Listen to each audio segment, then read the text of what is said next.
Say it clear. Say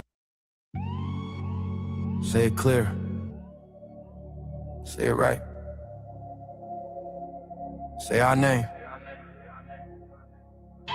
Built this nation with our bodies and brains. You benefit, don't give us credit, say our name. We FBAs, foundational black Americans. You want us to fight every time you in pain, but when it's time to vote for, silence remains. Yeah.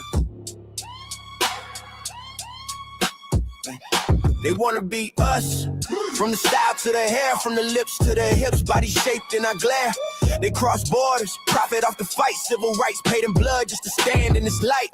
Asia to Africa, you walk through the door, but this land got a history you can't ignore. FBI fought and still fighting today, made room in the system that kept us away. You praise the same power that never chose you, turn your back on the ones that broke chains just to move you. Say we don't know where we come from, that's wild.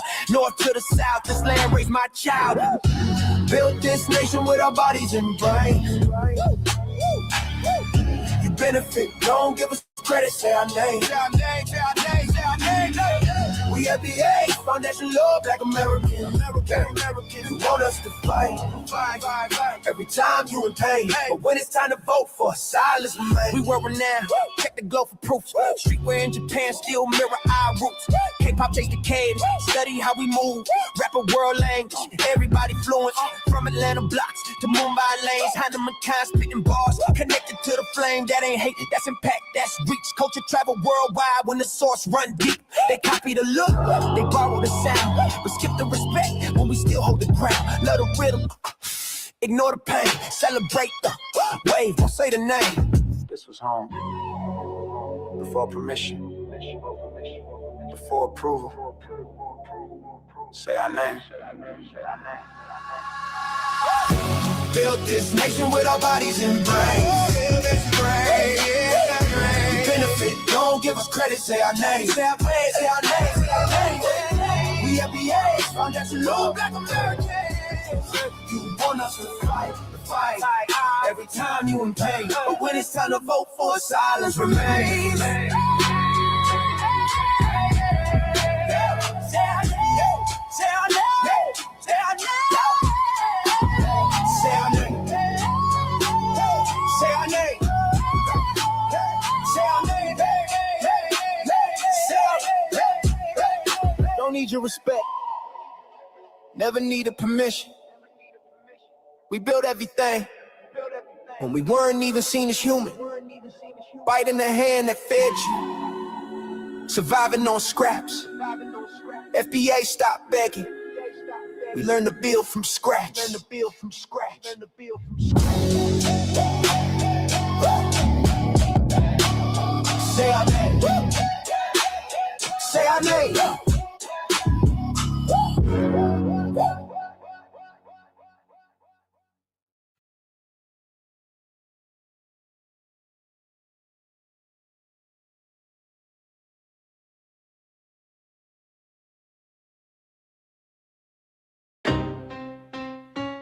Y'all don't hear us.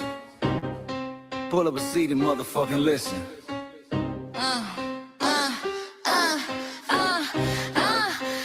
Pull up a seat and motherfucking listen.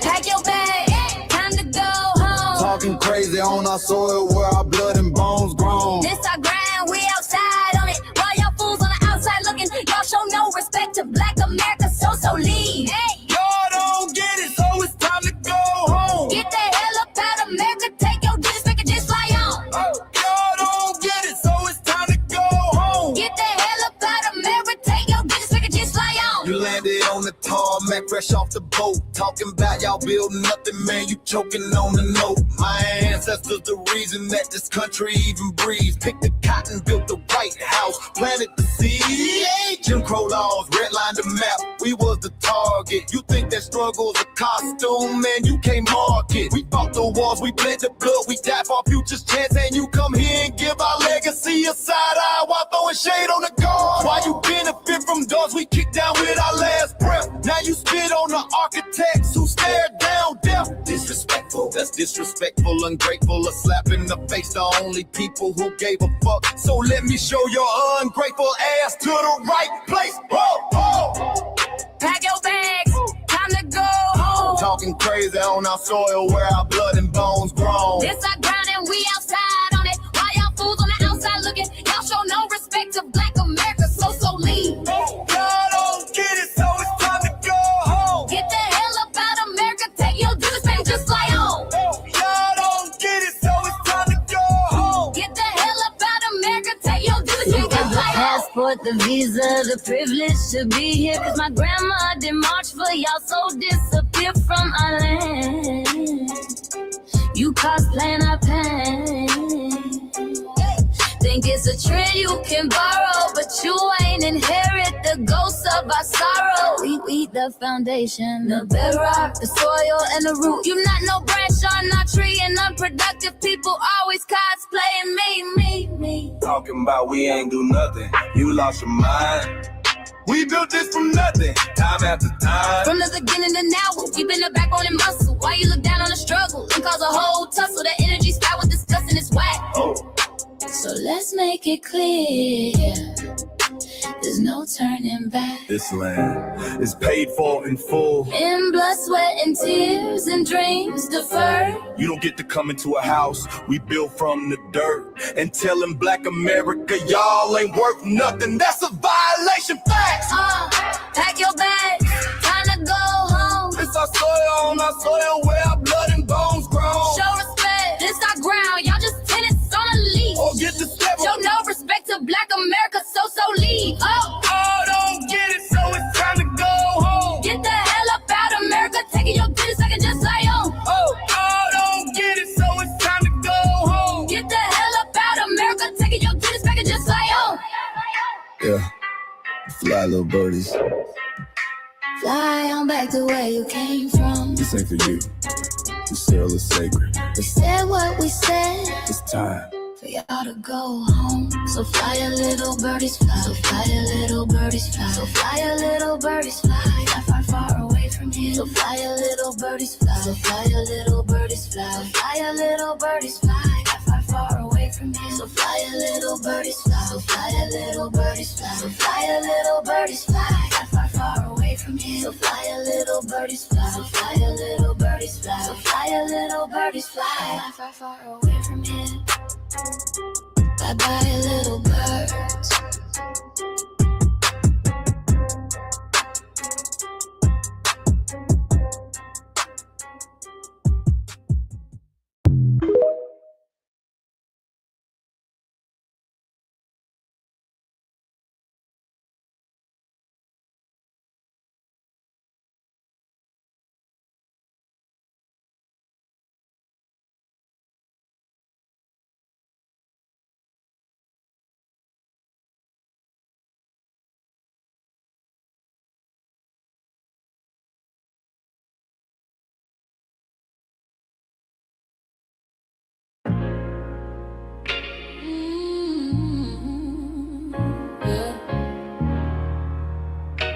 They thought we forgot, but we never forget. This one's for the rules. We built this land from dust and tears for 100 years, and we still here. They write new rules, but they don't see every freedom they got came off you and me. We planted seeds, they took the bloom. We lit the flame, they left the room. But we back now, no disguise. The spirit's woke, we realize all we want is what we earn. That sweat and blood, yeah, that table turn. You can't buy culture, can't fake that fight. This is our day, this is our ride. We happy day. Say it loud, say it strong. We the heartbeat that's been here all along. Foundation of Black Americans, stand tall. We ain't begging for nothing, we built that all. Born from pain and grace, you can see the truth written in our face. We the soul, the sound, to fight the flame. Foundational Black Americans, say our name. They love our rhythm, but they dodge our blues. Use our voice when it fits their news. They take our sound but not our scars. We the backbone, we the stars. Now the veil is gone, the mask is clear. We see the game, we know it's here. No more silence, no more lies. We lift that flag and watch it rise. Rise up, rise up. We the ones that made this nation breathe. Our flames are power, our roots are trees. We know worlds. It's rhythm and grace, shout, and now we're here reclaiming our rightful place. Can't copy courage, can't steal pain. You can't inherit soul by changing names. Our story ain't done, it's the revival. We guard the gate, it's about survival.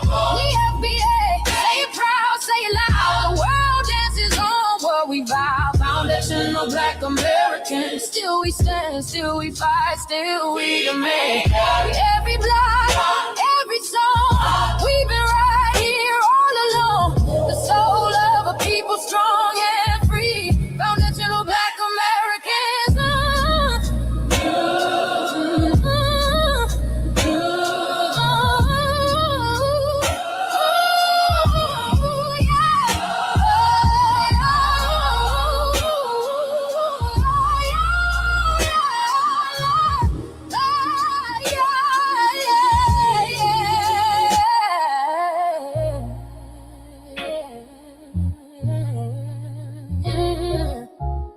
We the first, we the root, we the fire.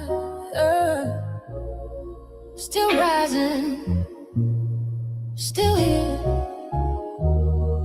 Foundational Black American. We set the tone and they copy the cadence. Dance to our drums and deny the foundation. Wear the style but don't honor the source. Smile in the crowd and you distance and force. Say you not us but you rap like we breathe. Take the rhythm, then fuse the receipts. I ain't mad, I'm just holding the glass. Showing the mirror, now answer it back. I ain't here to cancel nobody. Just keep it honest, keep it solid. If you eat from the table we built, don't act surprised when we guard it. Do you like that? Do you like that? When I flip your sound and I ride like that. Do you like that? Do you like that? Do you like that? Cause that's how it feel when you borrow my culture. Then act like we never mattered. Hip-hop.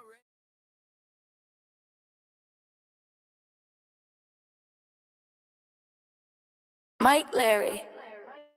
Now this shit here is what see it is. We're not fighting your battles. We're not carrying your fear. We're not lending our history to people who erased us while we were here. Just cause you're born here, don't make you FBA. That makes you a citizen, learn the difference today. This is lineage, not a look you can wear. Not a costume you borrow when it benefits you there. You used our culture like an access card, backstage pass, a straight facade. But now the mirror's in your face, no disguise. And you're uncomfortable looking truth in the eyes. We didn't leave our land to beg for a chance. We stayed, we fought, we took every advance. That's the separation, that's the line you cross. We paid the price, you learned the cost. You waving your flag on our soil, but fighting not to go back home. Waving your flag on our soil, building comfort on a foundation you didn't know. We waving our flag, red, black, and gold. Stood our ground, never sold.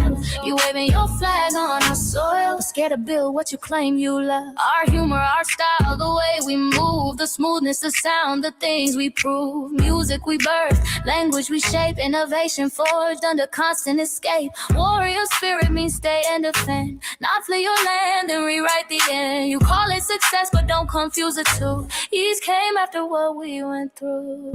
You abandoned your land and called it strategy. You wave that flag loud, but won't return to build your legacy. That contradiction tells the story for you.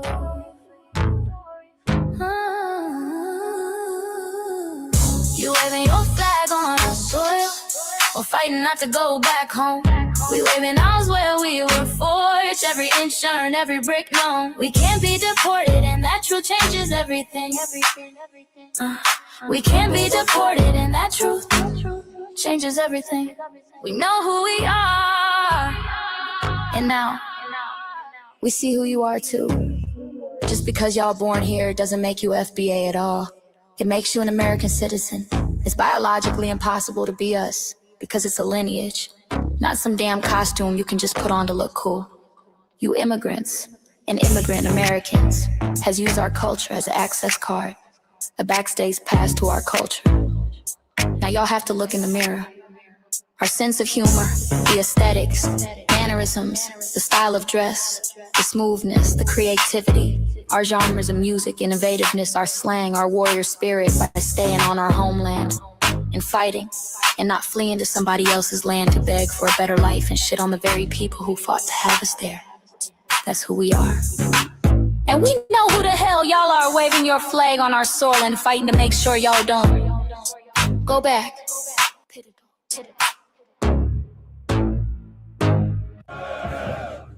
You can't leech off our culture anymore. Beat it!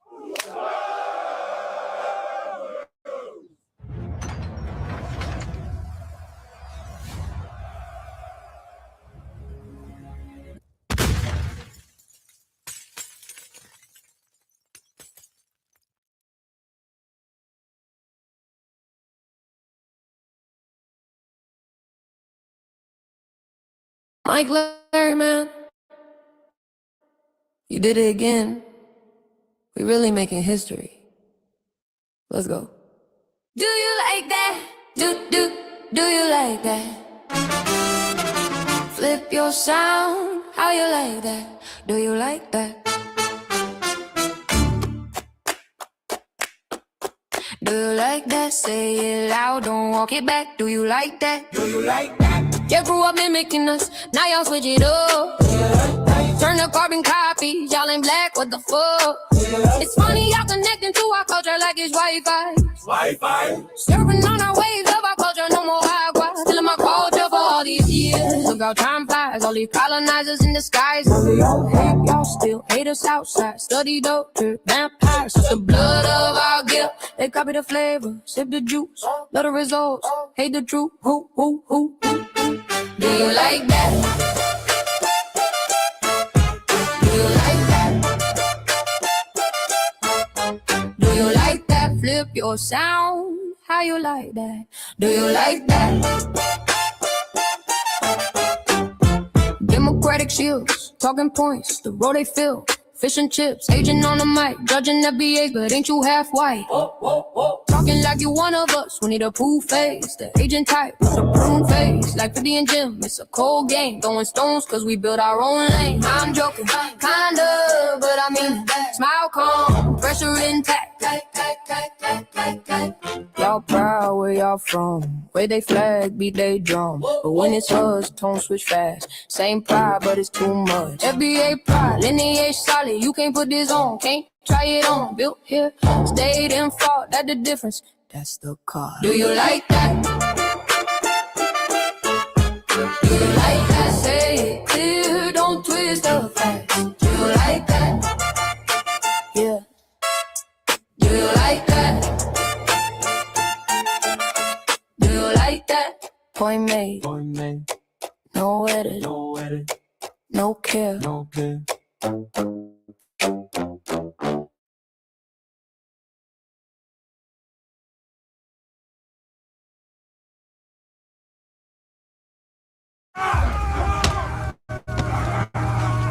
You know, erasing history is something that you have to do when it comes to conquest, domination, and destroying a people. If people knew who they were, what they were, and what they were capable of in the past, they will understand what they have a possibility or a likelihood of doing in the future. Foundation of Black Americans, we've always had a culture of resistance. We cultivated a culture of resistance on this land, and we've been resisting ever since we've encountered European domination. But nothing was really popping in Europe until the transatlantic slave trade, and that's where they amassed a lot of wealth. One thing that I think is unique about our culture as far as how we resist, how we fight back is just the environment we were put in from day one. Being only 13% of the population, the white supremacists were very meticulous about keeping that population at a certain amount. There was never a period when we did not resist the encroachment of the white man. They have a natural behavior of authority no matter where they go. That's why they'll step up in front of us in the line at the store. We're not important. They don't even see us. We've never been able to excel. We've never been able to relax. We've never been able to just be, which means that existence is resistance. It must be something in our DNA, our historical background, to when something doesn't sit right with us, especially spiritually, in our souls and in our spirit, we just say no. We live in resistance. You know, from the moment we're born, we're in resistance. And it's handed down generation to generation. And so I think that cultural resistance is actually in our DNA, in our epigenetics, and then it blossoms out into the culture. So there's almost nothing in America that we do, from song to dance to politics to the way we talk, the way we dress, having coded languages considered to be slang today. Everything about Black American culture is a form of resistance. Of course, they want to always downplay our contributions to the global tapestry because they continue to act like our number one export in this country is not Black innovation. Everyone understands that our resistance has been the cornerstone of what foundational Black Americans have always done. We are the life that breathes everything into this nation. The further back you go, the further Black you go. It's just simple like that, brother.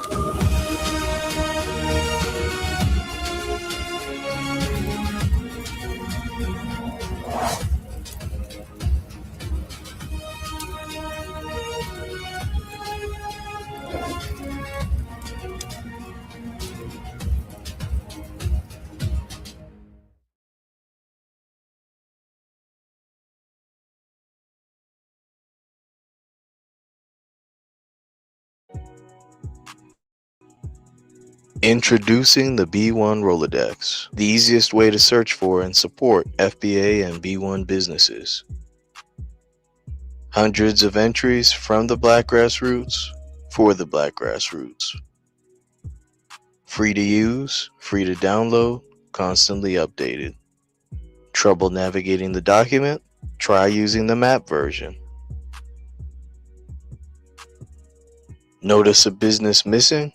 Use this simple Google form to submit an FBA or B1 business.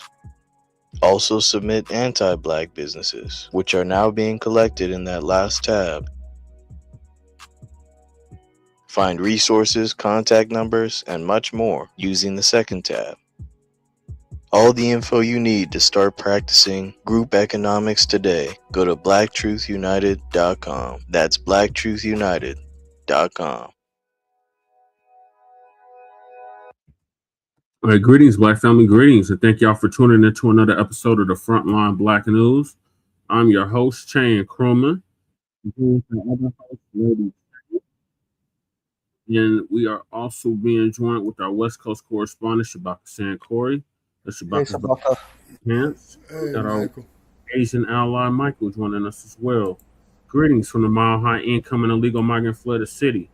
Before I get started, we have reached 1,000 subscribers. Been a long time coming, Black family. We're gonna do it. All right. Oh, I should have done the drum roll first. Drum roll. We have reached 1,000 subscribers. Been a long time coming, Black family. Thank you all for helping us reach that threshold. So now the next threshold, of course, is going to be 2,000 subscribers. We got to build up the other channels as well. Shabaka's YouTube channel, Shabaka just reached 50 subscribers, so Shabaka should start be able to go live on YouTube. Okay. And her backup channel as well. So and then we got to build up the backup channel as well. So if y'all could sub up to all those channels, we would greatly appreciate it. And on this season 6, episode 39, Trade 9, part 3, continuation part 2 of the Frontline Blacc News, we'll be discussing several topics we didn't get to in part 3, continuation of part 1, and that is breaking news. Our brother Carmelo Anthony has been granted a new judge in his appeal process and could get a new trial. Okay. It's great news.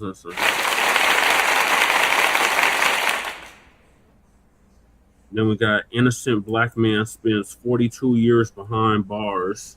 And he's been denied compensation. Damn.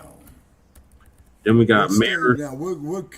What kangaroo court state is this in, sir? Louisiana State. Yes, in the South. Oh, hell no.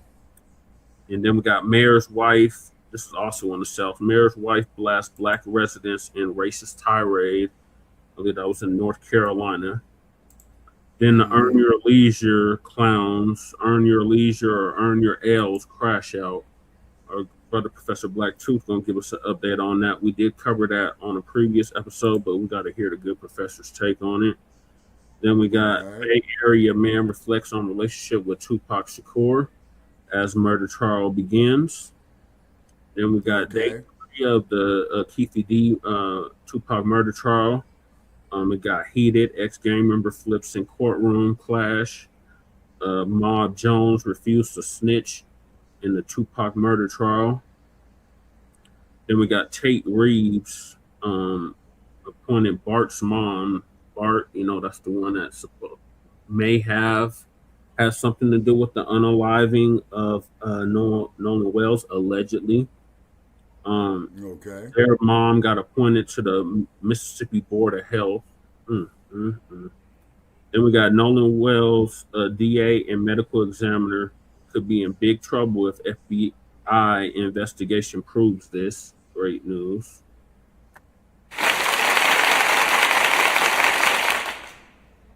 Then we got the live prayer vigil for Nolan Wells on his 19th birthday. Damn. Then we got that tether Byron Donalds, who's running for governor of Florida. He should not get any black support at all. None whatsoever. And our brother Black Alpha, not Black Alpha, shout out to Black Alpha, but Afro Elite's gonna give us an update on that. Then we got glossing over their own criminality, why white on white crime is never a conversation. Then we got Mark Lamoy Shield. We've gone in on him before. That's the one that used to be on MSDNC. Responds to black people trashing him for comparing the N-word to trans man. He should have got that word. There's no comparison there. Man, wait a minute, man. Say that again. So there was this trans man that got caught up in did some vile stuff, and what's his face? Mark Lamoy Shield was caping for it. Right. So, he got backlash for that, and rightfully so. And then we got justice for Black Coloradians Reparations Commission meeting, which happened yesterday, as you can see from my shirt. America, cut the goddamn check. Okay. And we are based in Denver, North Aurora, Colorado, with the news from the Front Line and Black First perspective. We are a part of the new Black media and also the signal boosters of the new Black media. We have been around for 6 seasons now and counting. And we have several platforms that are a part of the Frontline campaign. Frontline Black News is one of the first, which we started back in 2020, 2021. And Shabaka's Black Experience Enhanced, which is based off the 50th anniversary of the founding of the original Black Panther Party, is also part of the Frontline campaign. And it covers the Black experience from the beginning of time until 10 minutes ago. And it's also an online campaign that has recently, within the last 2 to 3 years, moved from Blog Talk Radio to StreamYard. And we're currently revamping Shabaka's Black Experience Enhanced. So we're going to be on hiatus from Shabaka's Black Experience Enhanced for a couple of weeks. We get it all revamped, get it more professional and everything. So yeah, so we need some donations. Yes, donate. Yeah, please. And we will document and tell you what your money was spent on. And those who's making significant donations, hey, you'd be more than welcome to come up there and guest host. Right. So please make sure y'all like and share the broadcast. Family member, hit that like, share, and subscribe button.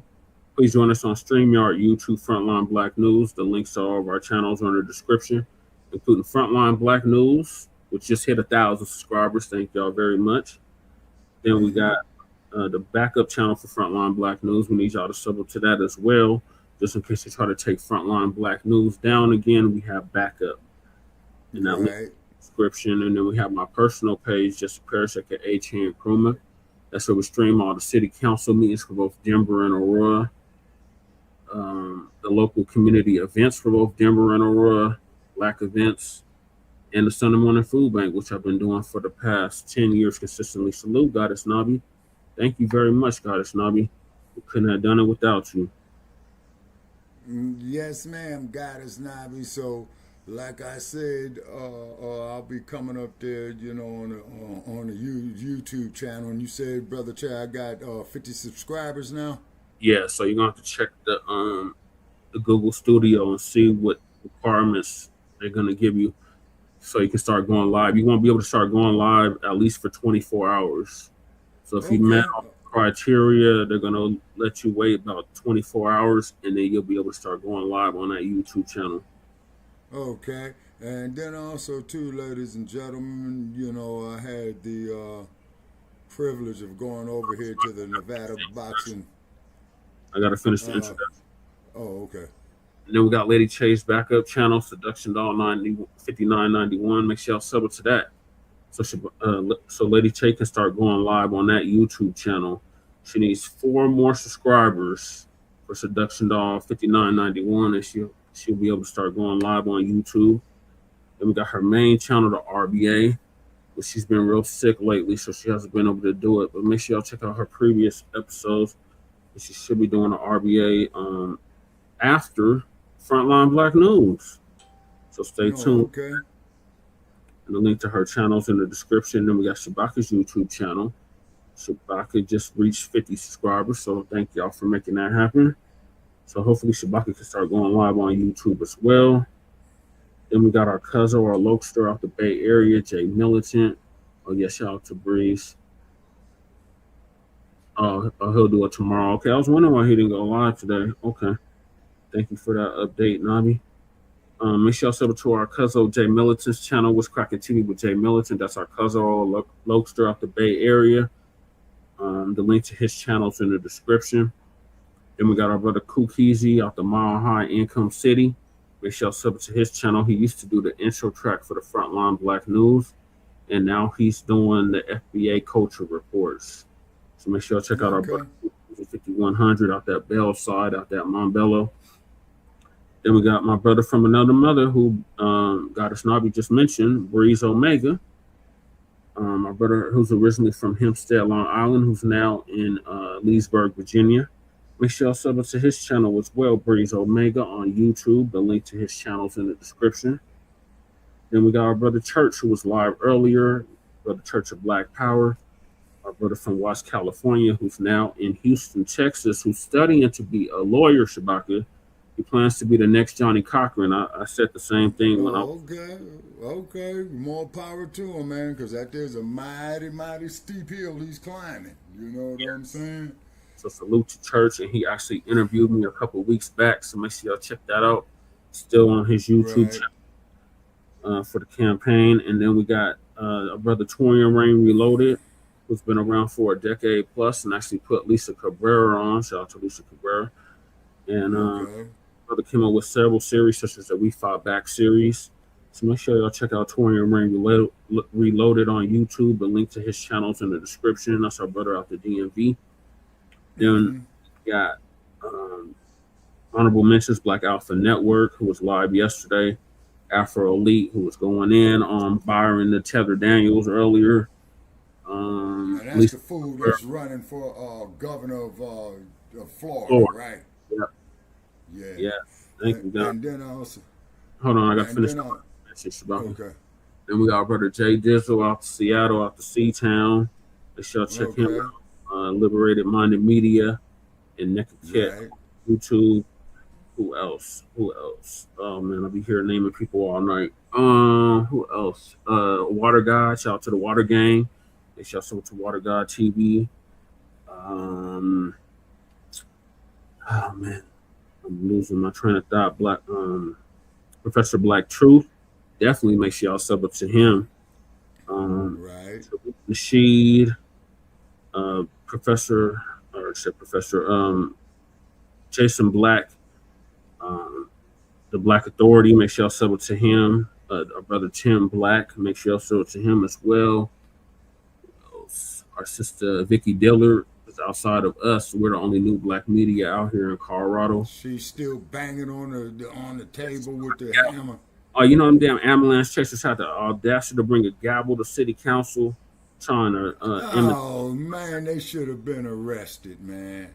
Right. Shout out to Sister Vicky Dillard. Outside of us, she's the only new Black media out here in Colorado, because we don't consider Jeff Hart and all them new Black media. They're a bunch of boule, Democratic shill, old dead Black media. And then last but not least, so make sure y'all sub it to all the new Black media content creators. And last but not least, we got our brother Black Truth United, who came up with the B1 Rolodex, which is a modern day green book for FBA and B1 businesses alike. And the link to our brother's channel is in the description. The link to the Rolodex is in the description. The link to the FBA threat database that he just created is in the description. And the link to the Rolodex itself is in the description. And then our brother Church came up with the Freedmen Reparations Party merch. Make sure y'all check that out as well. Yeah, we're gonna cover that, Nabi. Yeah, we covered that yesterday, Nabi. Yep. Then we got yeah, Nabi, it did. Yeah, it did break my heart when I got the word of that. It was because when he was brought into the hospital, from what I'm hearing out here, they knew that Mr. Shakur was not gonna make it. You know what I'm saying? Yeah. And what have you. Yeah. So it was kind of sad, you know. And then from information I got, liver was tore up, spleen was tore up. Yep. So basically, all his vital organs that he needed to stay alive were tore up. You know what I'm saying? So I'm hoping that they did when they put Mr. Shakur away. I hope they left all his organs in there intact. You know what I mean? Then we got. Then also, I got to finish the introduction. Then we got Council of Congressional Black Caucus to create a foundational Black American caucus, long overdue. Make sure y'all sign that change.org petition if you haven't already. The link's in the description. Then we got our Asian ally Michael's petition for Councilwoman Nikema Williams out of Georgia to introduce and fully fund the Anti-Black Hate Crimes Act. Put that link in the chat, Michael, if you don't mind. Make sure y'all sign that Move On petition that Michael set up. The link is in the description. And Michael's going to put it in the chat as well. Then we got the Reparations for the Descendants of American Slaves Act. Make sure y'all sign that change.org petition if you haven't already. The link is also in the description. Then we got support Lady Chase GoFundMe. Got Lady Chase GoFundMe. Make sure y'all donate to that if you haven't already. Then we got our brother Joshua Fox, who put hands and feet over that white supremacist Nabisco, Chuck the Bussy, Chuck the Builder, Dalton Etherly, who they just released on a $1 million bond. Shame on you, Clarksville, Tennessee. Let's support our brother Fox GoFundMe. The link to that is also in the description. Thank you, Michael, and thank you, Nabi. Then we got the Stop Netflix from releasing the damaging docu-series about Michael Jackson. Shout out to Dr. Brandy Short for putting that together. Make sure y'all sign up if you haven't already. Then we got the medical examiner in the Nolan Wells case, murder case. I'm calling it a murder case because it's clearly murder. They killed that young man. So we got the petition to revoke Stacey Turner's medical license. The change.org. Okay, good. Description. Then, as y'all can tell from the background, I'm a candidate currently on the ballot for House District 8 here in the state of Colorado for House of Representatives. And when does preseason start, man? Preseason already started, Shabaka. Oh, it has? Yeah. Did the Ponies lose their preseason game? Always win, Shabaka. What are you talking about? Look, the Gators lost. Oh, I know the Gators lost. Well, anyway, man, and then also, too, I want to give a shout out there to the Nevada Boxing Hall of Fame, you know, that they just had over here recently, a few days ago. You know, and from what I understand, you know, you had James Toney there, you had Antonio Tarver there, from what I understand. It's 19th Born Day. That's correct, Nobby. They did a visual. They turned it into a Democratic shell rally. We're gonna cover that later. Then we got copyright disclaimer. So the link to my website is in the description. That Lady Che is set up, so make sure y'all check that out. Seriously promote that, because they definitely shadow banning your boy, because I'm not a Democrat. So we gotta get the word out by any means necessary, because the dead black media out here refuses to interview me or speak to me. But I do have some community speaking engagements coming up, so I'll keep y'all posted on that. And hopefully I can get a debate with that Nabisco I'm running against. Then we got copyright. And if you could go ahead, Shabaka. Okay, and if you could throw it up on the Shabaka's Black Experience Enhanced like page, please do it if you're able to. I don't have Facebook. I don't have access to Facebook, Shabaka. You'll have to do it. All right. Okay. Links are all in the description. All these links are in the description. Then we got copyright disclaimer under Section 107 of the Copyright Act of 1976. Allowances made for fair use for purposes such as criticism, comment, news reporting, teaching, scholarship, education, and research. And I do not own the rights to the music. And if you don't understand racism, white supremacy, which is the only racism that exists in this time, this era, and this realm, what it is and how it works, everything else that you think you understand will only confuse you in all 9 or 10 areas of human and people activity. And that was by Mr. Nelly Fuller Jr. Thank you, Nabi. Thank you. Appreciate you. And that was by Mr. Nelly Fuller Jr., who passed away exactly a year ago at the age of 95. ProduceJustice.com. And those 9 areas are economics, education, entertainment, labor, law, politics, religion, sex, and war. And some say health and nutrition, in all 9 or 10 areas of human or people activity. And once again, that was by our late, great master teacher, warrior, scholar, Mr. Nelly Fuller Jr., who passed away exactly a year ago at the age of 95, ProduceJustice.com. And when you, a black person, are captured by any race soldier, you must never fuss, fight, or flee. Comply and defend yourself in court, also by Mr. Nelly Fuller Jr., ProduceJustice.com.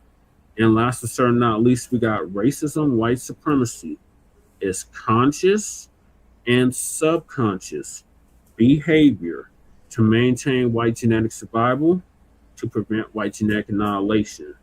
And that was by the late, great master teacher, warrior, scholar, Dr. Francis Cress Wilson, who passed away exactly 10 years ago at the age of 80 in the good old state of Colorado. And she would have been 90 as of 3 months ago. And shout out to her FBA brother, Tariq Nasheed, for paying for her funeral, along with several others. So those are the topics. Make sure y'all hit that like and subscribe button. And then we have Lady Che joining us. Greetings, Lady Che. It's all good, Nabi. Appreciate you sharing it. Can you? I don't have any more noodles like that. Oh, okay. Hold on, Lady Che. Give me a sec. Let me start this next one. And it's a pleasant 105 degrees out here in Las Vegas. It's 95. Okay. It's 75 here. I'm awake, kind of. Okay, now we just dropped down to 97 degrees, 96 degrees. Okay.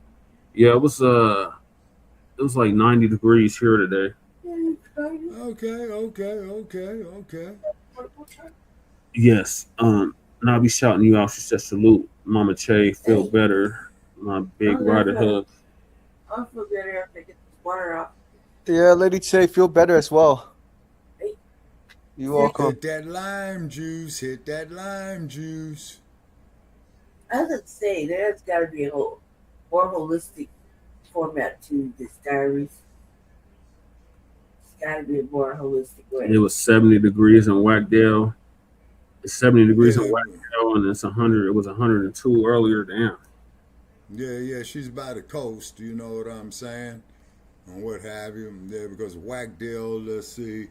I think got us here about less than 50 miles from the coast of California. Yeah. Oh, that's right. Okay, and we just got a damn heat warning in effect. We Shit, got so up- expect this StreamYard to drop. Hey, what's up, Tate? Okay. Just hit 1,000 subscribers today. So thank you for making that possible. Mm-hmm. Yeah. That's just that. Congratulations. Yes, thank you. Um, Now we got to build the other channels up. yeah. And then also too, Yeah, Goddess 102 Navi and is I are on too. Instagram. So I got to review all the stuff for Instagram because, you know, Instagram is part of Facebook, you know. Yeah, it's all part of Meta. They being sued too, Shabaki. As well as they should. I wish the hell I could sue them. It's like 20-something states suing Meta right now. Oh, they're going class action. No, man, what they need to do is sue them one by one. The hell with a class action lawsuit. They don't work. Yeah, they're being sued for allowing children to do whatever on the. Yeah. And then I think that Instagram, man, that they changed their rules on there, man, because there's something Yes, that they want uptight, your, yes. yeah, that they want your picture up there and all that old type of stuff. oh yeah. Just forever. But Yeah, Meta's being sued, Nabi. So Yeah, all and I think, Goddess, that you and I are friends on Instagram. yeah, so I think it's Instagram, Facebook, and what's the other one? Snapchat, I think. Yeah. Being sued. Yeah. Good. I seen it on Democracy Now! Earlier. Yeah, as well as they should. Okay, Goddess Navi. Okay, all righty. And then I'm probably going to inbox you as well, too. And then Shabaka, Yeah, I don't mess with EXP. but they disabled all my accounts. Yeah. over there. He's the And then also, too, ladies and gentlemen, they're doing something with your computers and your laptops. Like they want to get your fingerprint and facial recognition. You know what I'm saying? They already got that. They already got that shit, Lucky. They already go. That's what all the flock cameras. That's why there's so much pushback about the flock cameras. Mm-hmm. So we have great news besides the 1K subs. Our brother Carmelo Anthony is getting a new trial potentially.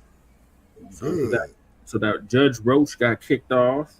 Great news. Okay. Great news. And then Carmelo's Anthony. Good news. Wonderful. They need to be suing that goddamn judge for violating his civil rights. Then not to mention and failure to give him due process. Yep. And am I right on that there, Brother Che? Yep. Yeah, you see. So, and he needs to sue that fucking judge personally, man, and put that son of a bitch out there on a cardboard box. Oh yeah, they did me like that too, Nabi. They did all I that. told y'all how. Oh yeah, exactly. Yeah, and keep in mind, Goddess Navi, they did that to me with my original Facebook page, and they said they wanted to see my California driver's license at the time.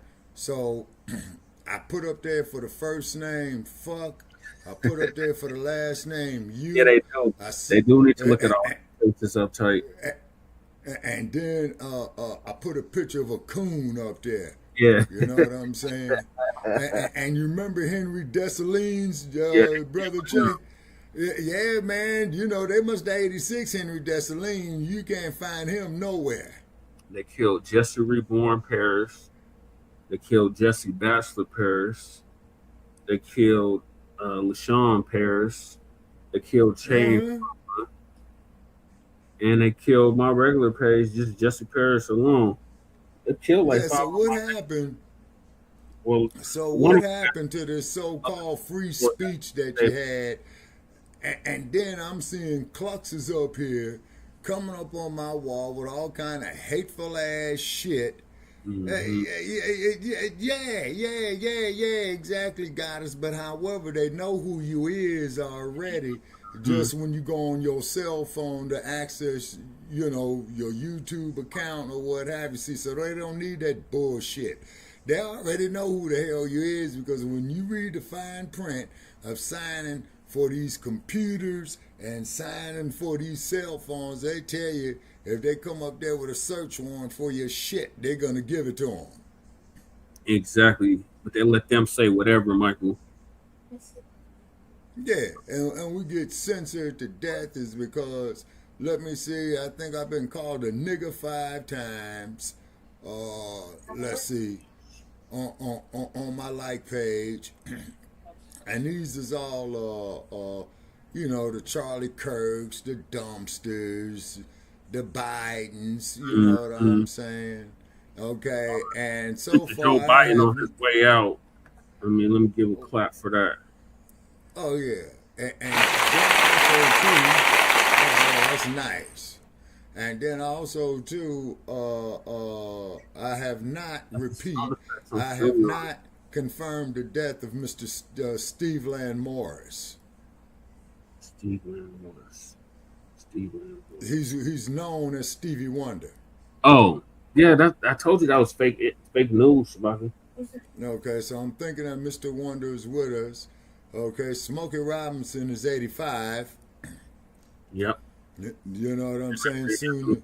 Goddamn Tether's trying to finesse him. Yeah. Who's the Smoke Man? Yep. Man, the Smoke Man is untouchable, man. Yeah, he got Tether's trying to finesse him, Shabaka, saying that he SA'd them. Yeah, well, you ain't gonna, Mr. Robinson is an institution, sir. Right. You know what I'm saying? Okay. So you ain't gonna bring down nigga, like I say, nigger all day, every day, and nothing happens to them. Yeah, exactly. But as soon as you retaliate, oh, that's hate speech and all that. They're not wise to the term Nabisco yet. You know what I'm saying? The hell with Sleepy Dementia Jim Crow Biden. Yeah. And then, too. Yeah, Mexicans, they do it too. And then, as well, too, so Sleepy Joe, you know, for all practical purposes, he's through. So there's one of those cases, man, at the stage of where he is they just making him comfortable, you know, for his, how should we say, his transition. And exactly, Michael, them folks like to use reverse. In order for there to be reverse racism, Michael, it has to be racism in the first place. These are the same people that tell us there's no such thing as racism. It's all in our minds. But then they have the audacity to say, oh, this is reverse racism. Wait a minute, I thought racism didn't exist. Nabisco. And yes, I agree, Nabi. May he rest in piss and pure shit. Oh, slow dementia Jim Crow Biden. And Hunter needs to go too. And the next one behind the man might be old Slick Willie. Yep, Slick Willie, George Bush Jr. All them. They all got one foot in the grave. Yeah, and they don't do shit for colored folk. You know what I'm saying? You know, they figuring that we supposed to be here like some moist ass motherfucking Negroes and just let them do whatever. Nope, he didn't. He didn't, and he was the architect for every crime bill since 1972. Yeah, and mass incarceration. Yeah, that's what Michael alluded to. He said Joe Biden did not issue one executive order to release brothers from federal prison or state prison. Exactly. So, you know, and then they're up there, and I got into an argument with some fool saying that KARMELO might try to run she needs again. To sit it all the way down. She needs to sit it all the way down. You're not getting on. So they need to go on, man, and let her throat goat ass go up there and cook some greens in a bathtub. Right. She ain't get. She can get our vote in 2024. Damn show won't get our vote in 2028. No, hell no, it ain't happening. You see what I'm saying? Exactly, Michael. That's what I'm saying. Her or See, Bruce what Newsom. Anybody happened, that the Michael? MRS put up, unless they put in direct lineage cash payment reparations on the table, an anti-black, anti-FBA hate crime bill, and the qualified immunity in all 50 states, and land grants and land allotments specifically to our lineage group, ain't none of them mugs getting our vote. Yeah. You see? And if you ain't kicking no reparations, you lost me. You know Right. what I'm saying? Sorry about the background noise, people, but I got to keep this air conditioning on because it's hot as hell outside, and I don't want to be coming up in here, found unalive. You know what I mean? Right. And I got me some VA Splash antioxidants here that I'm drinking, trying to cool off. You see what I'm saying? And if something happens to Sabaka, we know he did not commit suicide. Exactly. You know what I mean? Because they always talk about, oh, it was a suicide. It was not no goddamn suicide. These are damn lynchings. These are modern day lynchings. Like something that they're doing right now on our people when they keep talking about it was a suicide. The hell out of here. But let me get to this first topic. Great news. The great news. Our brother Carmelo Anthony has been granted a new judge in his appeal process and can get a new trial.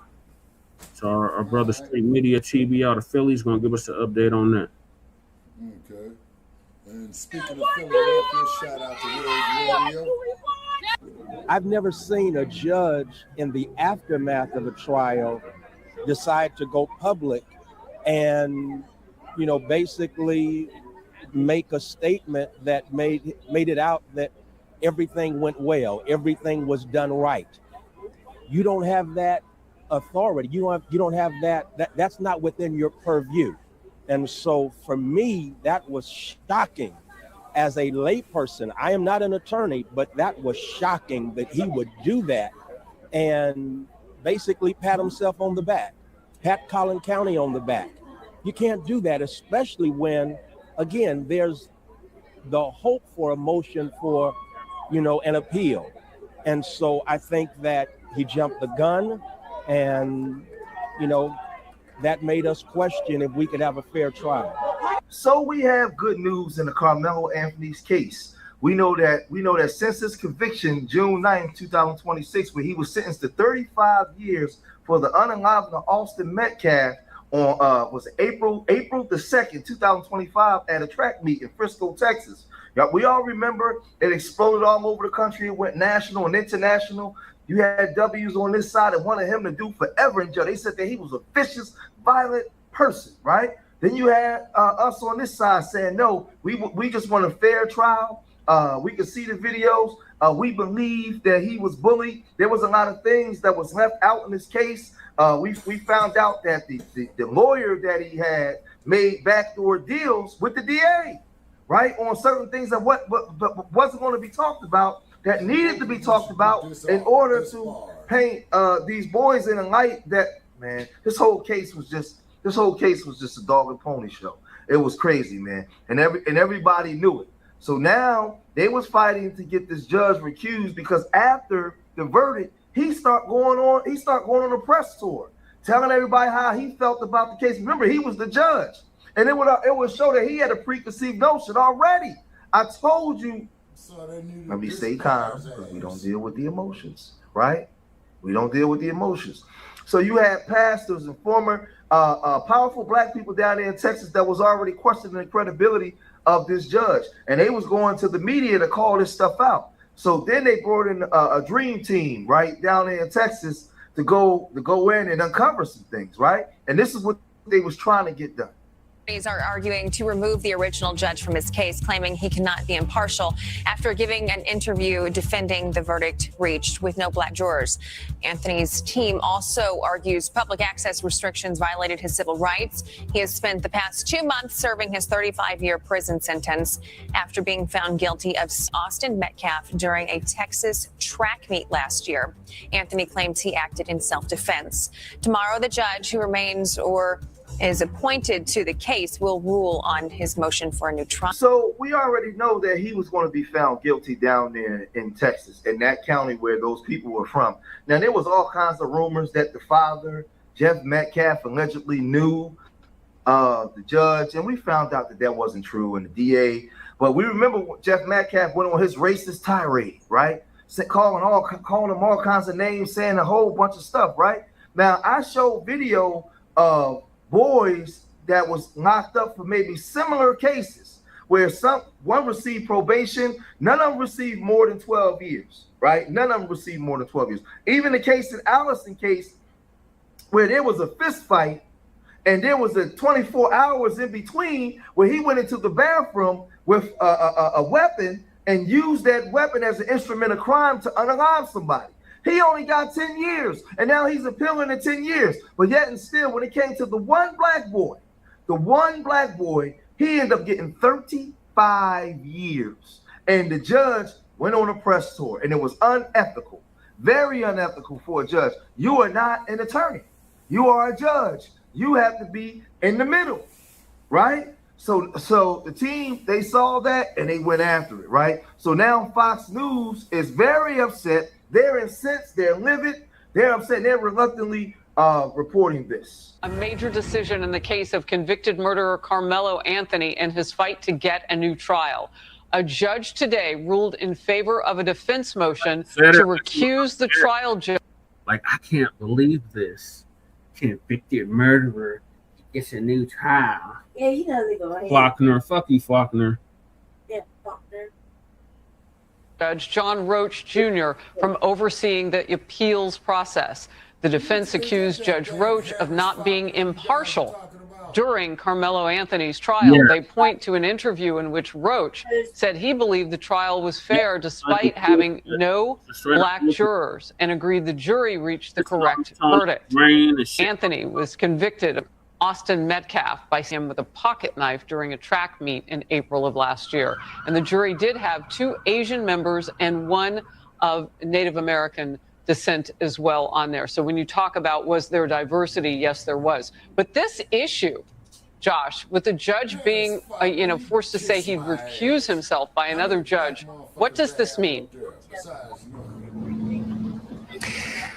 I think it's the right decision. Now, in no way does that mean that the judge who presided over the trial was unfair or made a wrong decision or somehow the racial makeup of the jury was biased and not favorable toward Carmelo Anthony. But much of the defense argument in this attempt to gain an appeal has been about the judge. And so you can understand how it would be difficult from an optics perspective to have that same judge making decisions, essentially reviewing himself, making decisions about whether or not his prior decisions were fair or not.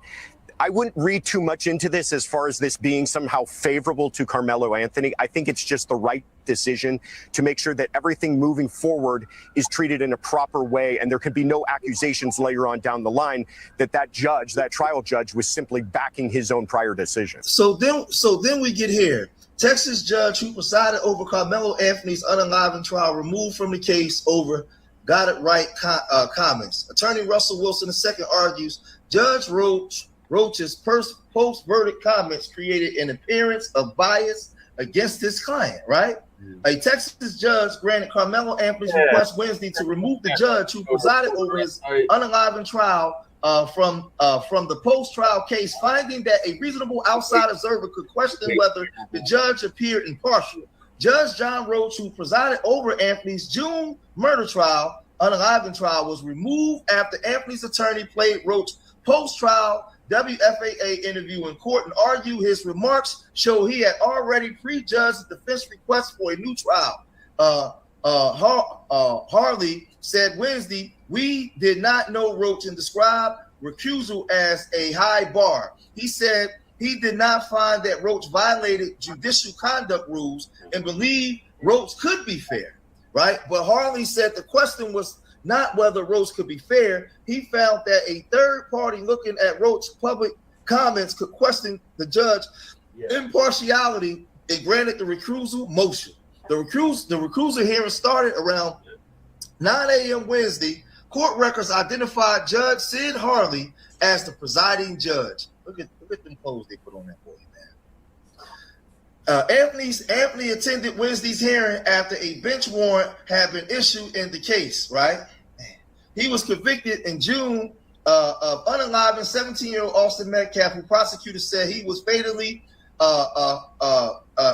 injured during an altercation at a Frisco track meet. A Colon County jury sentenced Anthony to 35 years in prison.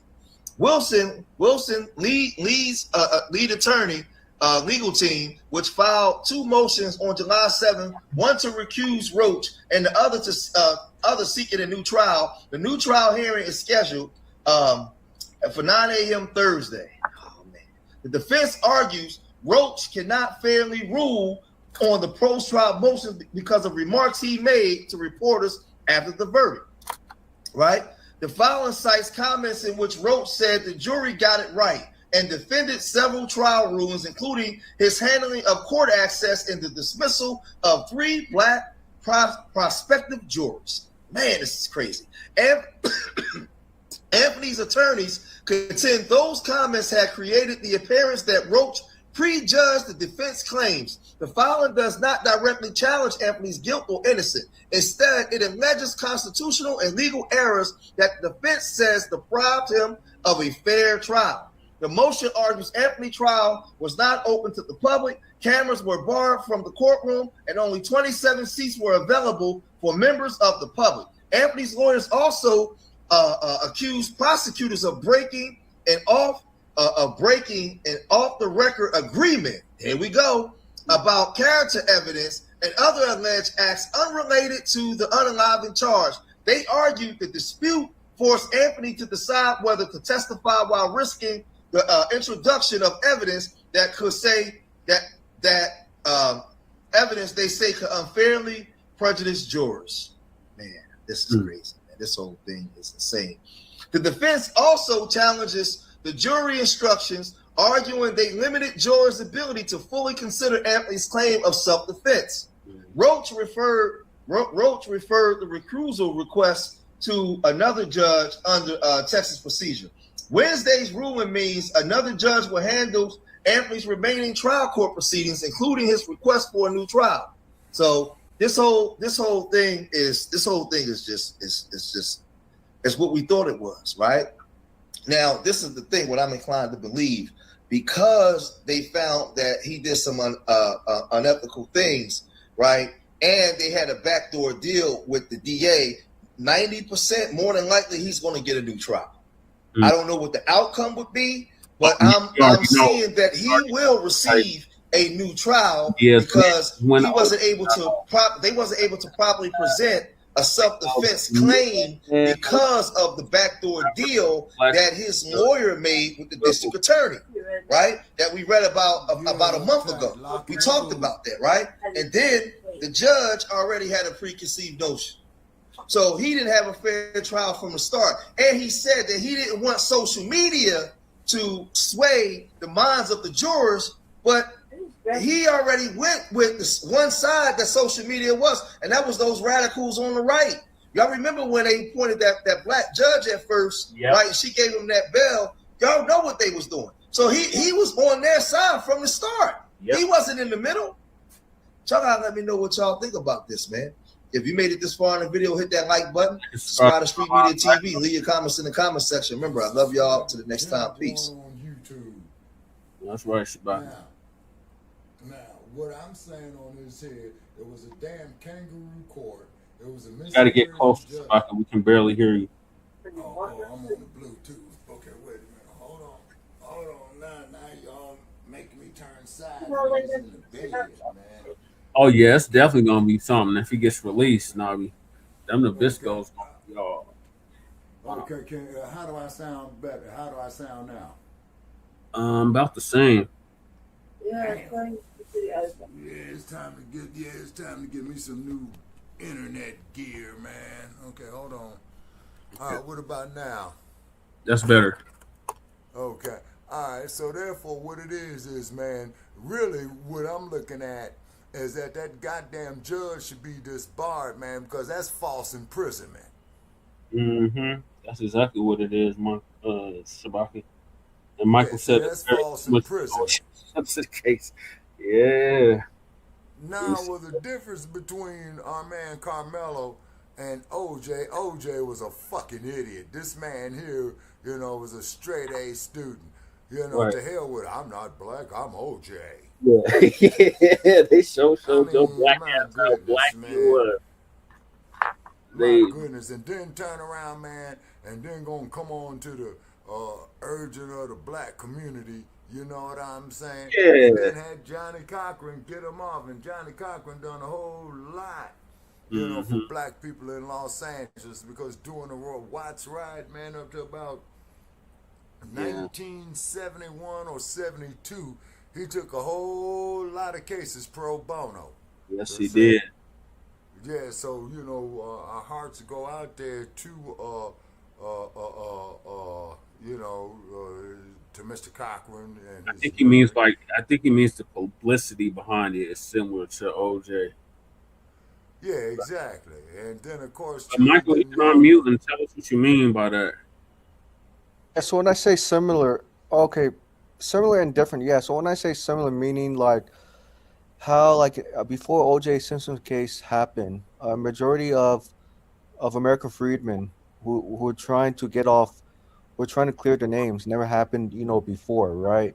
Given when the 4 white officers were acquitted of, violating Rodney King's civil rights. Yeah, I was there, Michael. I remember that Right, very well. and the Korean woman unaliving Latassa Harley. Sundaju, thank you. And they gave her ass summary probation. They gave her summary probation as opposed to formal probation. Yeah. Right. Summary probation, as we all know, means just don't get in trouble and have no contact with the law. You all right. Formal probation is where you got to go see the probation officer. It's either once or twice a month. You know what I mean? Well, I'm saying, and when I say similar, and when I say similar, if the new judge presides Carmelo's case and favors Carmelo, it'll be the second. Carmelo will probably be the second freedman, having the charges drop against him. I mean, I'm saying this hypothetically. We don't know the outcome, but I'm saying if.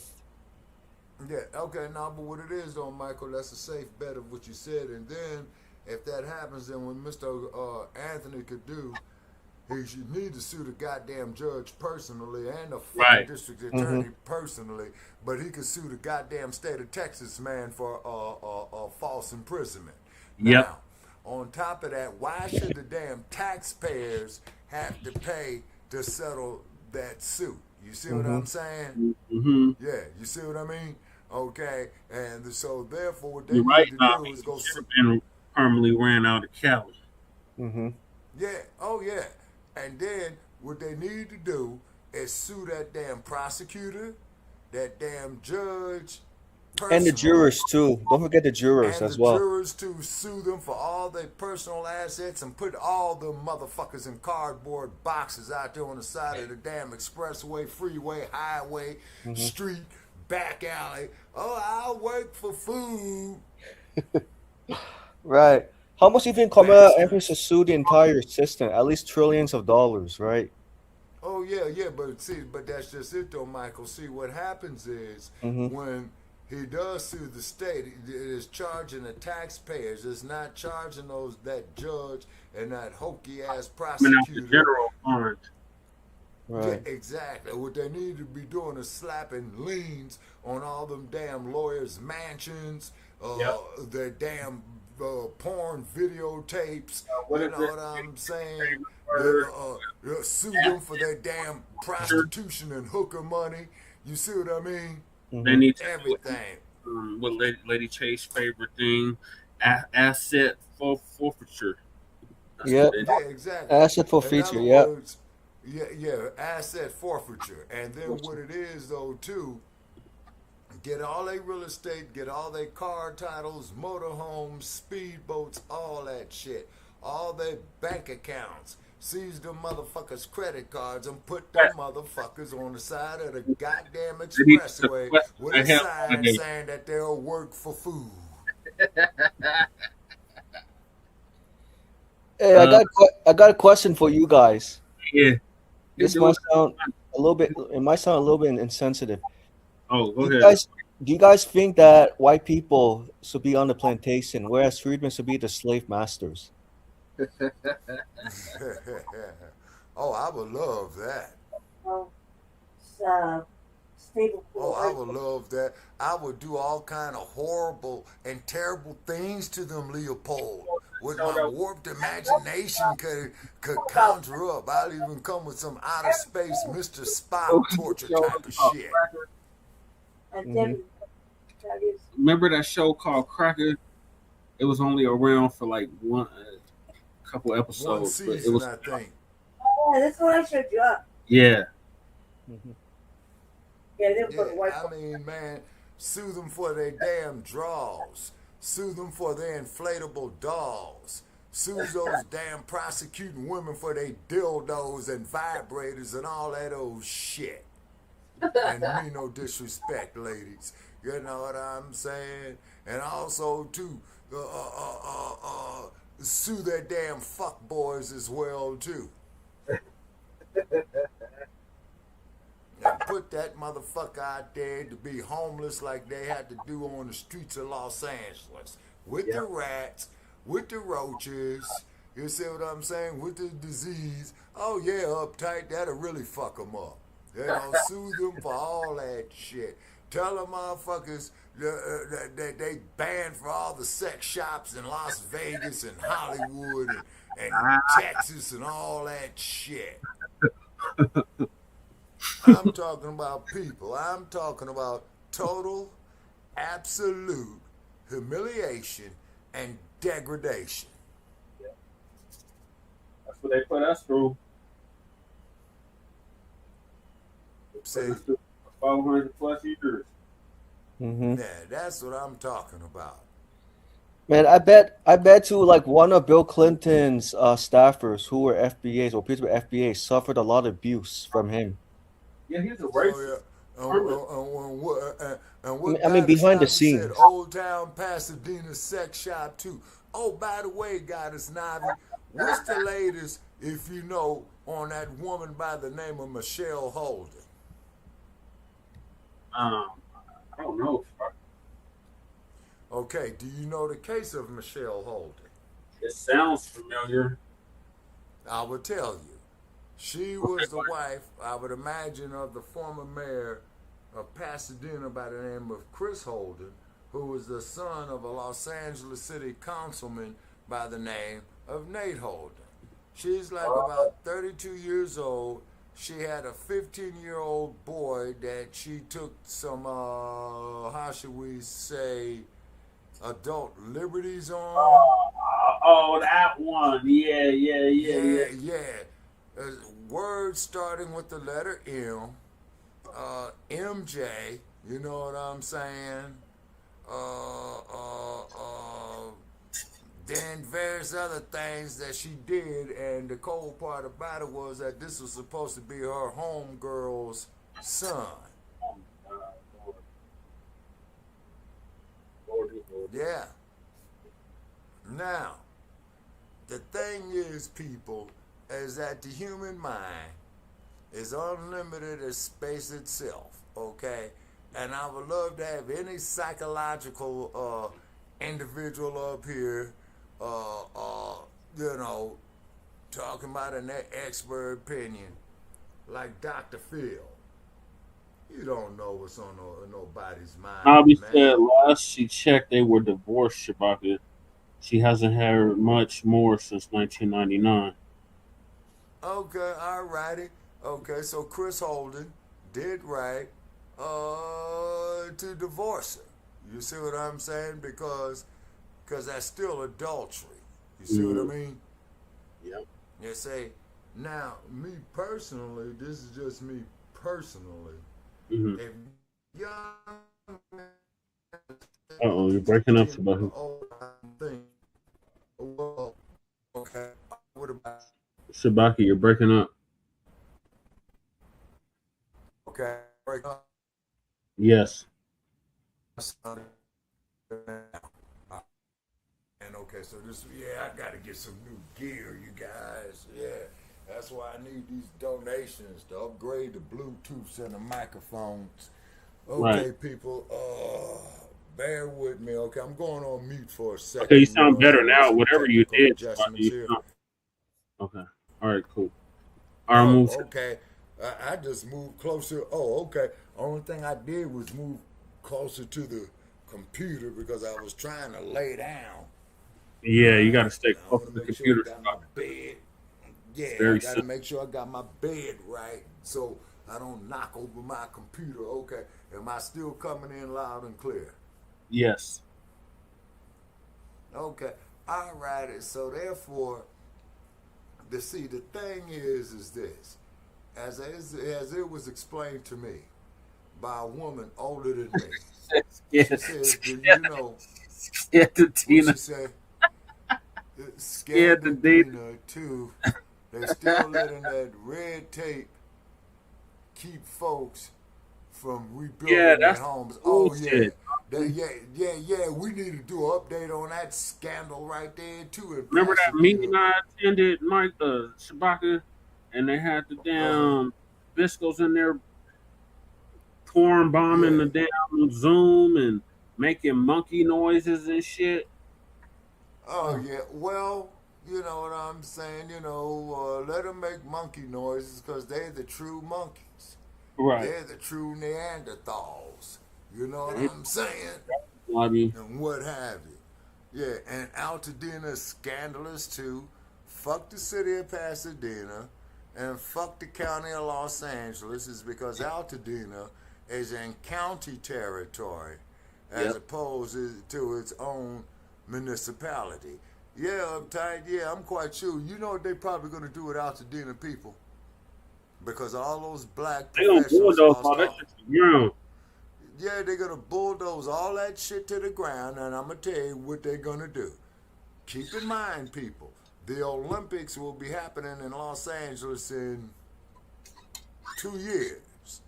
Yep. 2 years is enough time from them to start building up their, what would you call, condos and Penthouse. lofts. Yeah. Yeah, lofts, penthouses for people and content creators to get that land real cheap so they can go there and converge on the Olympics, man, and come up that way. Hell, I'm going to try to cash in off of it if I'm still here. Yeah. You gonna be here. Say, but, I'm going to need a minimum of $100,000 to do it because at least 50 grand is going to go for attending the Olympics. Well, mainly, and at the Olympics, the main thing I will attend will probably be the track and field, Yeah. the boxing, Mm-hmm. and if any, and definitely the women's track and field. Yes. To see all them beautiful sisters from all over the world. I don't give a fuck who win. I just want to see them big asses run around that track and leap them hurdles. You know what I'm saying? I don't give a damn if she's from Mali, Jamaica, the United States, South Central, Harlem, the South Side of Chicago. They can have those negative, whack-ass towns. Fuck them again. I agree, Goddess Navi. I say because you could best believe, ma'am, is that they're going to go through there, bulldoze all that shit. You see what I'm saying? And who knows, they might put a bunch of tethers up in there. Well, You know what I mean? yeah, they might. They Yeah, might do it. yeah, say. All right, let me move. Okay. Yeah, uptight. I was there in Los Angeles off of Figueroa, man, back at the 84 games, and you could not find nowhere to park for shit. Yeah. And then Metro was out there in full force. And then keep in mind, people, is that you also have the Olympics has their own security team as well too. Mm. Yeah. Well, they didn't do nothing to stop that bombing in '96. Yeah. Oh yeah, that was down there in the ATL. Yeah. Mm-hmm. Yeah, that was in Atlanta. Mm-hmm. That was in Atlanta. They bulldozed all that burned up lots and sold majority. To greedy ass white I figured. Asian mothers. whites, Asians, and others. Okay, so what you're gonna have is a whole lot of fucking content creators getting down there as well too. Say, oh yeah, you're gonna have a whole lot of greedy ass content creators. They say. All right, so great news for God, what's the... We'll keep y'all posted on if he gets a new trial or not. We'll be one of the first to break that news. I gotta move to the next topic.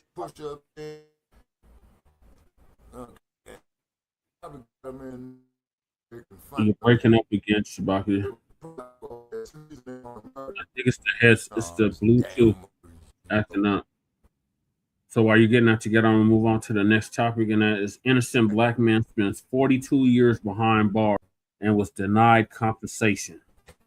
So Dr. Rashad Rich, you're gonna give us an update on that. He's did 42 years, no compensation. A black man wrongfully incarcerated 42 years, denied a mere $500,000. This is a hell of a story. Wrongful incarceration, put it up full mass. 42 years. 42 years. Elvis Brooks spent 42 years in prison for a crime he never committed. The 69-year-old New Orleans native has never wavered in his claims of innocence, insisting since his 1977 arrest that the cops had the wrong person. This was for a fatal bar shooting. But it would take nearly 45 years and a prosecutor admitting he failed to turn over key fingerprint evidence before the courts threw out Brooks' conviction. I'm going to give you the background to this, but already if a prosecutor doesn't turn over key evidence during a trial, not only does that prosecutor likely get disbarred or disciplined, if it's done with malice, well, that prosecutor can get arrested. There's more. That decision made Brooks eligible for up to $480,000 under a program created by Louisiana lawmakers to pay those who are wrongfully convicted in a state with one of the highest rates of overturned guilty verdicts. Louisiana Attorney General Liz Murrill, the top prosecutor in the state, has vigorously fought Brooks' compensation claim, asserting in court that he is still guilty and therefore should not receive any money at all. That's some bullshit. And it isn't just Brooks. Since taking office 2 years ago, Murrill has opposed all but one of 23 compensation claims brought by people whose convictions have been vacated by the courts. These include cases in which men were exonerated through DNA or exonerated through blood evidence, and others in which police are accused of actually fabricating the evidence. Once, the Attorney General even threatened to block an exoneree's ability to obtain a license to practice law if he did not drop his claim. Civil rights attorneys say Brooks' case is one of the most egregious examples of a wrongful conviction in recent years. The Attorney General has been pushing the court since September 2024 to reject his compensation claim and also to reinstate a manslaughter charge against him. The case is pending before the district court judge in New Orleans. Attorneys are scheduled to appear for the next hearing Monday. Some states that have more recently created compensation funds have experienced startup problems. In Michigan, narrow criteria and confusion over eligibility. Welcome back, Shabaka. It's like a echo. We can hear the video in the background. Like, are you playing? Echo? Yeah, are you playing the video while we're live? No, that's the air conditioning. Okay, no, that is okay. Hold on. What about now?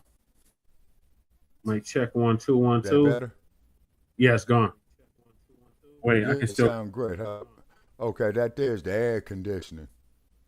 No. It's like an echo. Like I can hear myself, and then when the video's playing, I can hear the video playing twice, like double. Oh man.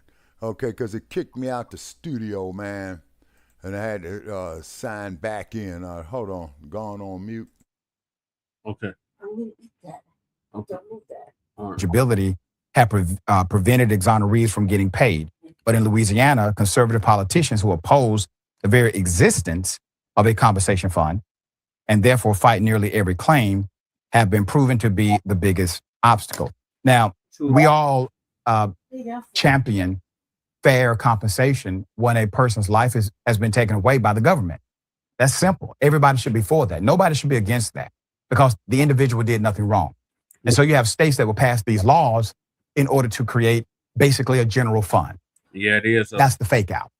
The general fund is to cap how much money an individual like this will receive. Because without that general fund, they will make basically a case predicated on what has been lost over the number of years.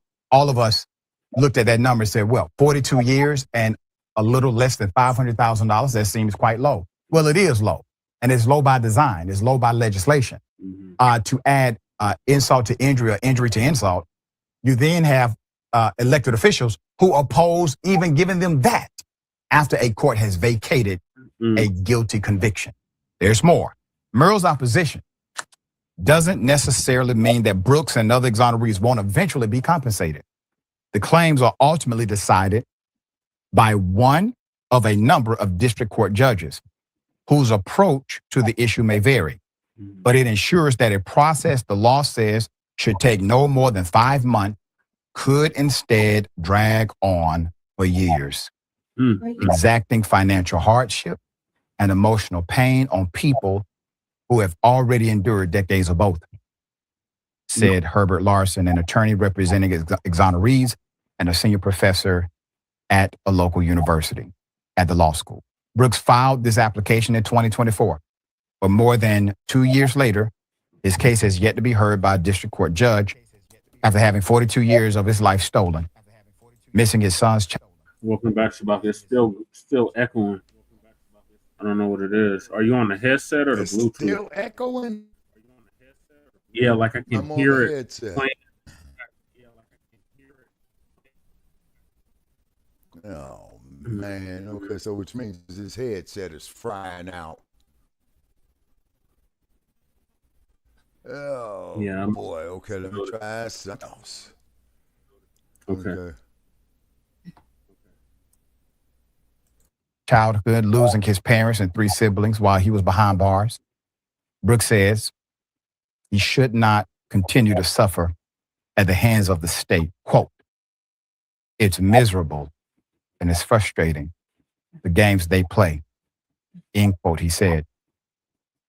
Another quote, but if they think I'm going to give up, wave the white flag, they got me wrong.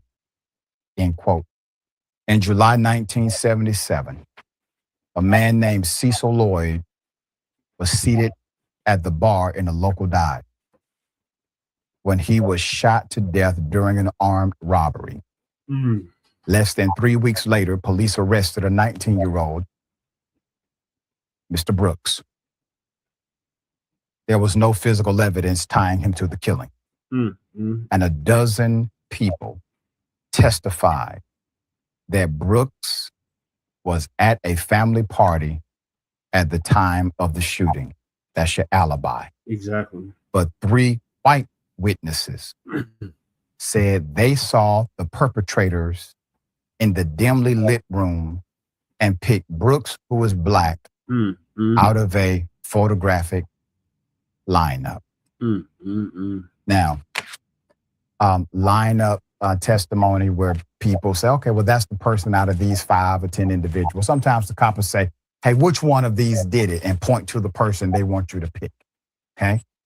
Yeah. This has been routine, especially back in the 70s. I mean, damn. Okay. Yeah. You actually have an alibi. You have an alibi of multiple individuals who are willing to go and testify under oath. Now, family or not, You're not going to get too many people, period, who are willing to testify to a fact under oath for something like this, unless it's true. Unless it's true. What the jurors weren't told, this is the part that the prosecutor left out, is that fingerprints lifted from the beer cans held by the robbers did not match Mr. Brooks, or that police suspected the same men had robbed several people less than a block away just before the Welcome Inn robbery, according to prosecutor records discovered by Brooks' attorneys 40 years later. The victims of the earlier crime were shown a photo of Brooks and ruled him out as a suspect. After his conviction, Brooks was sent to the Louisiana State Penitentiary in Angola at a time when the maximum security prison was considered one of the most violent prisons in the entire country. It still is.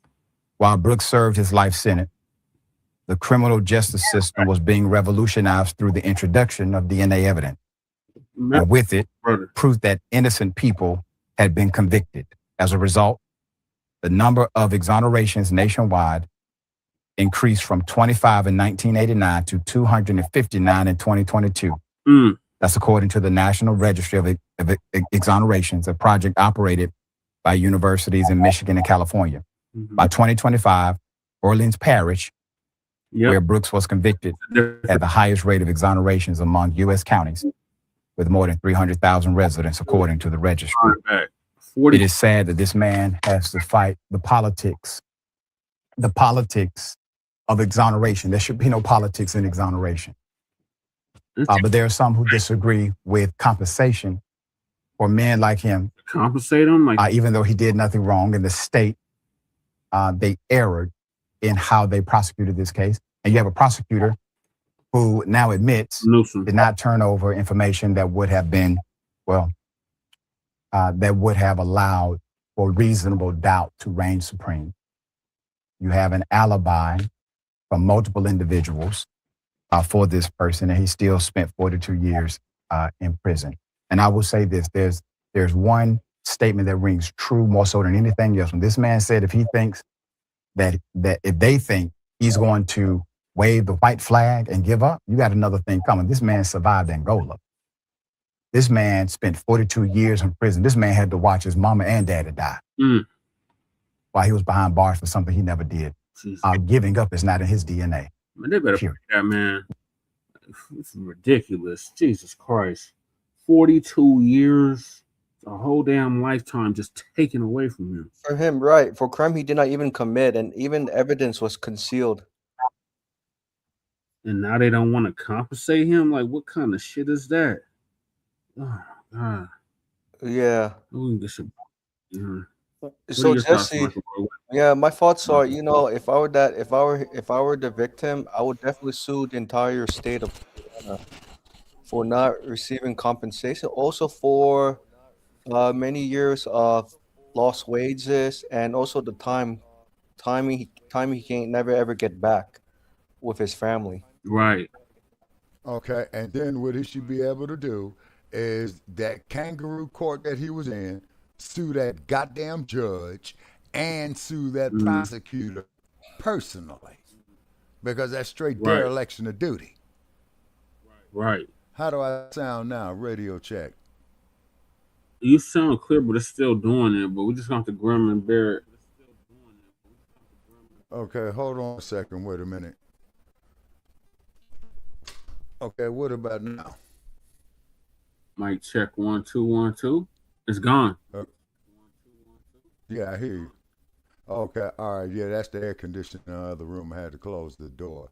Okay, all right. So what it is, see, the only way you're going to put a stop to these kangaroo courts, okay, is that you're going to need either the attorney general of that state, okay, or the state legislature stating to start suing these judges and malicious DAs personally, because when you sue, you're suing the taxpayers, man. You're not suing them personally, so they're not being accountable.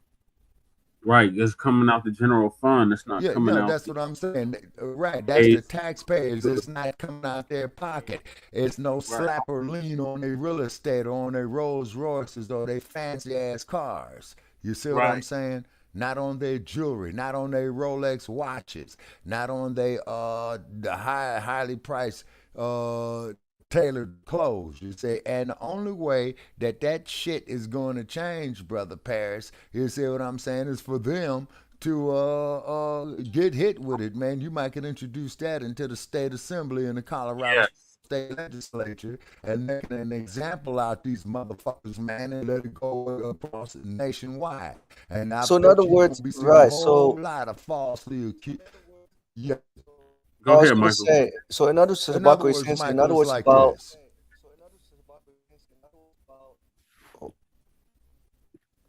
So It's you're about saying. accountability, Michael. Uh-huh.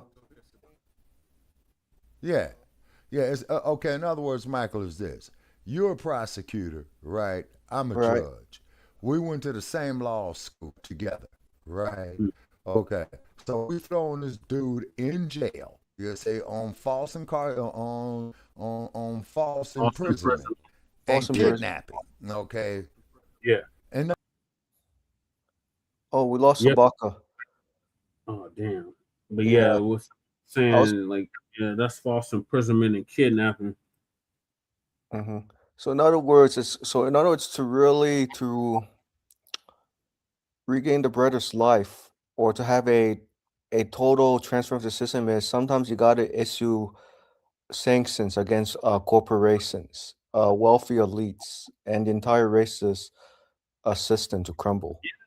Take money out their pocket. Take food out Right. They'll stop doing that shit then. Mm-hmm. And as a matter of fact, Jesse, think about remember what's her name, Lode. Lode at the last reparations meeting talked about implementing sanctions against corporations to issue reparations. Yeah. Corporations owe too. Mm-hmm. Right. Because remember, I asked her like how would it be done when corporations are so tied to shareholders, and she told me it's simple. Issue a provision that sanctions corporations, like a fine, penalize them at at maybe I think she said what at least millions of dollars and up. Yep. Yep. At the very least, yep. Especially since corporations are people now. Mm-hmm. So they normally sue a person. So you're telling me that you'll take away the corporation's tax breaks, grants, and Yep. other subsidies. Mm-hmm. And so that means raising their taxes, right? Unfortunately. I'm talking like on corporations, not individuals. I mean. Oh yeah, for the corporations, yeah. Yeah. How much would you, if you were elected to assembly, how much would you raise taxes on big corporations who had financial ties to slavery? Shit. That's a good question, Michael. I'll say like 50%. 50%. So what is the current statutory corporate tax rate in Colorado as of now? That's a good question, Michael. I'm about to look that up actually. Yeah, I mean, you had to take a guess, like an educated guess, like at a very low end, right? Yeah, definitely on the low end. Okay, and you say you want to raise it to like 50% as a way for corporations to pay reparations to freedmen. Mm-hmm. Because they're already talking about how they don't know how they're gonna fund this, fund the reparations, and I'm like, man, y'all know exactly where y'all can get this damn money from. Right, right. Man, what if the corporations say, Jesse, that's too much, 50% tax rate. We're gonna lose shareholders. We can't pay dividends. Oh, well, so that's old. Right. It's 4.4%. 4.4%. Wow, that's very low, Colorado, compared to like California's corporate tax rate.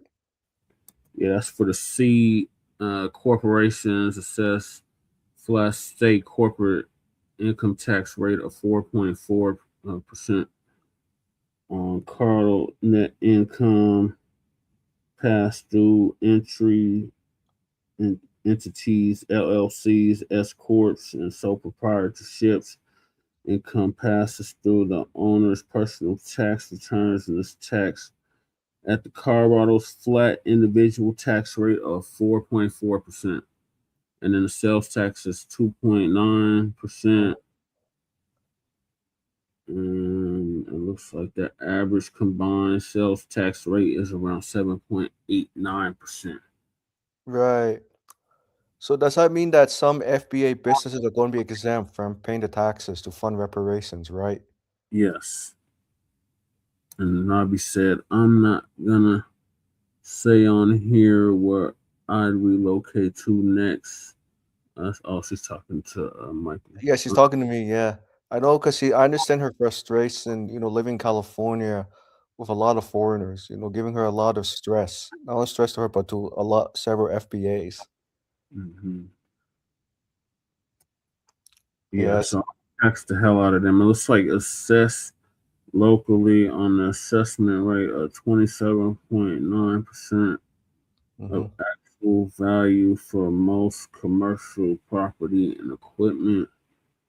And the unemployment income tax applies to employers with initial combined rates starting around 3.12% on the first 100,000 for each employee's annual wages, adjusting over time based on claim history. Right. And so, because my question is, go ahead. She said Cali's corporate tax rate is between 8.8% And 10.84%. Yeah, because when you said 50% corporate tax rate, that's more like kind of like closer to the federal level. Yeah. But you said that you'd be willing to raise it to 50% at the state level to get corporations to pay reparations. Yeah, because they keep talking about they don't know where the money's going to come from. Right. Because I always hear excuses from corporations. They say, "Look, we already pay a higher corporate tax rate at the federal level." I don't know. That might drive away a lot of business, though. Might have to lower that. I don't know. I would say between 30 to 50%. At the state level between. Yeah. Okay. Because I know corporations. It's gonna be like, oh well, we can't have business. You're gonna run all the business away, and I'm like, these damn businesses are responsible for slavery, and they had equal hand in slavery. So. Right. Exactly. Yep. I agree with you 100% because they have a lot of capital, and that capital was actually built by freedmen. I'm sorry, freedmen help corporations. They'll definitely have a target. I'll definitely have a major target on my back. Yep. But I knew the job was dangerous when I took it. I'll tell you. Right. Right. And also corporations, to me, in my honest opinion, they really don't need a lot of wealth because I'm like, they're sitting on mountains of cash, literally, in the closet. We got Shabaka back. Hey, Sabaka. Oh, God, how do I sound now, you guys? You sound better, Shabaka. I don't hear that echo no more. It's still a little... what it is, I'm hit with a heat warning. And then I had to clear out a lot of this damn junk and shit on here, Yeah. Okay. All right, Well, so as I was... While you were away, Michael was asking me what I would raise the tax rate to in Colorado for the corporations that had hands in slavery. I said 50%, and then I was like, I'm gonna have to lower that a little bit because it's gonna run all the businesses out of here. Okay, no. What you do is you raise the taxes on those goddamn stockholders in Colorado who have preferred stock. Yeah. Okay. Not the common stock. The preferred stock is because those are the decision makers of these no good ass corporations, particularly in the healthcare. Yeah. You say, and then you got to put in legislation that they got to make the healthcare affordable, right? But those preferred stockholders, hit them heavy. Yeah. Say, And then if they say they're pulling away their health care, then hit them up for a human rights violation. Right. And Right. Sabaka, See when what you I say mean? preferred, stockholders, you mean those who are already established, right? Right. No, what it is, Michael, the preferred stockholders are generally the ones who control the corporation that hold the preferred stock. That's why they call them preferred stocks. So if you control so much of the preferred stocks, this here determines what your ranking position is on the ultimate management of said corporation. Okay, so basically it's like this here. If you own 51% of preferred stock in the corporation, that there would make you the CEO. You see what I'm saying? Yeah. Then down the food chain, then the president, the vice president, the secretary, the chief financial officer. You see what I'm saying? Those are the sons of bitches that hold the preferred stock in the corporation. So they're not answering to nobody but themselves. You see what I mean? And they make the shit ambiguous and they make it complicated. You see what I'm saying? So therefore that the common man won't understand it. And then the motherfuckers who go to the stock market, man, to buy stock in that corporation, guess what they give them? Dividends. No, dividends is your payment on your shares. Common stock. Common stock. In other words, you just receiving dividends if it's profitable enough, but you're not making no decisions on running that corporation. I see. The classic example of this, man, is these damn health maintenance organization corporations. Yeah.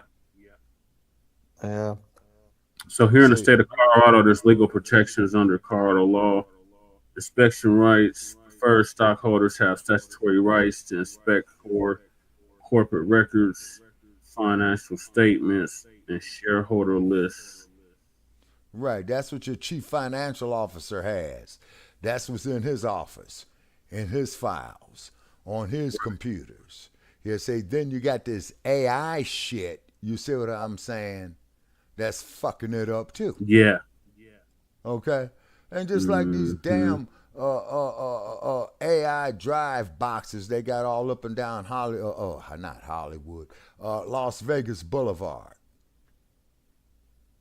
Ain't nobody driving a motherfucker. And these damn fools is going in there paying $35, $50 a pop just to ride into it, just from the South Strip to the North Strip. Mm-hmm. And if that son of a bitch goes out there and runs over somebody, who are you suing? Right. Right. And they're going to put up a whole bunch of fucking red tape. Okay, well, let me see the motherfucker's driver's license. What license? Why they drive it?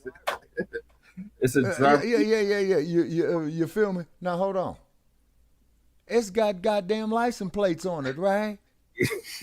So who is the motherfucker registered to? Itself? Who's putting wait a minute. Who's putting the fucking tags on the goddamn license plate? Right.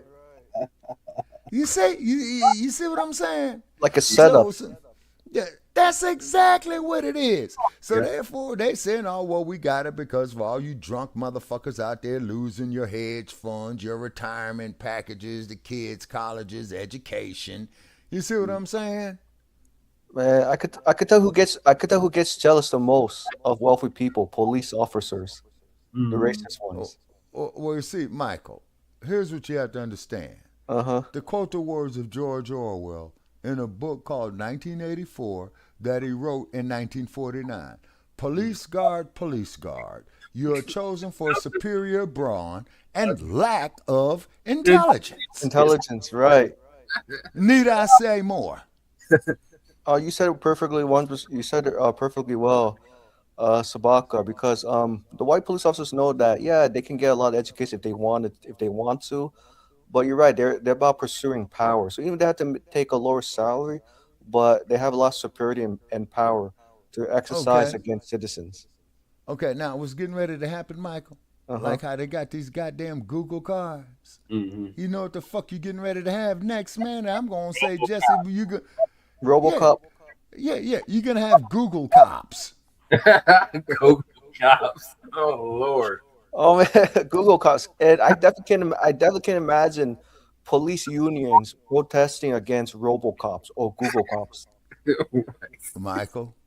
The car gonna come pick you up. Michael. Listen to me when I tell you this. Oh, the God. union reps, it's gonna be all fucking AI, man. Right. I mean, I'm just saying that. I mean, I'm not advocating for the police, but I'm just understanding that they fear that they can no longer, control FBAs anymore once RoboCop's go into full effect. Okay, now the programming that they're gonna say for these RoboCops, guess what they're gonna put in there very heavily?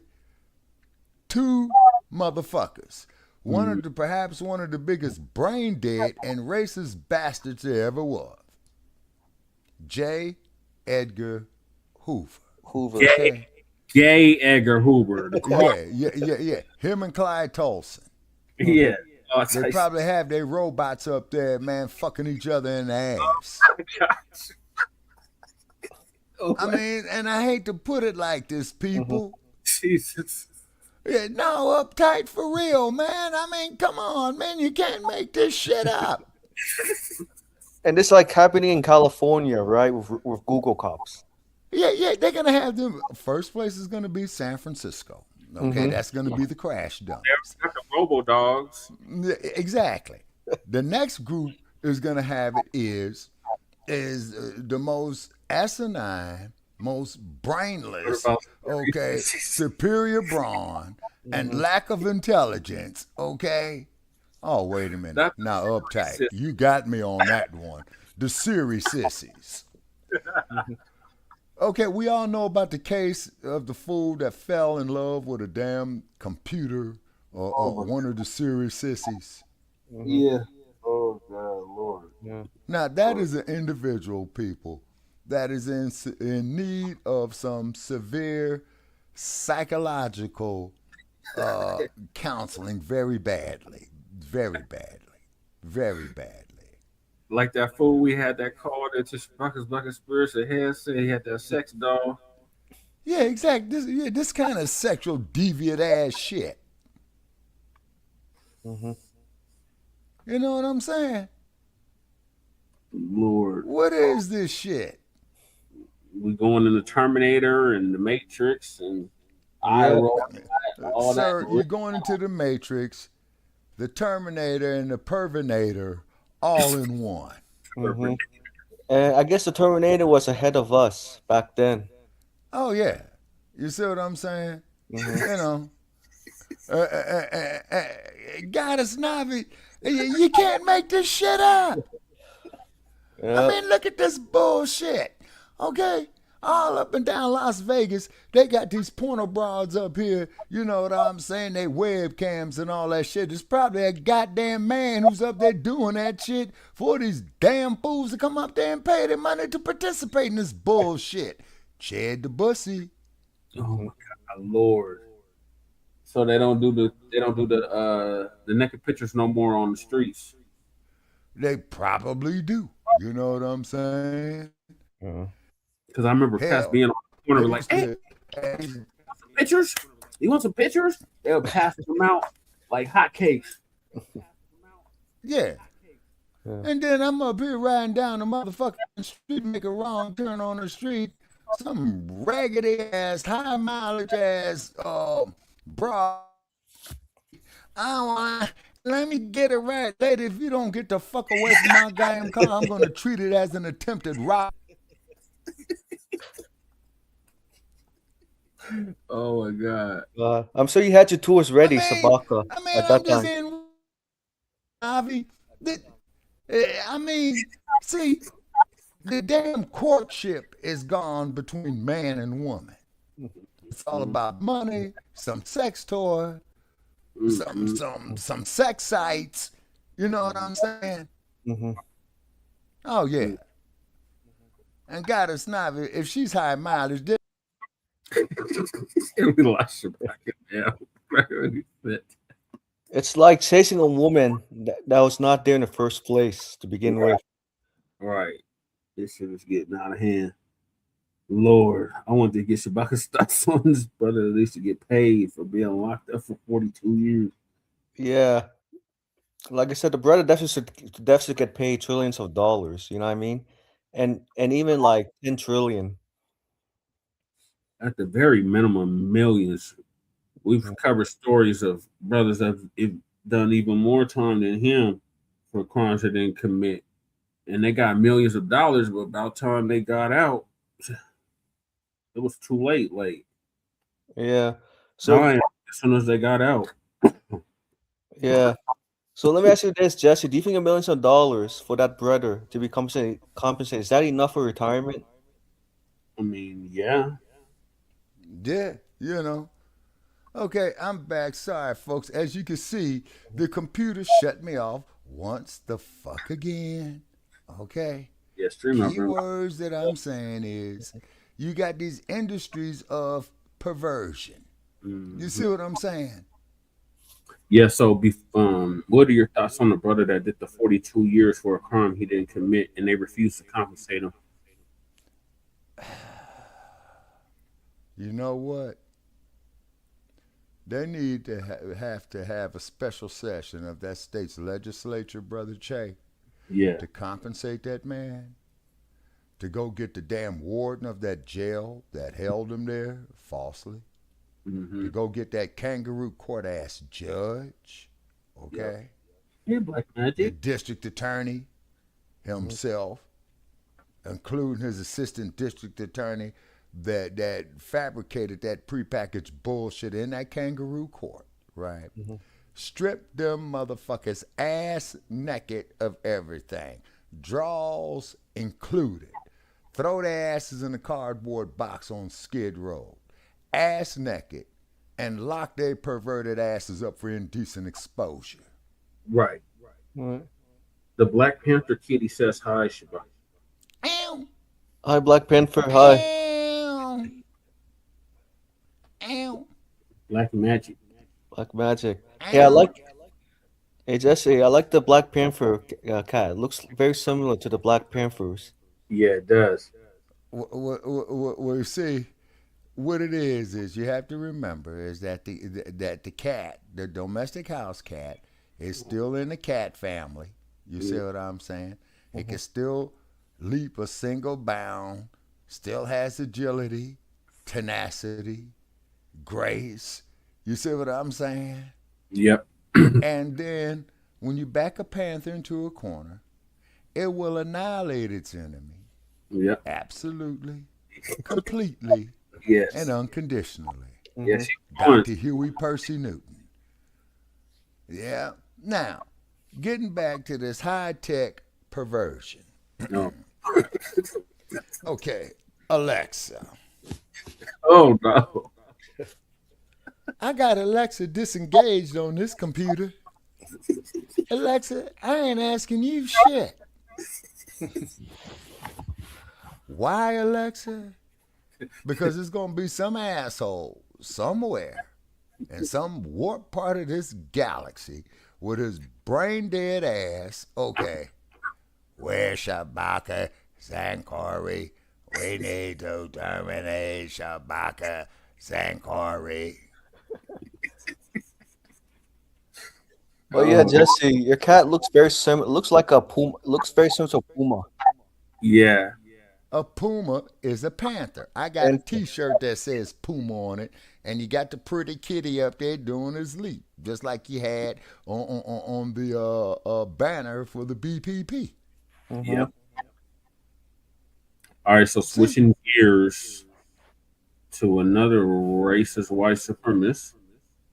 Okay. This mayor's wife in North Carolina decides she wants to terrorize the black residents. Okay. City.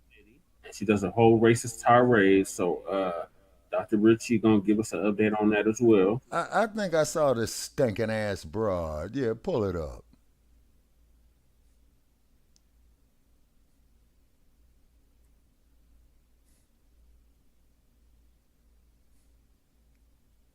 A North Carolina mayor's wife goes on a racist rant online. They tried to tap it down, but we do have the details. Put it up for mass. The wife of the mayor is under fire after blaming the city's problem on black people. Yep. Oh, God. Black folks. Now here we Yvonne Doughty is the wife of a 5-term mayor named Emory G. Doughty. So the mayor has had this job for 5 terms. That is correct.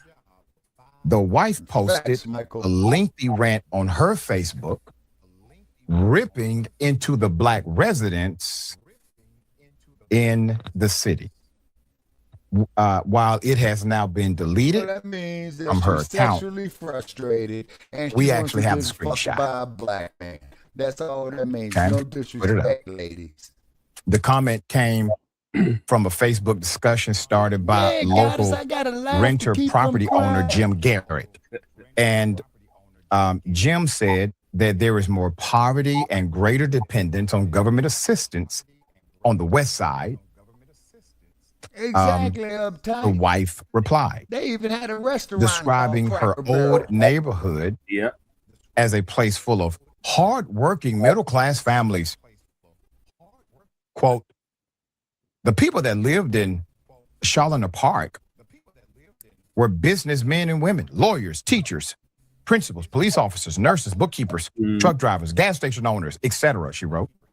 Another quote, my point is these were people with all kinds of employment and everybody worked for what they had. No handouts, government giveaways.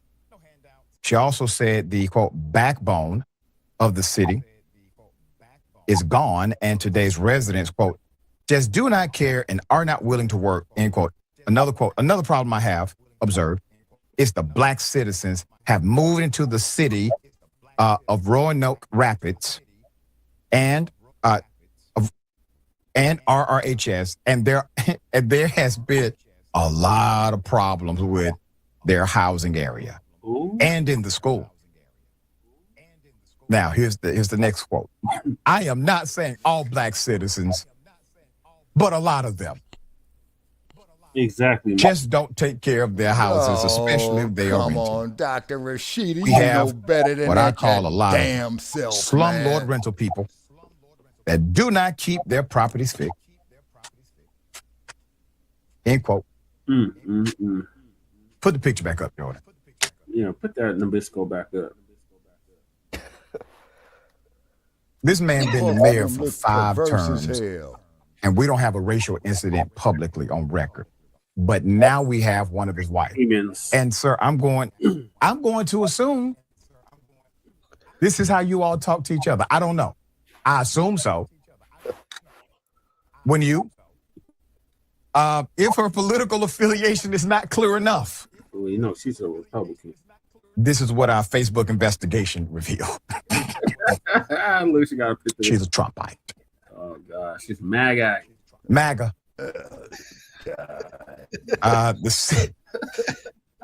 The city issued a public statement on Friday, meaning her husband.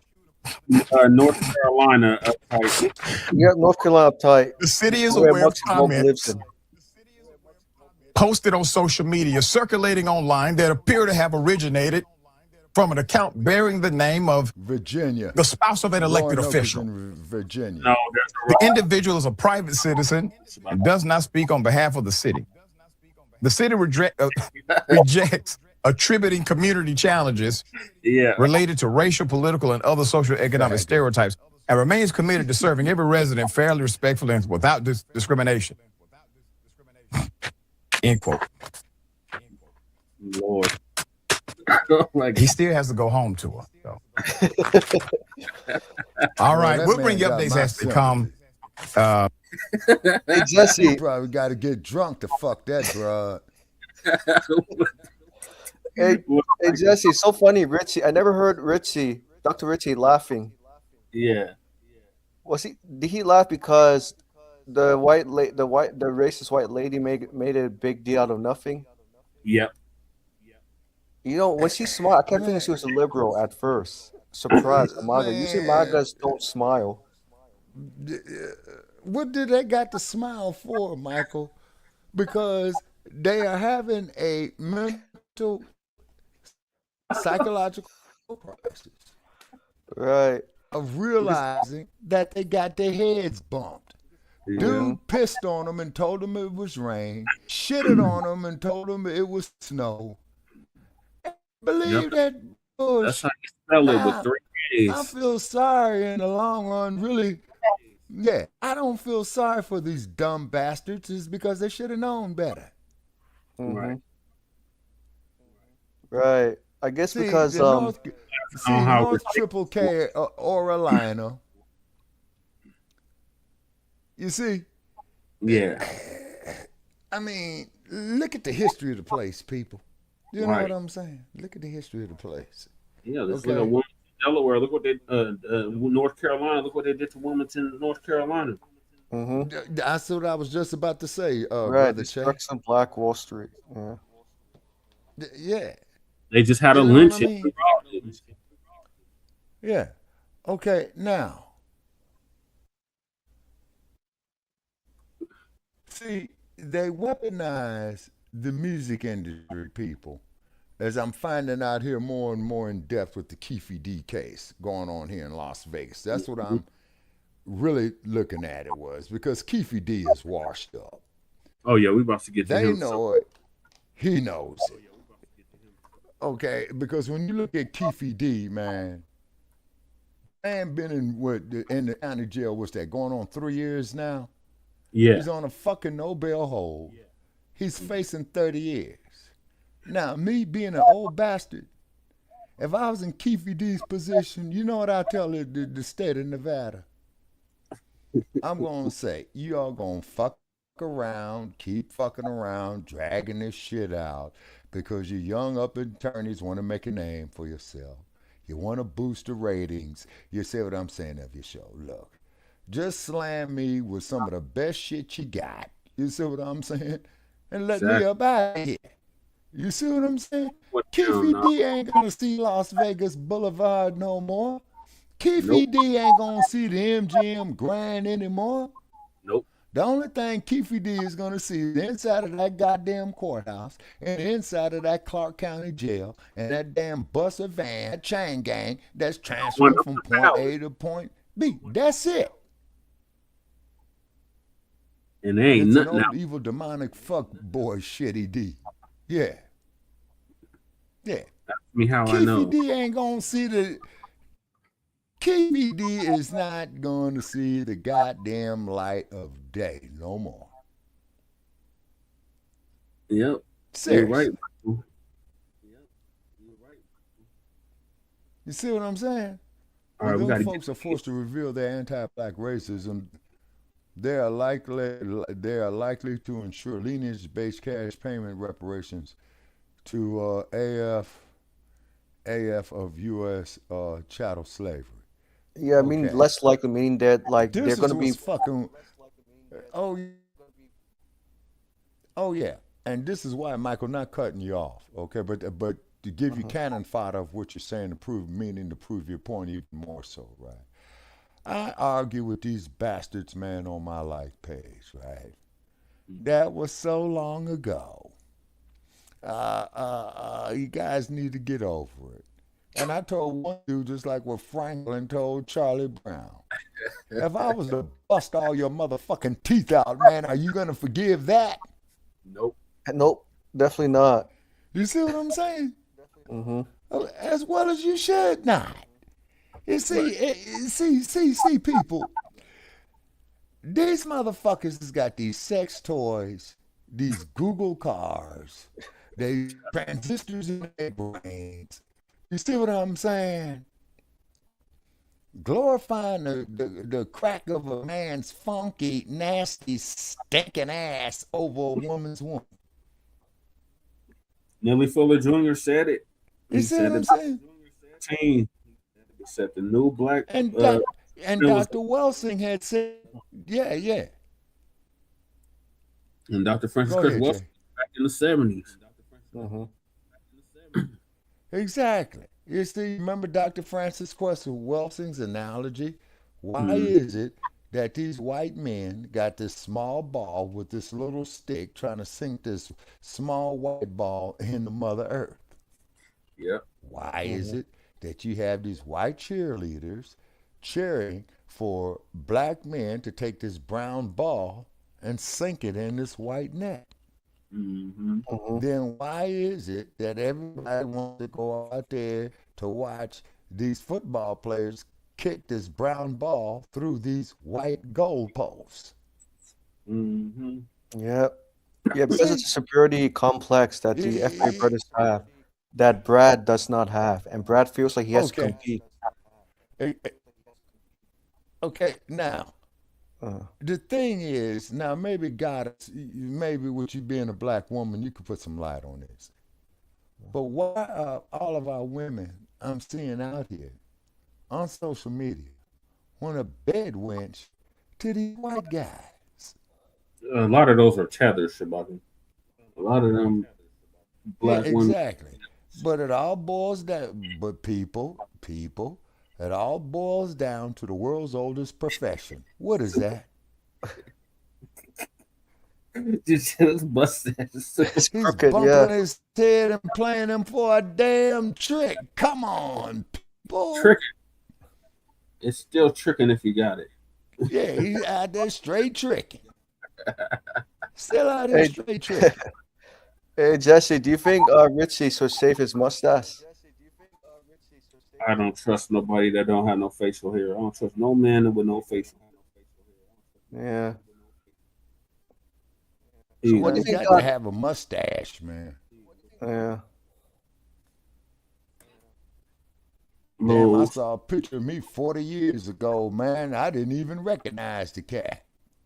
Nabi answered your questions. Shabaki said low self Low wealth, self-worth validation. and their need of validation in her opinion. Okay. Now, let me ask you a question, people. Okay. When you see these walrus ass, Miss Piggy, out of shape individuals sitting around these swimming pools in Las Vegas, bruh, I can't digest my food. But when I see these 45-year-old big bud, world big chocolate sisters in shape, oh my, make an old man wish for Younger days. Other than that, yeah. And now Goddess Navi is saying something. Other than that, I don't get why they want to be fetishized. Be fetish, Shabaka. Okay. No, fetish. Okay. Which is fetishized. Okay. Fantasy. You know what I'm saying? Probably hopping up and down on vibrators, wishing some brother was, smashing it. The world's oldest profession. Oh, yeah, uptight. Yeah, they got a whole lot of oldest professionals out here in Las Vegas. That's for damn sure. I mean, I drive down my damn street. Driving down the damn street, you know what I'm saying? You know, public servant, if you know what I mean. Yeah. Can I get a ride? Lady, will you please step the fuck away from my car? Or otherwise, I'm going to treat it as if you're trying to hijack my vehicle. You got high mileage. Ain't no telling what type of disease that you just contracted. And you want me to pay you to contract your disease? Bitch, is you crazy? Excuse my language, Goddess Navi. But this is the insult to my intelligence. You see what I'm saying? You see what I mean? And then, gentlemen, if you ever come here to Las Vegas and you're doing your gambling at the crap table, man, beware them bras trying to come up on you, trying to distract you from your business. Okay, Michael says, as a style of cooking in the United States was deeply shaped and perfected by enslaved, Free foundational Black Americans building upon foundational indigenous pit cooking. Building upon foundational indigenous pit cooking methods. Yeah, what you could do, Brother Che, because we've barbecued like that at one time. Like if you can't get you a grill, all you do is just take you a shovel. You see what I'm saying? Get you some bricks and get you a grill out the oven, right? Yep. Start your fire in it, you know what I'm saying? And then put the grill on it, you know, to sanitize it, man. And then you can start barbecuing. We did it many times in the 60s, you know, coming up in Los Angeles. Right. I know that's right. No. Well, hold on, Goddess Navi. I don't blame you, man. You see what I'm saying? Of course not. Yeah, exactly. You see what I'm saying? You know? We got to get to these tethers. Earn your leisure. Yeah. So I get from the professor.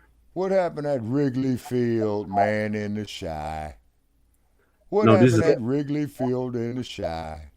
Hey, bro, the Brads and the Karens going at each As other. I see the word baseball fans and Wrigley fans, that got it. You know they was unruly. Yeah. Okay, let's see who got drunk enough to fight. Yes, pretty much Brad, Ken, and Becky. Yeah, you know it. They always. Yeah. In other words, okay, you talking about the Montgomery scrawlers, right? Mm-hmm. Yeah. That's the ones that get drunk and want to fight. Yeah. Yeah, right. You know, so the trainer in their corners, Johnny Walker, old granddad looking older than Mickey and Rocky. Yeah. Yeah. Moving along. You got Jack Daniels managing his corner. Yeah. Mm-hmm. We got the Earn Your Leisure clowns. We already covered them, but we got to hear Professor Black Truth's take on it. So Earn Your Leisure or Earn Your L's. Crash Out. So they had a conference in Atlanta, Georgia. Okay. And they said, oh, it's not an all-black conference. ATL. It's not just a black conference. Then why did you have it in Atlanta, Georgia? Why are you padding your platform? What did you expect? Black folks make up 7% of the population of Atlanta. But they said it's not just a black conference. Like all mixes of people, basically. So our brother Professor Black Truth going to give us an update on these clowns that need to be counseled immediately. Right. Okay. Family and fellow soldiers, I'm the professor, and this is the moment of truth. Some of the dumbest things I've seen online even before the event, somebody was like, we have events like this every single week in Atlanta. You're an idiot for saying that. You never. There's no event in the world like that. And like I said, this is coming from people that actually are qualified to speak. Somebody like Mike Novogratz, somebody like John Morgan, somebody like Louis Carr, who's seeing the event, who's seeing 30,000 people, let alone 30,000. But I'm not even on the black thing no more. I never was on the black thing. Not a black event. Because I seen somebody else that said that, like, it was white people. Yeah, they're qualified to be there. Like, what do you mean? Like, you think I'm gonna cater just to black people just to get torn down by black people? You out of your mind. There's gonna be even more white people next year, and Spanish and the Filipinos, of course. Like, I'm done. It's been real. Yeah. Well, for what? The only thing you're gonna do is criticize it and tear it down. And not pay and want to get it for free anyway. Rashad, if black people built this, we can't turn our backs on black people. No, I'm never. But I'm saying it's all inclusive. Oh yeah, for sure. And so I just want people to understand that right now. Don't ever think that it's not an all-inclusive thing. But it was always all-inclusive from the beginning. People have put labels on you that you yourself didn't put on yourself. Oh, you never called it the Black Investment Conference. Yeah. But they try to do that to me. Even with me, they're like, "Oh, you think you're the best black investor?" I'm like, "No, I think I'm the best."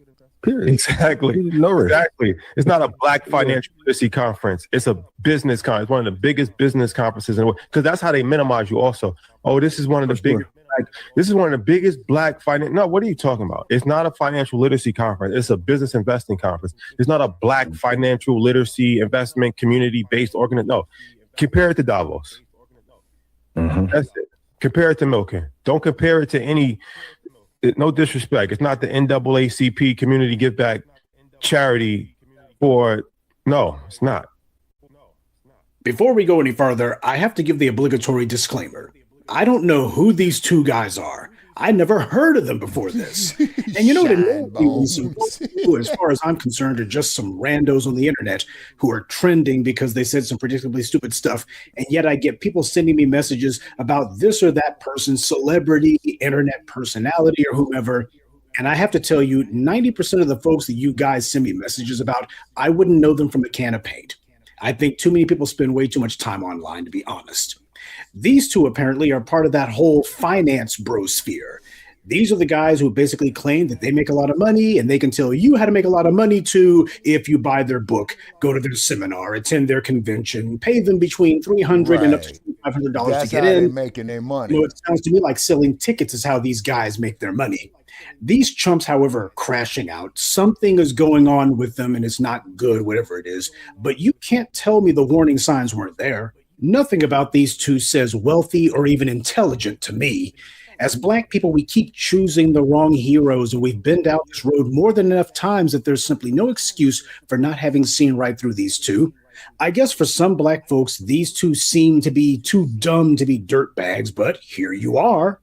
And not to be messy, but if you wasted your time listening to them, or worse, if you ever gave them so much as one thin dime, then you deserve whatever feelings of dejection and anger that you're feeling right now. And I say that not to be malicious or otherwise to be condescending, but I say it because black folks need to understand we should be able to learn from these things before the snake bites you. It couldn't have been more obvious, really. And no, I don't think you had to wait until now to have figured this out.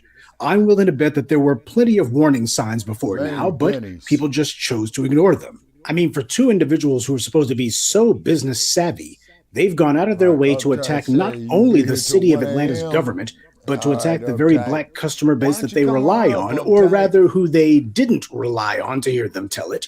These guys are talking as if their event had people sneaking in and that the people weren't paying to get in. Then why were they bragging about having a record-breaking attendance this year? Black people made the mistake of supporting these two. Black people made their little side hustle flea market into a profitable venture. And because there's no cure for stupid, this knucklehead decided it'd be a great idea to say that they're not catering to black people and that they were never catering to black people. They said they're reaching out to every constituency and audience they can. You know, when I heard him say, "You think I'm just going to cater to black people?" that reminded me of Kamala Harris. You think I'm going to do something that only benefits black people? No. Exactly. And then the heifer had the nerve to expect black votes. These morons keep trying the same ploy, buck dance for massa, trash black people, and they hope that some white person with money is going to see this and the cash is going to start rolling in. It's a ploy that's as desperate as it is pathetic because it doesn't work. They seem to be trying to reverse engineer what Richelieu Dennis did with Essence Fest, clumsily trying to switch horses in the middle of the race. Who are these white and Filipino and Latino patrons who these guys think can't wait to get into their convention? Who in the white or Filipino communities has been bigging them up or advertising them or saying, "Hey, these black guys over here, we need to be listening to them"? Who? The only reason anyone even knows these two is because of their black customers, period. Nobody associates them with white audiences. And if they think that they're going to cross over, then they're dumber than they look. You know, it smells to me like these two are trying to get some big white money donors to start investing in them, and it's not happening, so they're doing something big and noisy and stupid to try to see if that will get these white investors' attention, and it ain't gonna work. But we've seen this time and time again, from BET to TV1 to whomever, you know, people who actually did manage to get those big white donors to give them some big white money. We have people from within the black community who always use the same play. Claim we're building something just for black people and we're keeping it black, etc. But as soon as they think they've built up enough brand equity and built enough company value, they immediately go looking for some white people who they can sell it to. They're only keeping it black until they can find some white interest to sell it to, and after that, they're cashing the company out. A lot of you wonder why it is that I don't shout out these so-called financial podcasters. It's because of mess like this. Unfortunately, these people who want to claim that they can tell you how to get rich and they're getting to the bag, etc., they're always playing the same stinking angle. Gather a black audience and try to cash them out to a white bidder. And they also have an attitude of disdain and disrespect for the very black people who they claim they want to help. See, they try to put on this persona that they've got so much money and that they're so successful, and that's why the poor, ignorant, indigent black masses need to listen to them. Because the black community is broke, and if you guys are tired of being broke, you need to listen to us. We know what we're talking about. And then they turn right around and spit in your face after you listen to them and give them money and make these guys rich. To be honest, when I saw the initials EYL, for a good long while, I thought that it was YSL, Young Slime Life. Seems I wasn't too far off the mark on that one. And they're not too bright when they go trying to start fights with the very city government that they're supposed to be working with. Hell, even Richelieu, the dummy dentist, wasn't dumb enough to try that with New Orleans. Well, at least not yet. Are these two crash dummies tethers, or are they otherwise intersectional? Or just garden variety idiots? I really can't take anyone's so-called investing convention seriously when I find out that they were also using it as a speed dating event too. So these guys had all kinds of garbage going on, none of it intelligent. For the people who like to listen to these investment gurus, here's what they really think of you. I'm sure some of you probably listened to these two gerbils and probably gave them money too, and probably even attended their convention. And they didn't even have the decency to thank you for it. Instead, they said that they didn't need you. Hell, they don't even need black people's business. And they didn't even want it. And that you snuck into their event. They're talking about black people the same way you'd expect any racist troll to. But I'm willing to bet that if black people deprived these two morons of their business, they would be singing a different tune. If white people were the ones they wanted to appeal to, then why didn't they put their little flea market in Boston or Connecticut or New York? New York's the financial center of the United States. Why didn't they go there? After all, they got all this money, right? And they've got all these connections, right? And they're trying to appeal to everybody, right? I mean, if you're looking for big white money, it doesn't get any bigger or whiter than New York City.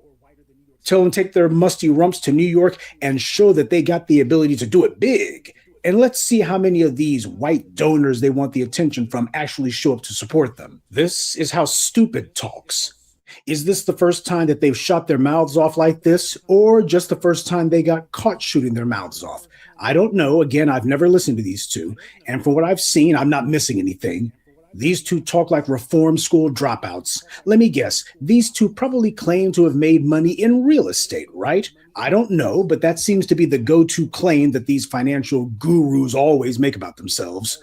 With all of these black people who you see online claiming that they own real estate, you would think that the black community in America would be the single largest holders of real estate anywhere on earth. I mean, to hear the way that these guys are all talking about, I own real estate. It seems like every black person in America owns real estate, to hear these people on the internet tell it, because there's so many of them claiming it. For a couple of knuckleheads who try to palm themselves off as being so business savvy and that they know so much about business that the rest of the black community is just too ignorant to know, all they had was just a momentary flash of idiocy, and that was enough for them to start shooting their mouths off not once but twice. They're ready to jump out a window to disrespect black people and an entire black city. Well, I say that both the black community and the city of Atlanta should tell these morons to get lost. They say black people don't support them and that they don't want to cater to black people, then leave them with no other choice. As black people, we've conditioned people to think that they can insult us, condescend to us, blatantly disrespect us to our faces, and that we'll still give them our money and attention afterwards. You want to know why? Because in too many cases, we do. There's a reason you don't see me mentioning any of these so-called financial types, and that's because they're almost all trying to sell you something, which is how they really make their money. The fact that they're going out of their way to insult and attack the black community makes me think that there must be something going on with them where they're wanting to get their hands on some money and fast. This is not how you move when everything is business as usual. Trying to make Atlanta city government cater to them, putting on the tap dancing shoes and begging for some butter biscuits. Are these the kind of moves that a boss makes? These two clowns are a joke. They come off as wannabe street dudes who can barely form a coherent sentence, and yet they're going to tell you how to get rich. They're going to tell you how to invest. You'd be better off watching some Warren They're Buffett like videos Coliseum instead. quiz. At least he's never crashed out and Get you started insulting both the 110,000. black community and the entire city of Same with the Atlanta. Rose Bowl. And if these two half-wits think that white and Filipino audiences are going to trust them with money, or going to place their financial fate in these two's hands, or going to allow them to tell them anything about investment, then from now on, EYL shouldn't stand for Earn Your Leisure. It should now stand for Eat Your L's. Good day, and be one. I'd like to take a moment to mention some of our contributors: Rose Arnold, Morris Bodden, Edward Alexander, Lynette Burns, and Dia Williams. Salute to them, and thank you to everyone for listening, liking, and sharing this message. Black empowerment only exists because of you. Yeah, to hell with them. What are your thoughts, Shabaka? Man, to hell with these clowns, man. They just out there pandering bullshit, man. That's all. Yeah, they That's say all that they're they doing. black platform now for black people, but if you go check out their videos, everything's black, black, black, black, black, black, black, black, black, black, black, black, black, black. I think What did they say about fleas. me? That's 19 And then fleas. what did they, yeah, and what they say about me, Brother Che, I try to go up on another platform. Oh, that's Shabaka. That NGR is crazy. They showed me the door real quick. Yeah, these You know what I cats mean? are tripped. Now, I ain't mad at nobody trying to make a living. You know what I'm saying? It kind of remember that Not at all. one scamming brother Jay Morrison that Moist Watkins was Oh, promoting. yeah. Yeah. You mean Dr. Yeah, Boyce Watkins, because- right? Yeah. Yeah. Oh yeah, I got Now, yes, there's I got an something update. going on with him. And I remember Jay Morrison. I ain't seen him in a while. That's because she's been scamming people. He laying low. Oh yeah, Well, but if you're gonna mess around and find out. yeah. And that's why But we Dr. say if somebody donates to us, we will show you a receipt of what your money got spent on. Mm-hmm. Yeah, that 19 fleas people. We got to counsel him too. Mm-hmm. Oh, by the way, Jesse, Phil Scott interviewed Dr. Boyce Watkins in 2016. Yeah, I remember that. That's when he was still with the Advice. He had the Advice show. Yep. Oh, okay. Because I was trying to reach out to Dr. Boyce Watkins, man, trying to get him on Shabaka's Black Experience. All those man. accounts are scam accounts. Asked him- The one that he has on Yeah, Facebook, I know. the one on Twitter is a scam account. The one on Instagram is a spam account. Any of them platforms. Yeah. And by the way, yes, I heard that Dr. Boyce Watkins is, I think, married for the second time. Well, that's why you always want a direct phone number on them. Yeah. And but yeah, so Dr. Boyce Watkins visited Ghana, I think last year or the beginning of this year. Yeah, he's back on his pantheism. Yeah, Ben Atkinson, yeah. I heard that sometimes Dr. Boyce Watkins doesn't give good financial advice, and he No, he don't. He don't. And he done scammed all kinds of people. Like Vicky Diller used to be with him. She left. Nietzsche X used to be with him. She left. Man, whatever happened to Michi X? I guess she retired, huh? Queen Abadala, the one that's always dissing Vicky Diller, she left. Stacey Albee on Fly Nubian Queen. Oh, the one that turned I out vaguely remember Fly. Lioness Crown. She used to be over there too. She turned out to be a Democratic op though. Wait, who turned out to be a Democratic op? Lioness Crown. Linus Crown, never heard of her. Oh wow, she was heavy. Linus Crown, like she still does like YouTube, or she like She used to be with Boyce Watkins on Fly Nubian Queen. Fly Nubian, right? Yeah, I had a friend I who used remember to Fly Nubian Queen because I invited him up there with us, Brother Chaywood, about shit 6, 7 years ago, man. They never accepted our invitation. Yeah, because they Yeah. were throw it with voice because he was scamming them. Wasn't paying them. He was ripping them off. All kinds. But yeah, she Yeah, turned out to be a Democratic shield. Boyce Watkins. I heard Boyce Watkins say he's Yeah, that's independent. the one. That's the one. Yep. She look like she's possessed. Yep. Mm-hmm. Yeah. He did.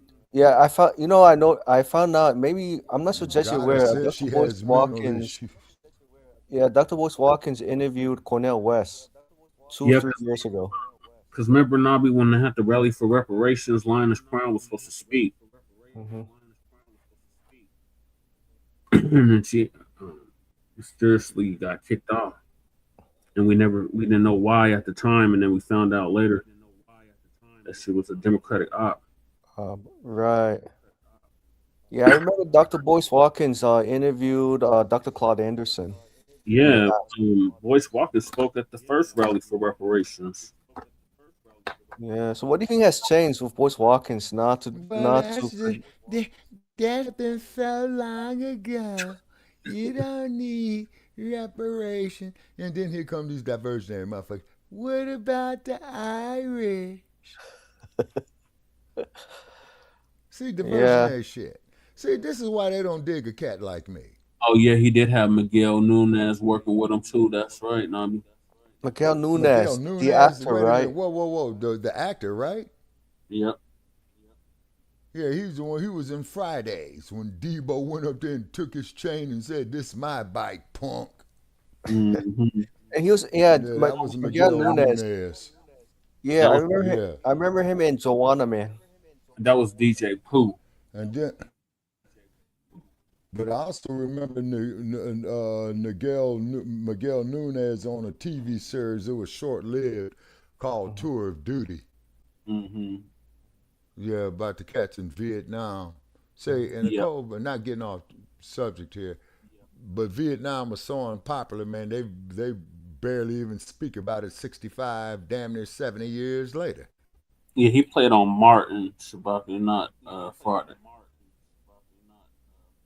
Yeah, Miguel Nunez. He was. Yeah, he's. I remember Miguel Nunez was in Joanna Man. Yeah. Okay, but also too, but there's something about Martin Lawrence, and I've had unconfirmed reports that his co-star Tisha Campbell, repeat, this is unconfirmed. Okay, it came out of those rag publications out of Los Angeles. Let me say that. But it was something that Tisha Campbell had to get a restraining order against Mr. Lawrence because he was harassing her, and Tisha Campbell is a married woman with a family. Oh, I didn't know that. I just saw for sexual harassment. I also heard. Yeah, no, that's exactly what it was because he was so much into her. I guess he was kissing her on a TV show and stuff like that. You know what I mean? And surely between takes, I'm sure that Miss Campbell's husband is right there. You see what I'm saying? Right. You know? Because okay, now let me make sure I got it right. When they go into the studios and then when they go out on location that I've seen in the city of Los Angeles over the course of my lifetime, right? They'll allow your spouse or your better half or your children to come out there. You know what I mean? And I think the one who really, okay, because you got to look at that each movie that they make, right? It's a business project. So this is where you get the executive producer, the associate producer, or what have you. Okay. And of course, those producers are lined up about the amount of money that they got invested in the project. So let's say you got a budget of $1 million to make this film, right? Okay. Yeah. The executive producer is the one that's putting up the high. Like Gina? Gina, no.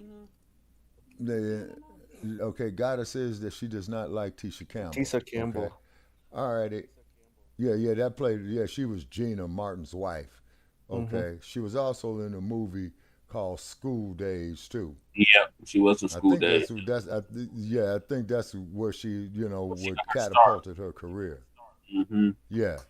Okay, so let's say you got a budget of $1 million, okay, to produce a film. Okay. So you need $1 million to produce this film. The executive producer is the one who's coming up, man, let's say with about 700,000, right? The producer himself might be coming up, man, say with about another 100,000 himself.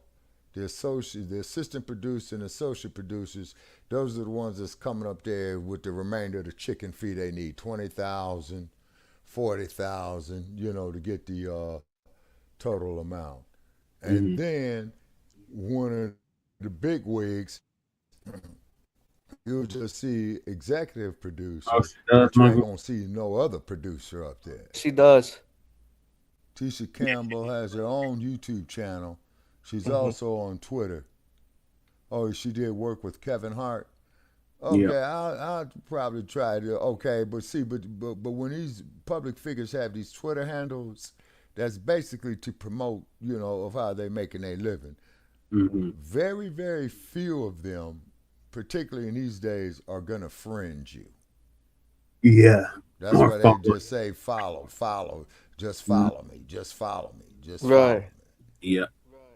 But if you come across high profile figures, try to get the contact information on it. And you keep it to yourself and you don't let no damn body know that you're familiar with them. Because they will step away from you. They will drop your ass. Yep. You see what I mean? And I can't blame them.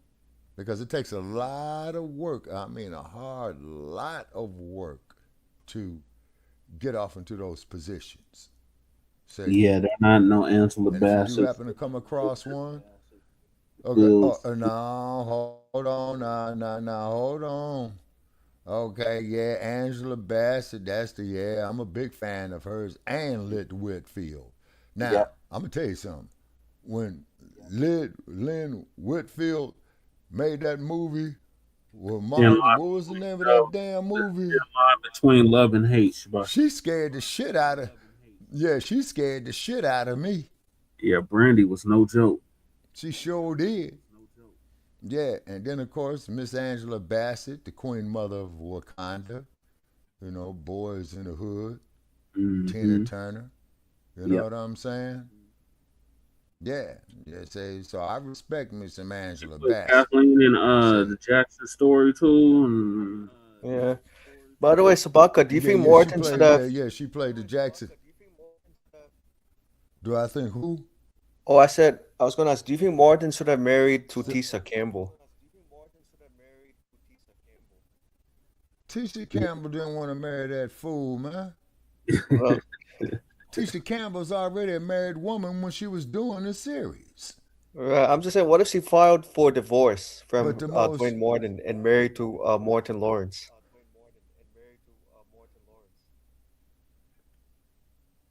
I don't see that happening. Then that would mean, Michael, that something severely had happened in her personal life, in my opinion. But but both are banging to be in their 60s. Pure motivation for black women to take care of ourselves. Okay, now, Goddess, you are right about that, because Angela Bassett she's 1 year older than I am. Okay? All right, now let me make sure I got it right. Okay, Tisha Campbell, I don't know how old she is, but I would imagine that Tisha Campbell probably backed up out the industry a little bit and is just living off of her residuals, because what a lot of them do is that they would make their money and they will invest into something else, you see? But you know who I think, who they gave a bad deal to? Viola Davis. Oh, yeah. Viola Davis. Big time. You know what I'm saying? And then Viola Davis, she has a project coming up. And then Taraji P. Henson, I didn't know that she liked to, how would I say, Brother Jay, Yeah, and likes to quote unquote swirl. Yeah. You know what I'm saying? You know. Oh, and But by the when oh, by the Taraji way, P. Go ahead, Michael. sorry, by the Tisa Campbell and Martin Lawrence reunited not too long ago for a reunion, and Tisa Campbell decided to forgive Martin Lawrence for the scandal. Oh, She okay. did. 2017. Okay. Yep. Yeah, she's Okay. 57. She was born in Okay, Tisha 68. Campbell is. Okay, so Tisha Campbell was born at the height of the Black Empowerment era. Yep. Mm-hmm. Okay. Yeah, she's All actually righty. she's Okay. born not too far from your state. She's actually born in Oklahoma. Yep. Tisha Campbell was born in Oklahoma. Yep. Was she born in Tulsa by the Black Wall Street by any chance? I think she is from Tulsa. She's either from Tulsa or Oklahoma City. Let me see. Well, Tulsa and Oklahoma City are quite a stretch from each other, Brother Che, like Denver is from Yeah, she was born in Pueblo. Oklahoma City, Oklahoma. Yeah, she was born in Oklahoma City and she was raised in Okay. Newark. Raised where? Newark, Brick City. Newark, New Jersey? Yep. Yeah, that's why her interesting accent because is. Newark, New Jersey. Okay. All right. So, in Newark, New Jersey, that's where Queen Latifah is from. Yep. Yeah. I thought Queen Latifah was And from Ice-T Virginia. is. No, Queen Latifah is from Newark, New Jersey. Yeah. Because she's always talking about VA when she first came out. She was talking about VA being in Virginia. So she was probably born in Newark and then moved to Virginia. As a kid growing up. Okay. Yeah, because they're real close to each other. And I remember Latifah's record. That was a big hit. What was that there? 93, 94. You and I. Living Single. No, it was Yeah, okay. Huh? All Hail the Okay, Queen. now. Oh, yeah. And she used to wear the hats out of the Zulu Empire, too. Mm-hmm. I forgot what they called them. Who in the Afrocentric Okay. era. Yeah, and she was in that movie Jungle Fever too, Queen Latifah. Yep. Okay, in a bit part. Yep. Before she went mainstream. And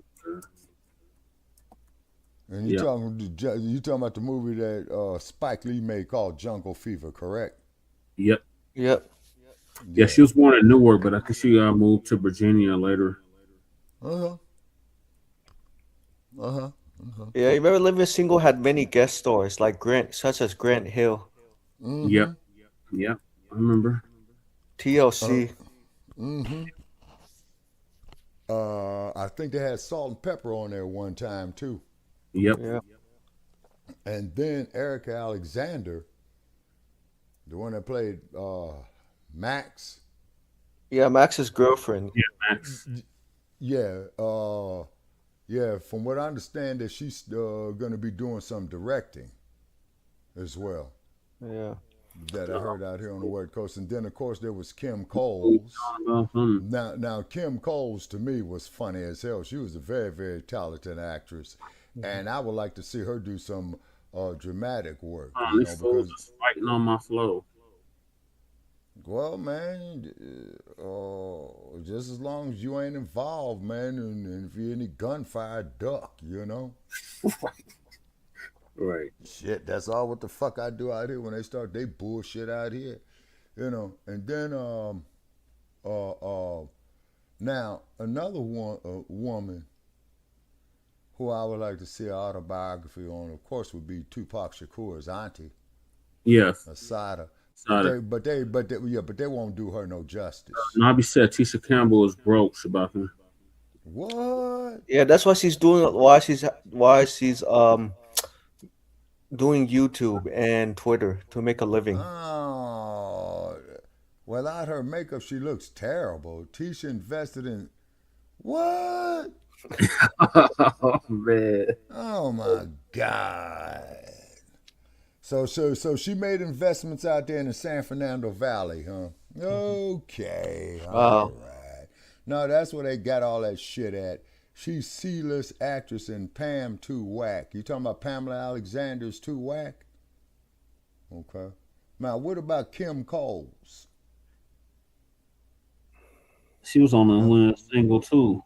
Yeah, Living Single. Yeah. Yeah. You know, but I heard Kim Coles, Eric Alexander, and several colleagues think about doing a reboot for Living Single. What do you guys think about that? Oh yeah, they could, but T.C. Carlson, man, you know, he was too much of a trip. Yeah. But I did like Overton. Doug Overton. Yep. Yeah. That was the one that paid Pam on Martin. Yeah. What, the one that paid Pam on Martin? Yeah. What was her name? Tiasha Arnold. Yeah, from New York. Yeah. Oh, okay. Yeah, she's definitely for reparations. Yes, she is for reparations. Okay, see, I remember people. in 2024, she said she wasn't going to support Kamala Harris, but she would support reparations. Or something today. Okay. We had a whole post, a tweet about it. Okay. Now, but the thing is though about this AI shit, right? Because the work that you and I, Brother Che, had put in, okay, and the various associates that we had over the years, man, we should be having us a fucking mansion up there in the Hollywood Hills. Mm-hmm. All right, let me move to the next topic before everybody passes out, and that is.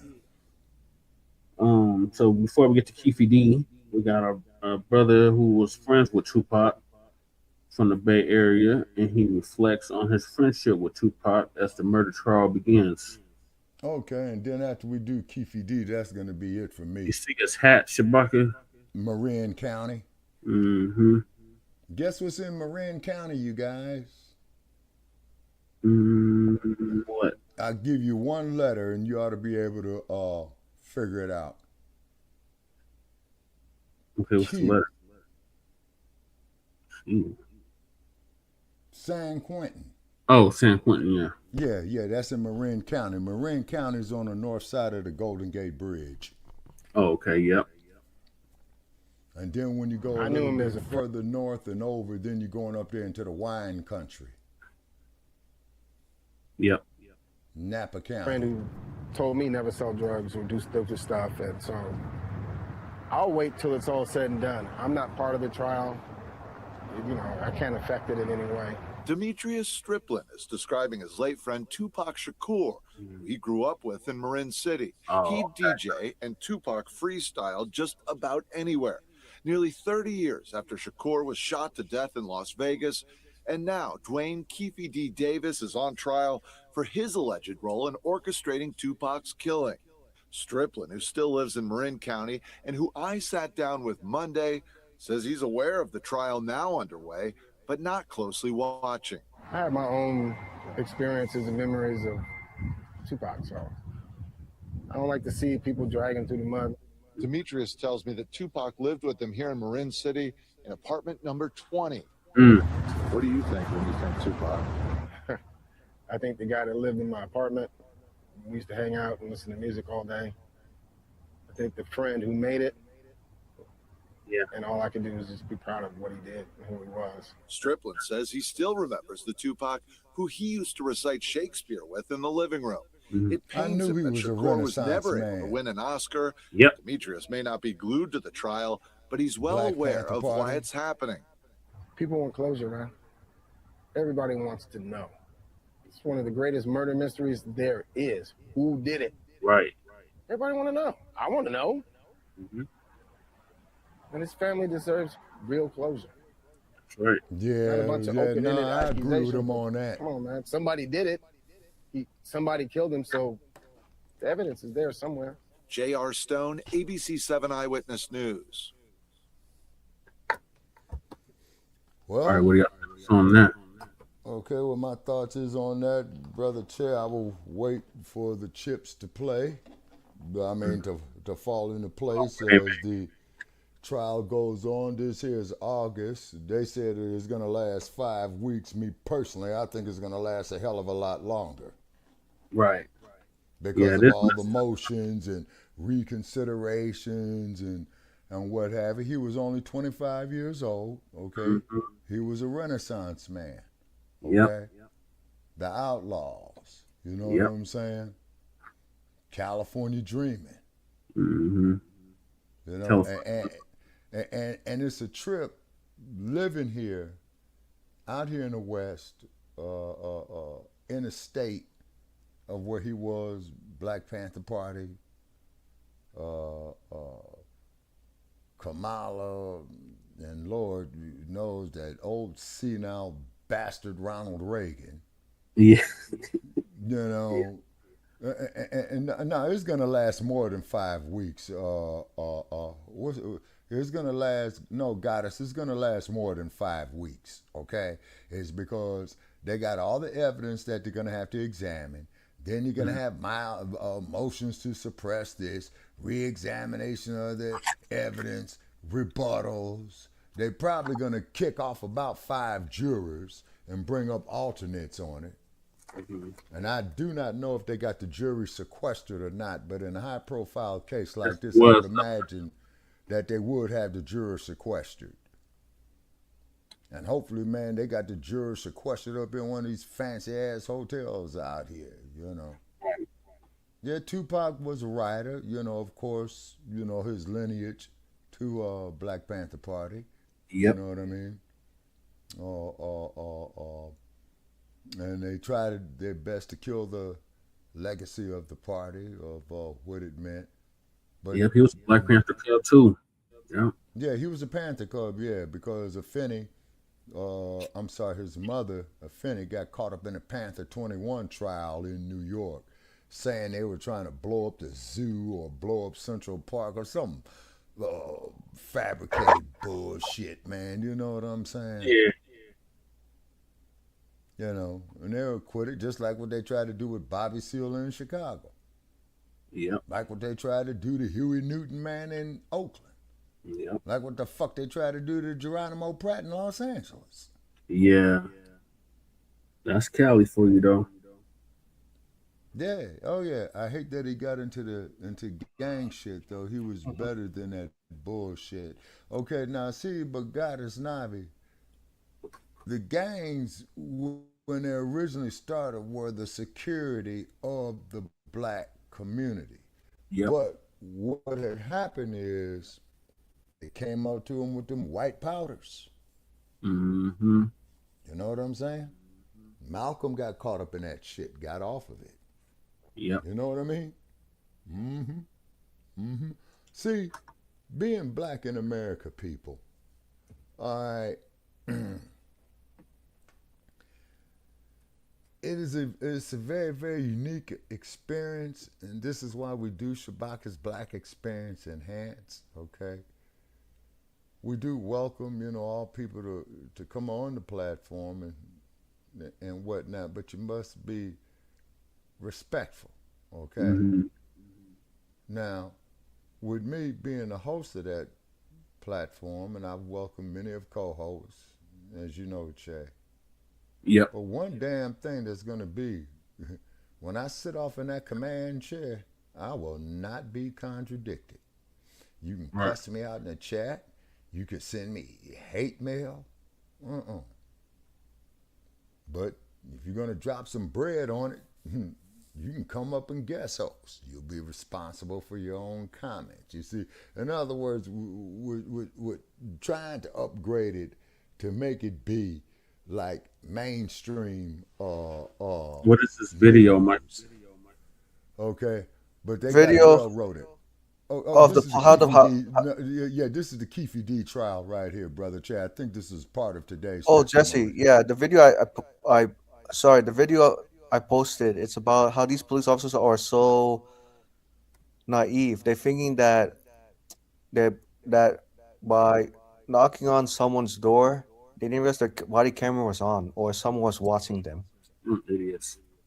Well, like Buck said, they are not chosen for intelligence. That's for sure. Yeah, they chosen for superior brawn and lack of intelligence. That's not me that said that. That was George Orwell that said that. Yeah. Okay, now Goddess is saying, yes, it is extremely unique and people need to put respect Yeah, I on hear that. them too, Nami. It's on Shabaka's end. What's that? The echoes. Oh, shit. Now here we go. Okay, hold on. Okay, I what noticed about California gets a lot of coverage on high-profile cases, whether it's like gang-related or not. Mm-hmm. Well, because you got to keep in mind, Michael, is that the whole world wants to see California, okay? And I can understand that. But I've seen enough of it, and that's why I'm in Nevada. You see what I mean? Okay, now don't get me wrong. I'm, you know, God willing, I'll still go back and visit it and go down memory lane. And then, of course, I do like to sit there on the beach and look at the ocean. You see, you feel me? Yeah. Yeah, which is very, very unique as opposed to those who live in the Great Lake areas. And like I said before, we've had family friends, you know, from the Chi who never saw the ocean. And they were just awed by it. Yeah. They were just awed by it. And they say, well, you know, how big is that? I said, that is the world's biggest ocean that you are looking at. That ocean itself, from the North Pacific to the South Pacific to the West Pacific to the East Pacific, takes up at least 25% of the Earth's landmass. Of the planet. Yeah, I'm sorry. Yeah, brother Che, yeah, of the planet. You're saying Yeah. of the planet. Yeah, so what's The wrong with the Atlantic- beach in Nevada? Michael, the beach that they have out here in Nevada, okay? Yeah. There ain't no beach out It's called Lake Mead, and it looks like a sewage swamp dump. Oh my gosh! Wow. Man, I turn on my damn faucet, man, to wash my bathtub, man, and there's so much damn chlorine in that shit, it made my eyes water. Damn. Yeah. Dang! Wow. Yeah, you got to keep in mind, Michael, the mob set up Las Vegas. So they got a lot of evidence. And everybody's here, man. We all seen Goodfellas, man. Everybody's here. You know what I'm saying? You know? And the more it dries up, because you're not getting Everybody's no here. water. You're not getting no water. I told No, you. man, no, man. We're going to have to come there, man. We're just going to have to mob you all up there in Denver, man, for that ice, man, this coming winter, man. You know what I'm saying? Win the Super Bowl last season that they was cutting them off. Well, yeah, well, you know, the Raiders, man, you know what I'm saying? They got an upside down ship, man, in a dry bed, you know? Okay, thank you, Tate. Yeah, thank you, Uptight. Okay, and then was going, okay, Uptight. All right, okay. He says, is this kill time? And I got about 16 more minutes. Okay, But well, you let's get know, to this clip before you go. Yeah, I think I'm gonna head up pretty soon. I'm getting sleepy too. Let's get up here with this right here, because I want to be brought up to date on it. So, because I'm going to try to catch them in the morning when they start. So yesterday was day 3 of Tupac murder trial. Right. And he the gang member flipped in the courtroom clash. He refused to snitch on Chiefy D. All right, so you better treat me as a hostile witness. This Tupac Shakur murder trial is bringing in some fireworks, but not from the prosecution, from a former alleged gang member who made it clear he didn't want to be there. I don't want to send him to prison. Sure. Even though we don't like each other. Even seemingly addressing the defendant, Dwayne Keefe D. Davis, directly. Talk to your lawyer, man. This dude is tripping. It appears he doesn't want to send anybody to prison. We're going to break down the biggest moments from that explosive testimony and the testimony from some. Okay, Michael, have a good night. Thank you for joining us. All right, good night, Sabaka, Jesse, and a goddess. All right. Okay, and I think this dude here, brother that Jay, I Keefe think this D's is a camp former- has seemingly suggested. That's the horn bodyguard, if I'm not mistaken. Right, and I think he was an off-duty police officer being a bodyguard. They do that, you know. Yep. Out of Compton. May be the one responsible for what happened to Tupac. Welcome to Sidebar, presented by Law and Crime. I'm Jesse Weber. Yeah, no. Okay, so we're back with more highlights out of Las Vegas, Nevada. This is as we continue our coverage of the trial against Dwayne Keefe D. Davis, the only person ever charged with the murder of Tupac Shakur, who was gunned down in Las Vegas in 1996. Now, we've already broken down some of the major moments that have happened so far in this trial, but yesterday, after we taped our episode, something happened. Something happened that you just need to see for yourself, okay? You need to hear, you need to see to believe. Arguably, the most explosive testimony yet came in when this man, Mob James McDonald, a former Mob Piru gang member, took the stand. And he made it clear right off the bat that he didn't want to be there, telling the court to treat him as a hostile witness. And at one point, he even seemingly addressed Keefe D directly. Yeah. And possibly, by the way, Keefe D had some words for him at the end, too. We'll get to that. Now, there's also testimony from Reggie Wright Jr. We've been waiting for this. This is the head or the former head of security for Death Row Records, testified about what seemed to be security lapses, security failures that may have left Tupac especially vulnerable that night, though he denied any involvement in Tupac's killing. Lots to get into there. By the way, I've interviewed Reggie Wright Jr. on my News Nation show, Jesse Weber Live. He also denied having anything to do with Tupac there. But here's the thing.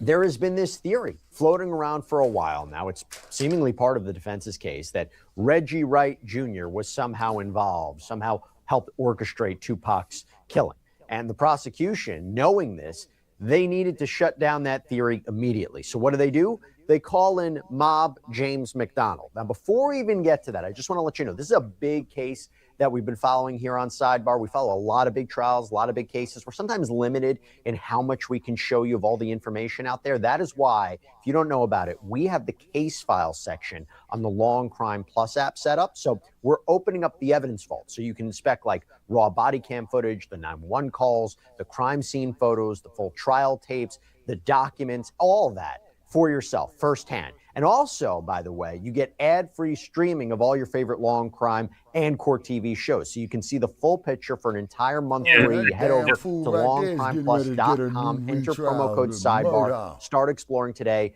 All that information is up there. Okay. As I said, McDonald was this member of Mob Piru and apparently worked for security for Suge Knight. Now, he'd known him for a long time. And when the prosecutor asked him directly if Wright Jr. was involved, he didn't hesitate. Did it appear to you in any way that Reggie Wright Jr. was coordinating the murder of Tupac Shakur? Impossible. I mean, and I say this because you're aware that there have been some conspiracy theories that Reggie Wright Jr. is responsible for the murder of Tupac. And it's so not true. His father was implicated, and his father had something to do with it. Reggie Wright used to be a police officer. And here again, I've been knowing Reggie Wright over 50 years. His daddy, as a police officer, patrolling my neighborhood. He done took me to jail many times when I messed up. If Reggie killed Tupac, then Death Row is over with. Tupac was the money source. Tupac was that guy at Death Row. So Reggie would have had a problem if he would have did that. And Suge, I truly believe Suge would have opened his mouth if Reggie betrayed him like that. And then McDonald went on to describe Wright's role at the club to essentially keep an eye on Tupac. Now, that would contradict the theory that he would have been involved or orchestrating a hit. But then things got intense. Take a listen. So you was going to get some repercussion from that and everything else that was going on. So living this life, you got to be ready. If you not, you might as well just lay down. Now, you weren't there for the beating of Orlando Anderson at the MGM, were you? No, I was. Yeah, like we talked earlier, you were at 662. Yeah. But my question is, why didn't the security in that are you casino get aware of why Orlando was targeted? Why?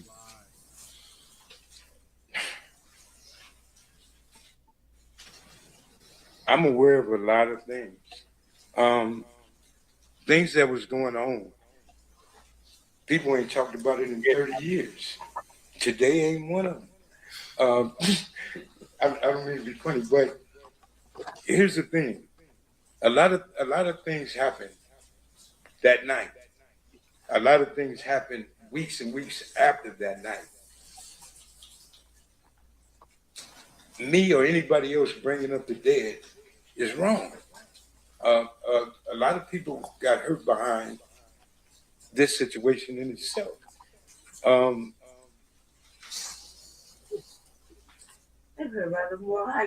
Living the life and how we lived in Compton is one thing. The hub city.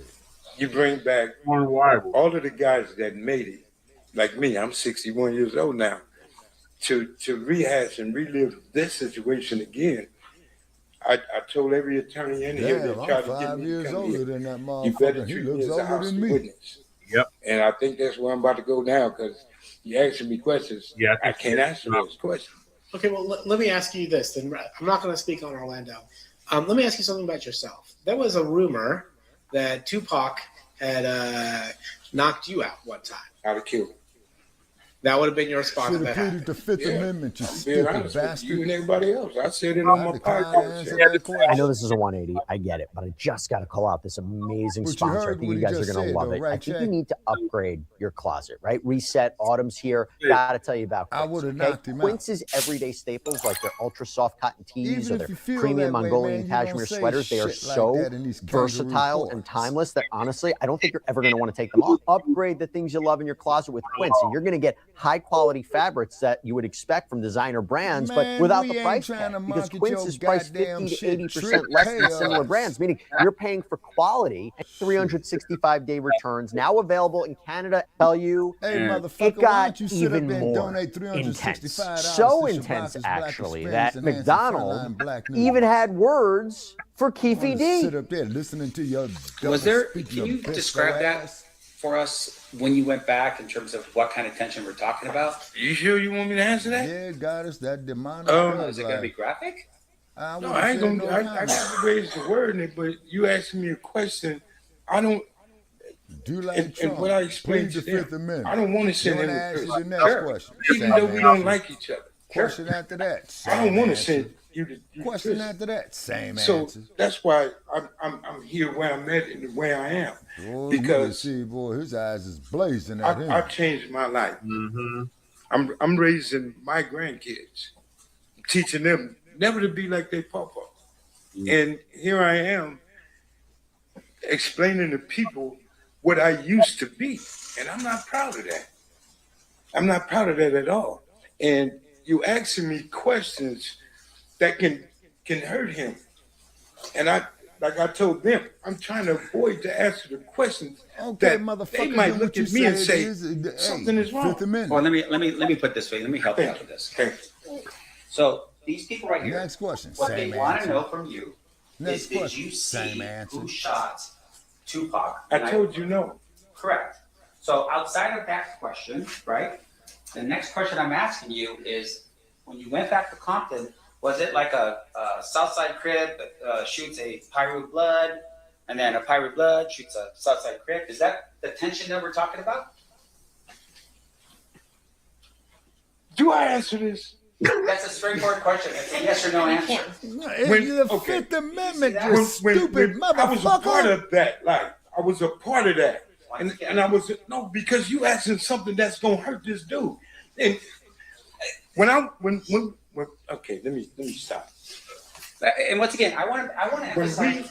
When we got back to Compton, okay, it was a gang war. People were getting hurt. Okay. People was being sought. People were looking for certain individuals from his neighborhood, as well they did mine.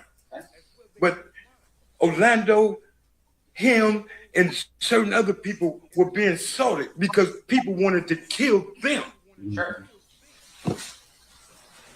Were they the only ones that they wanted to kill? Am I the only one up in here? No, they weren't the only one. It's his neighborhood in particular. But they were the main subjects of a gang war. It was in the middle, such as me. So you're telling us that people back home somehow had some type of information that said that that guy, as a bunch of other people, were involved in what? In the murder of Tupac. Okay, but my question to you, stop. Can you focus on me for a second, sir? Yeah, I will. And I apologize. I just want to make sure that we're clear, okay, for these people. In terms of that information, none of those people were there, right? And what people you be speaking on? The people that was already in the neighborhood, or the people that left Las Vegas that same night Tupac was shot to go home, bare their arms, and go to somebody else's neighborhood to look for somebody? They had to pay it back. So once again, my question to you is that the information that I'm asking about is the people that back home, you're saying were eyewitnesses to this? How could people back home be eyewitnesses to something that happened in Vegas? No, that's not what I'm saying. The people that were here in listen to my question, sir. The people that were here in Las Vegas, you're telling me were eyewitnesses to what happened and went back home. Is that what you're telling me? I'm telling you, the people that was at 662. Just answer my question, sir. Yes or no? I can't answer that without a what you call it. You trying to tell me to say something that you're not going to understand. If you let me explain to you. No, answer my question. I'm not answering nothing. There you go. I don't know what you're talking about. Now you caught Okay, on. Mr. McDonald, focus for a second. I am focused. Very focus on this. My question to you is this. You didn't know what happened that night because you weren't there. I was at 662. Right. Do you know who that was there? I know everybody that was there. Okay. Like who? Are you talking about fucking ass police? Talk to your lawyer, man. This dude is tripping. I'm not going to explain that. I can't answer that. And then he vehemently denied ever seeing the person who shot Tupac, reiterating that he wasn't there. And once again, I just want to look. We're just trying to figure out who shot Tupac. You're telling us that you weren't there. That's all I want to know.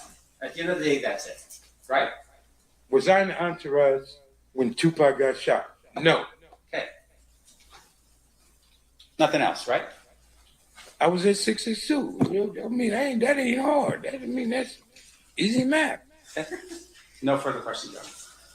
Anything further, State? I don't think 662 All right, we've got one more y'all. phase, and then we'll let you out of here. Okay. Ladies and gentlemen of the jury, any questions for this witness? Then a juror had a question. Yeah, jurors are allowed to ask questions under Nevada law. I was actually talking to Mark Aragos about this the other night. It says defense attorneys don't usually like this because they don't feel that should be the role, the job of a juror to be asking questions like this. That's not their role to be in that position to direct where this narrative, this questioning should go. It can get confusing. There's a role for a defense attorney, there's a role for a prosecutor.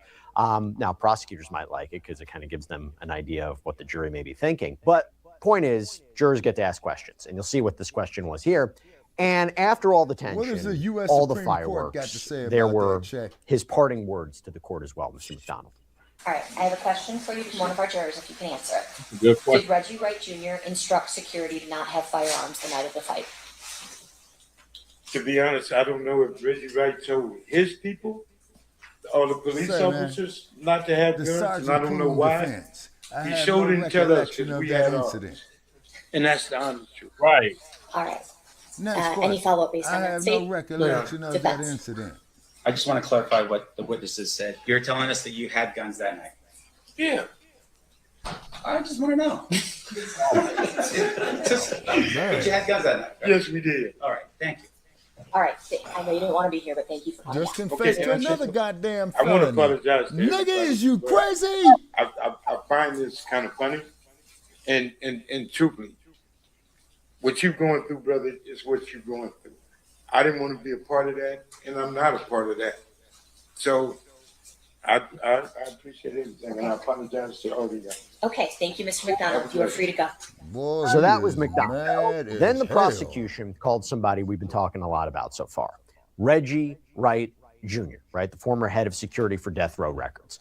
He is an important witness because his testimony establishes the protocols, the escalating tensions, but most importantly, seemingly what could be argued to be a security failure that left Tupac vulnerable that night. Now, Keefe D in the past has seemingly put the focus on Wright Jr., this theory out there that he somehow was involved or helped orchestrate Tupac's killing. And part of that theory would be that Wright deliberately left Tupac vulnerable. But Wright's testimony seemingly tells a different story because he seems to claim that security was actually increased before the shooting because after the song Hit 'Em Up was dropped, tensions were high and everybody believed that Tupac's life was at risk. As the head of Right Way Security, which was contracted by Death Row Records, were you responsible for Tupac Shakur's security? Yes, sir. How did you handle Tupac Shakur's security? Well, I had two guys that were primarily always assigned to him. One guy was a guy by the name of Kevin Ackey, who was with him a lot at the beginning. Later on, towards the end, a gentleman by the name of Frank Alexander was the one that worked with him as well.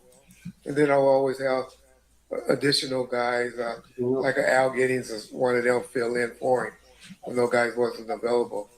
But generally always had one security guard with him.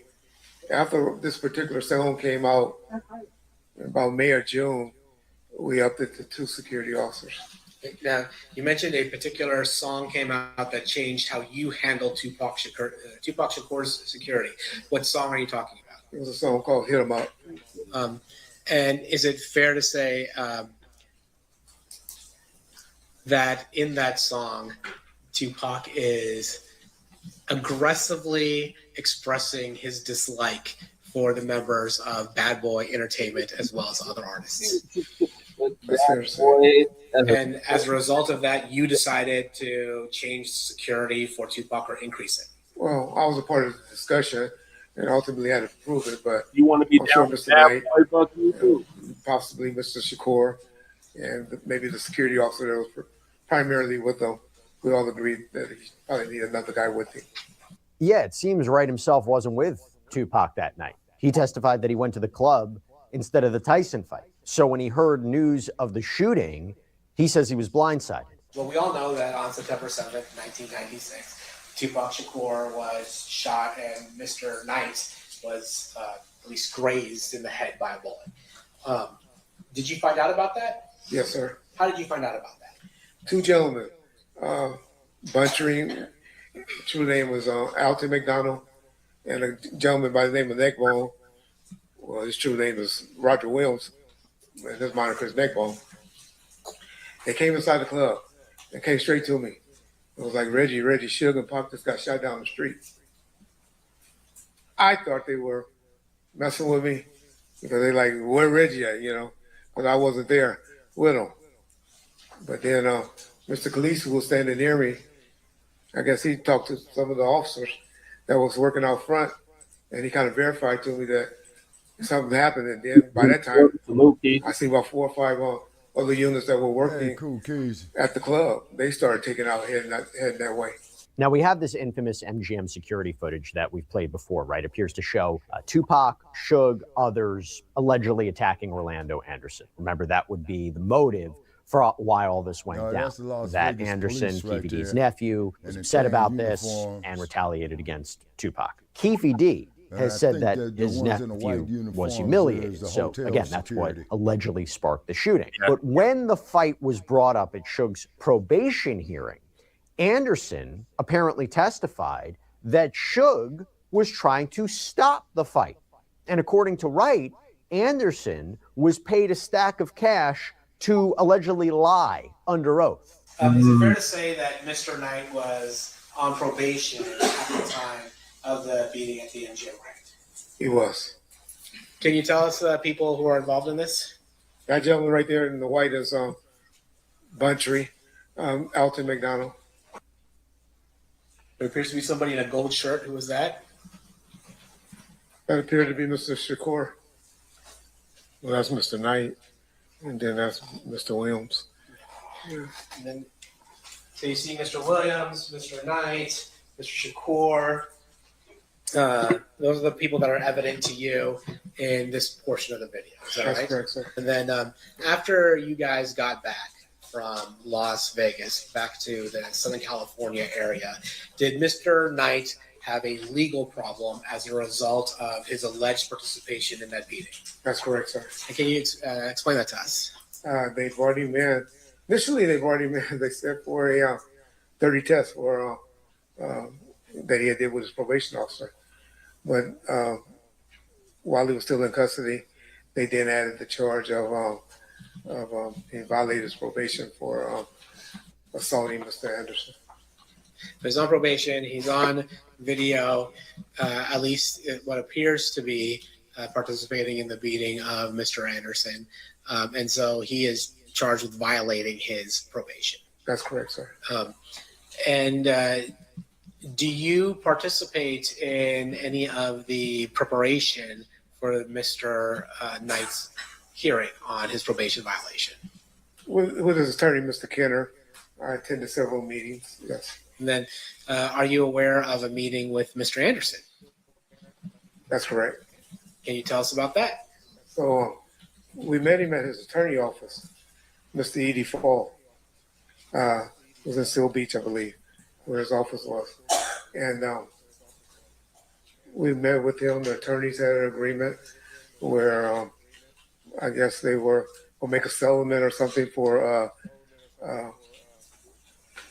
and Mr. Anderson to come and testify on Mr. Knight's behalf, where I believe the settlement was for about $60,000 because some of the death row people had assaulted him, and some would say for him coming up and testifying on the behalf of Mr. Knight.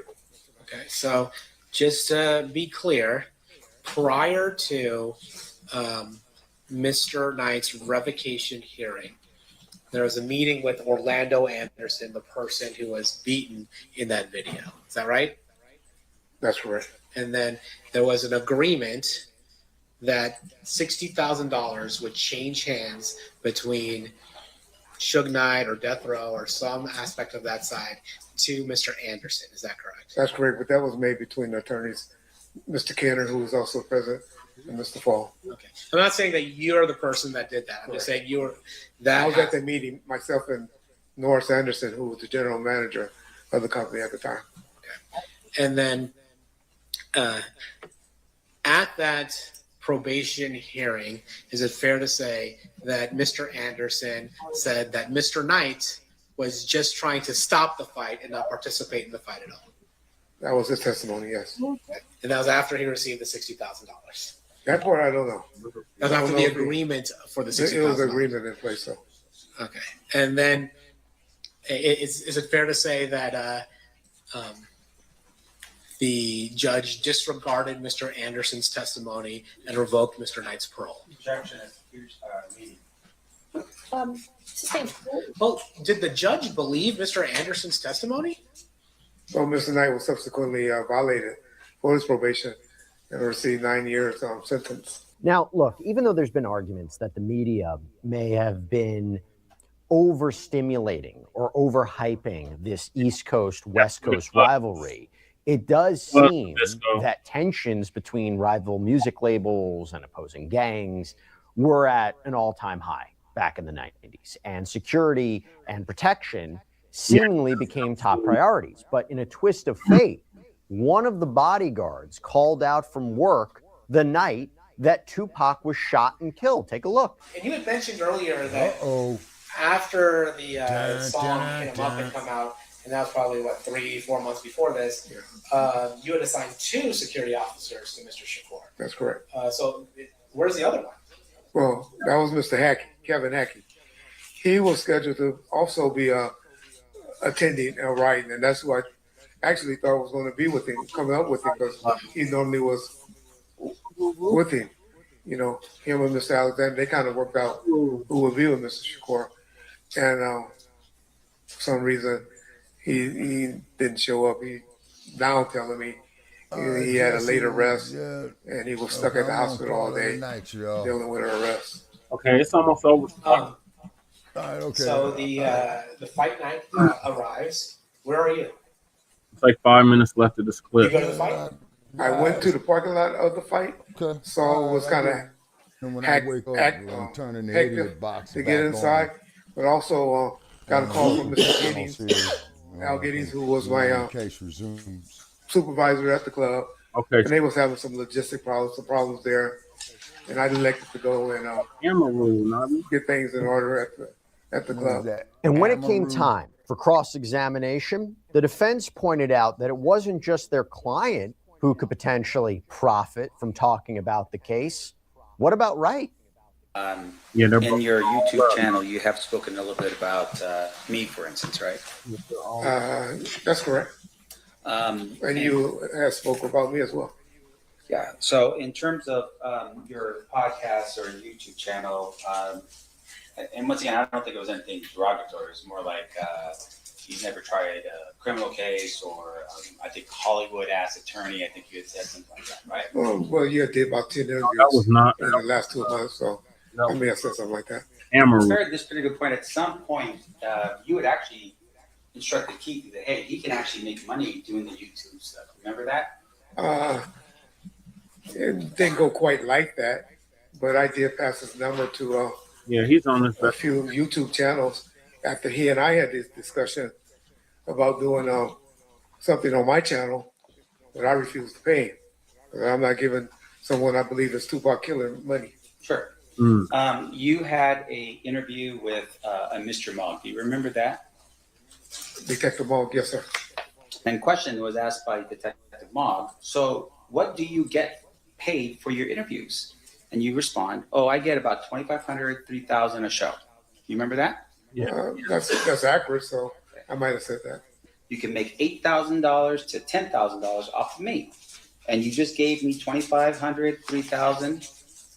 Do you remember saying that to Detective Mogg? I'm sure. Those sound like accurate statements, so It's I'm sure I did. So you see the defense trying to mount this argument that Wright's credibility should be called into question. Why wasn't he protecting Suge, who had a lot to lose if he violated his probation by getting into an altercation? Remember, he was seemingly Suge's head of security. And the defense seemingly even went as far as suggesting that Wright's absence might not have been accidental. So Suge Knight is in Las Vegas, and you were with him every single day. And in September of 1996, he just happened to get in this fray, and next thing you know, he's going to prison, right? I'm sorry. Let me ask you this. Why did Suge go to prison? He violated his probation. Right. So you knew, of course, that he was on probation, right? The whole time I was with him. You did. From 1994, yes. Yeah. And so you knew that the number one person from Death Row Records, the primary principal for you, potentially could go to prison if he got into a fight. Yes. Right? Yeah. I think so, got it. And on this particular night, you weren't around for him when he was in this quote unquote fight, right? I was around with Mr. Knight about 70 to 80% of his life. So I guess a lot of 20%, I wasn't with him. Okay. Public, and when I say that, I mean public. Because a lot of times he laid up, sleep with somebody, and I wasn't with him. So in the most important time of Suge Knight's life, of having your protection, you weren't there for him. Unfortunately not. That's correct. We don't know what the jury's taken away from all this, but we're seeing the arguments from the prosecution and the defense pretty clearly through these witnesses. Now, this trial, of course, is continuing. We are going to cover it as much as we can here on Sidebar. That's what we plan to do these daily recaps. And Law and Crime is going to be there every step of the way, too. We're streaming this trial live on our Trials YouTube channel. You can check it out there. And as I mentioned earlier, you can dig deeper into this case, the actual documents, the actual evidence, and also on all the big stories that we're covering on the Law and Crime Plus app under Case Files. That's all we have for you right now here on Sidebar, everybody. Thank you. In your ass. Shit. All right, Shabaka, what are your thoughts on your way out? Okay, on my way. This case is going to take a minute. And what I'm going to have to do, I'm going to have to review it, man. Hell, it feels like I'm a damn defendant in court, man. Going to have to start writing all this stuff here down. And now we'll, keep us posted. When the trial resumes tomorrow here in Las Vegas on the local station, and things of significance on it, I will know. For what's our next episode coming up? Grand Rising, right? Yeah, are we still gonna do Grand Rising on Friday? Yeah, okay. So I'll try between now and Friday. I'll try to keep some notes on it because with this heat that's out here, I do spend most of my time inside. Only go out in the heat when I have to because I'm as old as these cats right here. You know what I mean? Yeah. And Right. and the things that I'm is that actually I'm a little older. You're a little bit older than them, yeah. It's because okay, now I'm trying to remember. Me and Mad Dr. D came to Las Vegas here in 1996. Mm-hmm. Okay, it's because Mad Dr. D had never been to Las Vegas. And my mom was in around Las Vegas one in of the fights 96 that too. yeah, it was the time that Mike Tyson had a fight, but they keep saying this dude Bruce Selvin. But when I was here, he was fighting a guy named Frank Bruno. Okay. Okay. And Do you remember they what said month this it here was happened in that you were there? September. Wait a minute. I believe it was September Yeah, of I was 1996. It was 9 was years at old. the Yeah, tail end of the summers. with me. Okay, and because I do remember that it was warm, and it was Mad Dr. D's first time being here. And when we got out the car, I said to Mad Dr. D, "This is Las Vegas, Nevada." And he looked at it and he said, "Wow, it's all desert." I said, "Well, man, the whole damn state of Nevada is fucking desert." Mm-hmm. You know what I mean? She left me with Except when you get up there, man. babysitter. Yeah, I'm an only child, Nami. Huh? Oh, we lost Shabaka, damn it. Yeah, I'm an only child, Nami. From my mom. But my dad, I got a shitload of siblings on his side. But for my mom, I'm the only child. Yeah. She's the only child too. And she had me young. She had me at 15.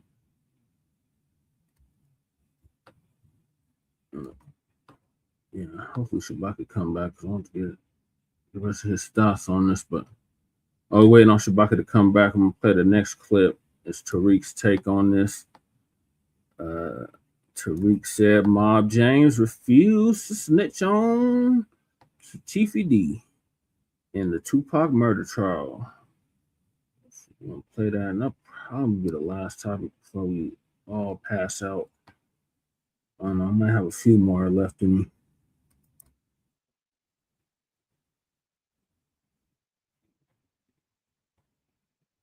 Yeah, this trial is really getting into it. At the time you live in Compton, you go back to Compton, and you tell us that there was a lot of tension. Was there? Can you describe that for us? Okay. When you went back, in terms of what kind of tension we're talking about? You sure you want me to answer that? Is it going to be graphic? No, I ain't gonna. I got to raise the word in it, but you asking me a question. I don't. And what I explained to them, I don't want to send him to prison. Sure. Even though we don't like each other. Sure. I don't want to send you to prison. So that's why I'm here where I'm at and the way I am, because I've changed my life. I'm raising my grandkids. Yeah, we teaching them never to be like their papa. Oh, whack. And here I am explaining to people what I used to be, and I'm not proud of that. I'm not proud of that at all. And you asking me questions that can hurt him. And like I told them, I'm trying to avoid to answer the questions that they might look at me and say something is wrong. Well, let me put it this way. Let me help you out with this. Okay.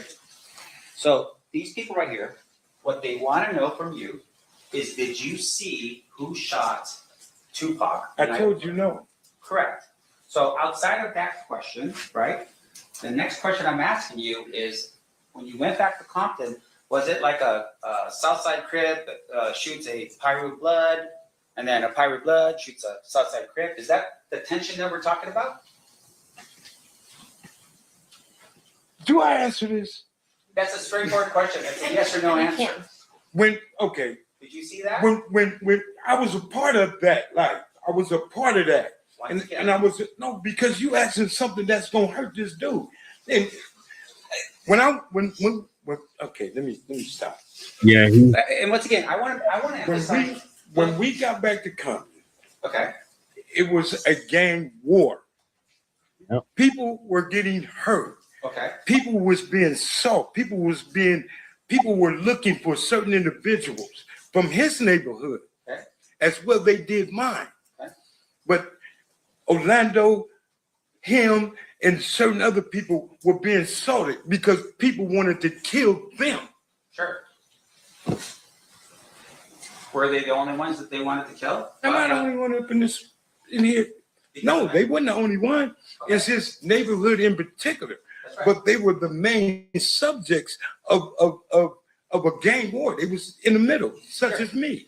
So you're telling us that people back home somehow had some type of information that said that guy, as a bunch of other people, were involved in what?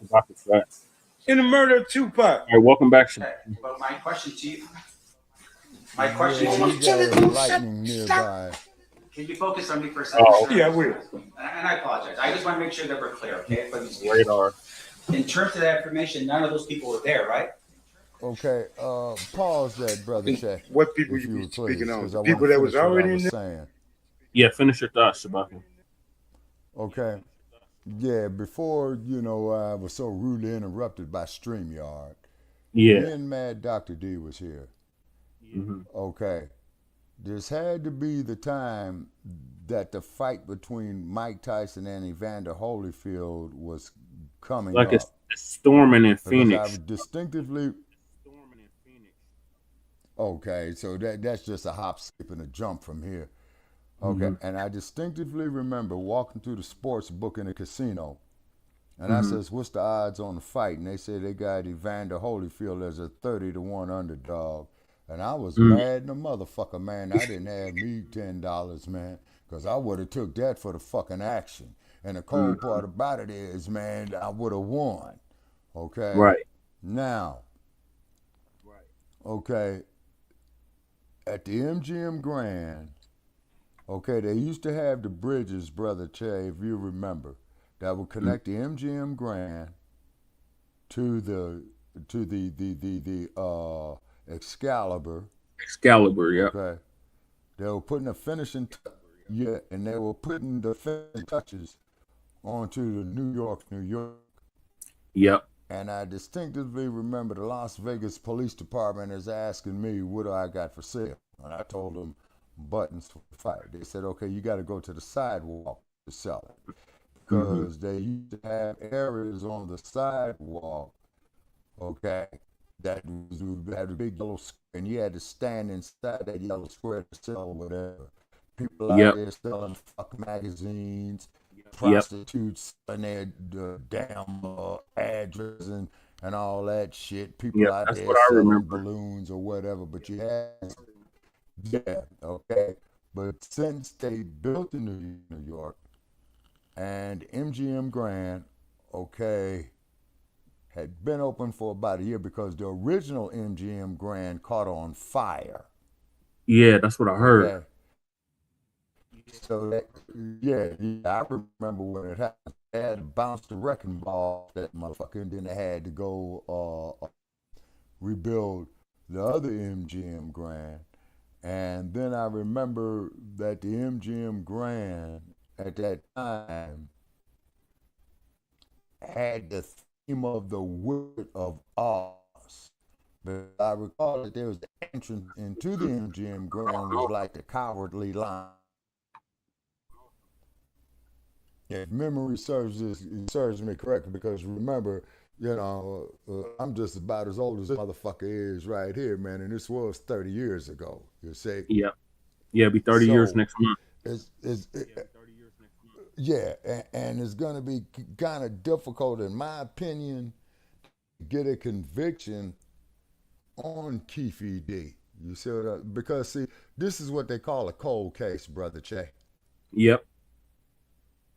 And there's no statute of limitations on murder. You say now, if they had all these cats, yeah, there ain't no stats on murder in none of the 50 states, at the state or federal level. You're right about that. Okay. Now, I remember it was hot, and I know the air was dry. Okay. Mm-hmm. And so if it was left town. It was like May, June. No. This was in the fall. Okay. Oh, fall, so September. This is like at the late summer.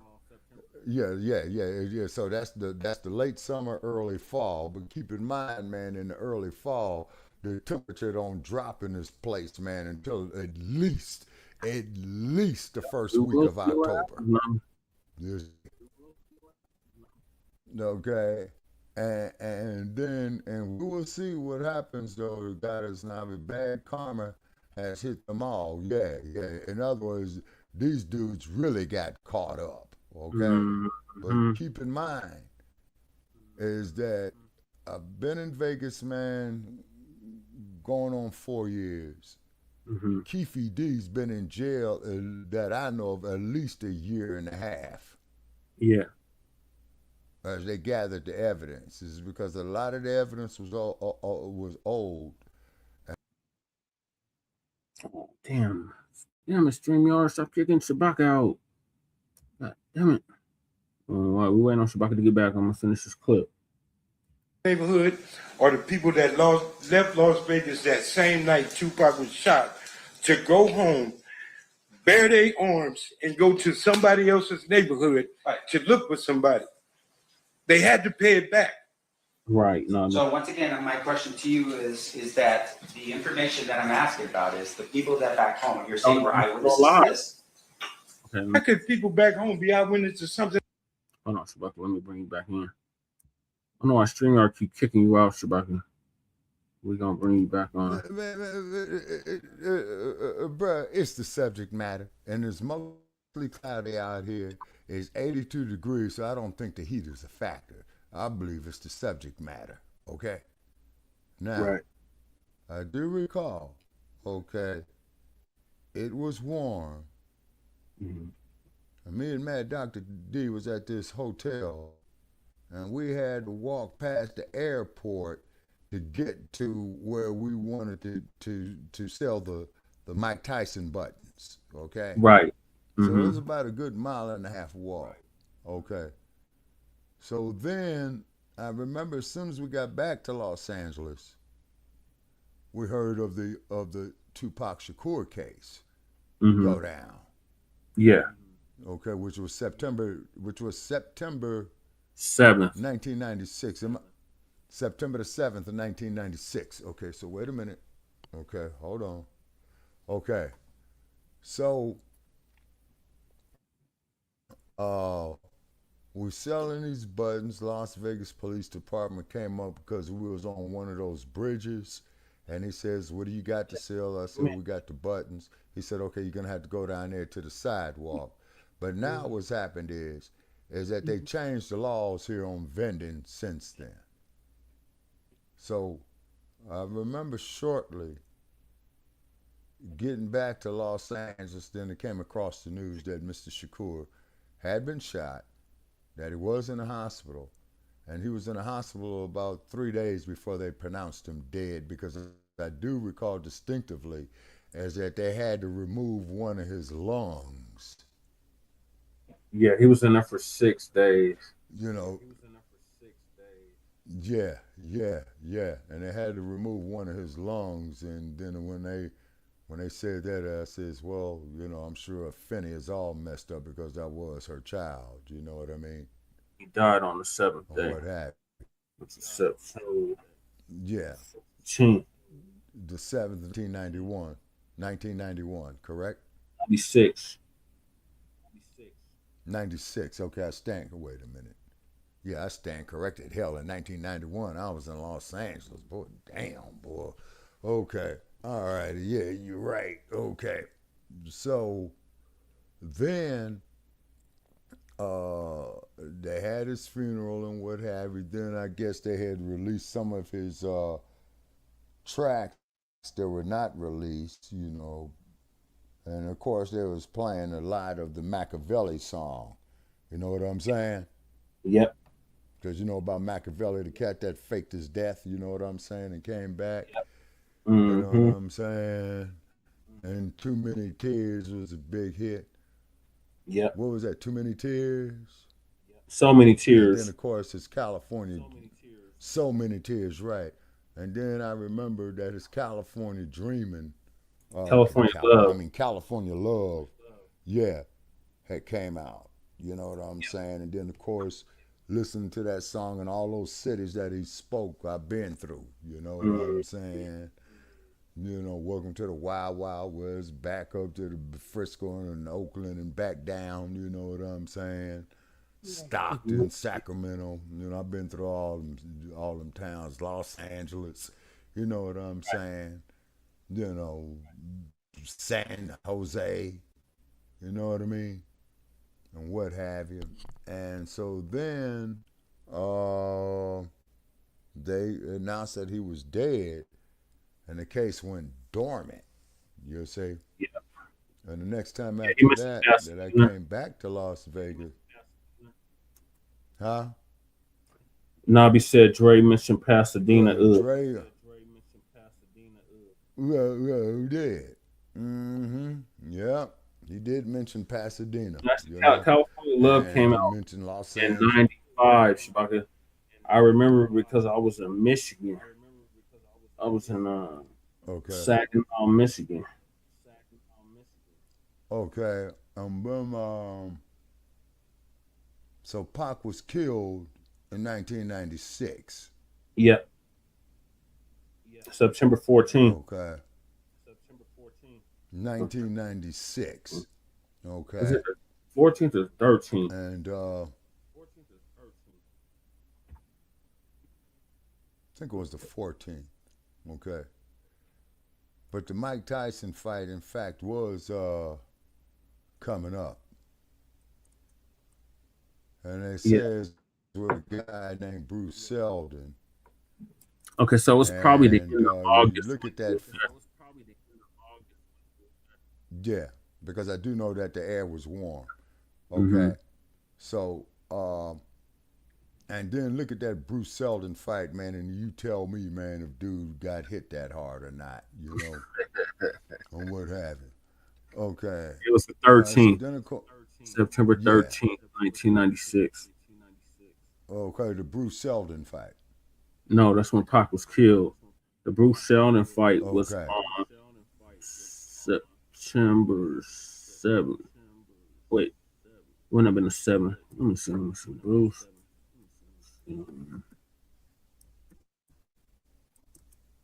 Mike Tyson fight.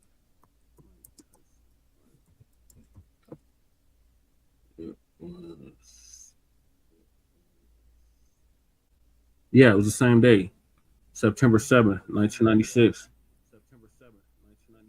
Okay, when did Mike Tyson fight a guy by the name of Frank Bruno?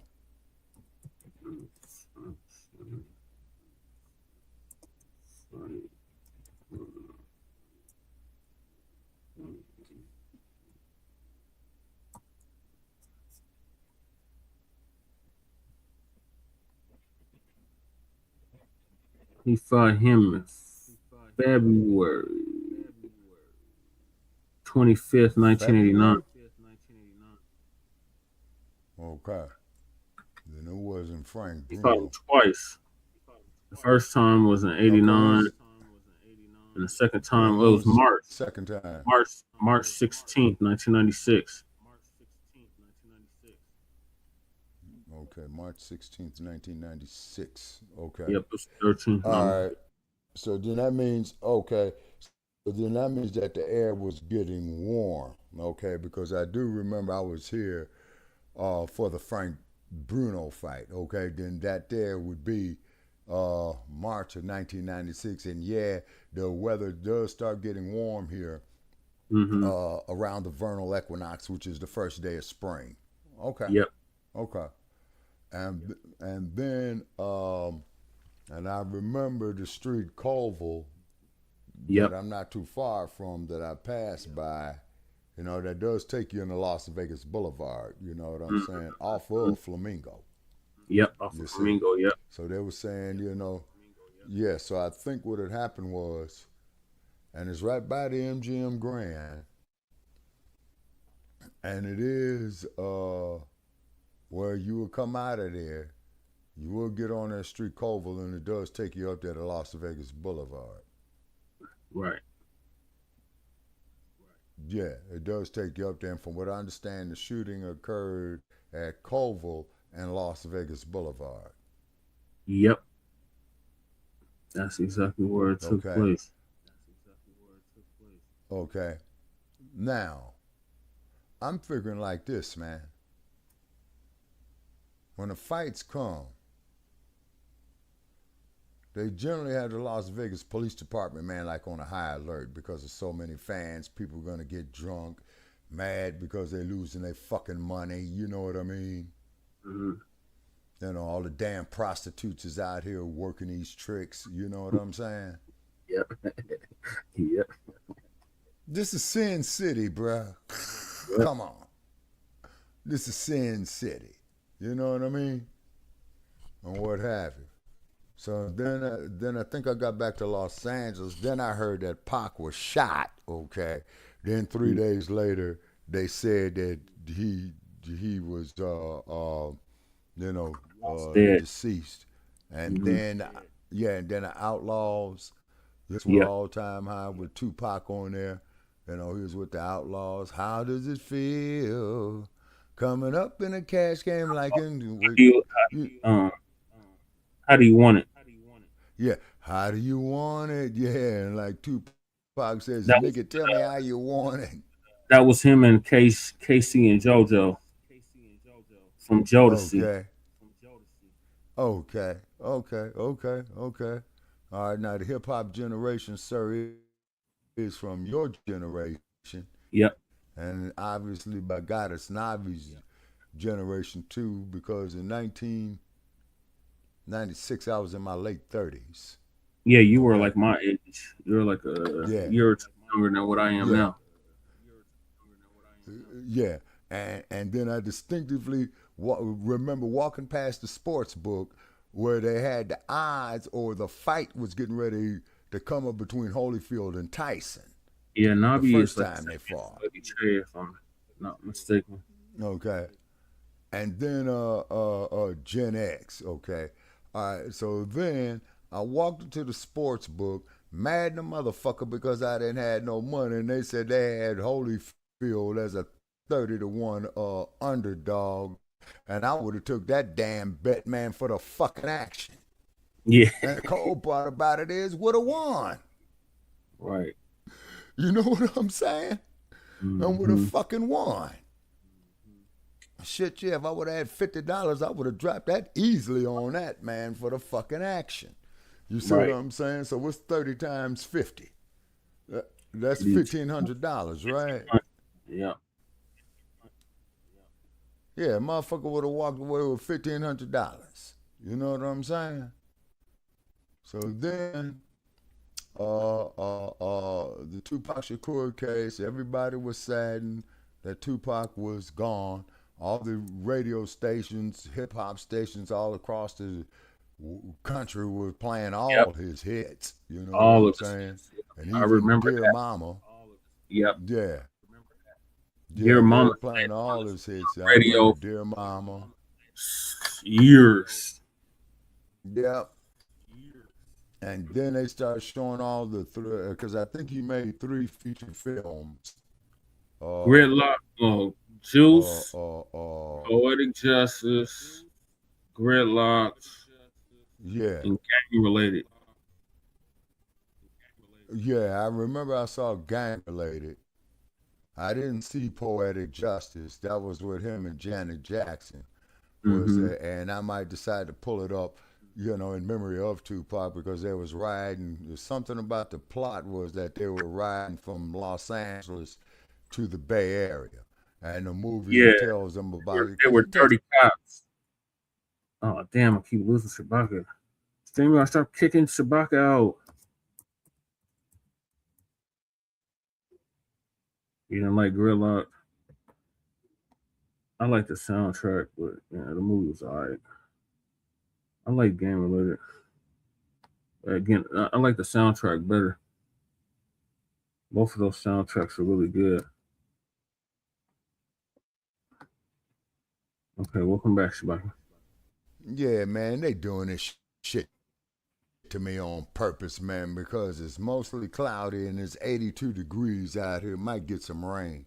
Yeah, my car could use another car wash too, by the way. Oh, Bullet. And I am Remember glad I Bullet? rolled the windows all the way up.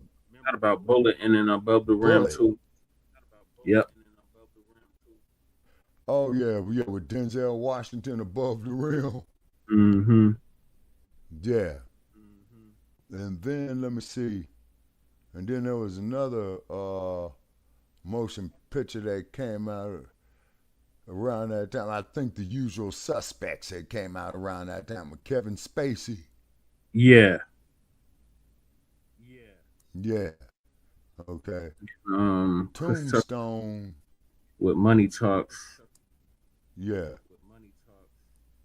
Oh, and then I think that movie Head of State with Chris Tucker was out at that time. No, that was with Chris Rock, and that was in the 2000s. Yeah, not Chris Tucker. Yeah, Chris Rock. Yeah.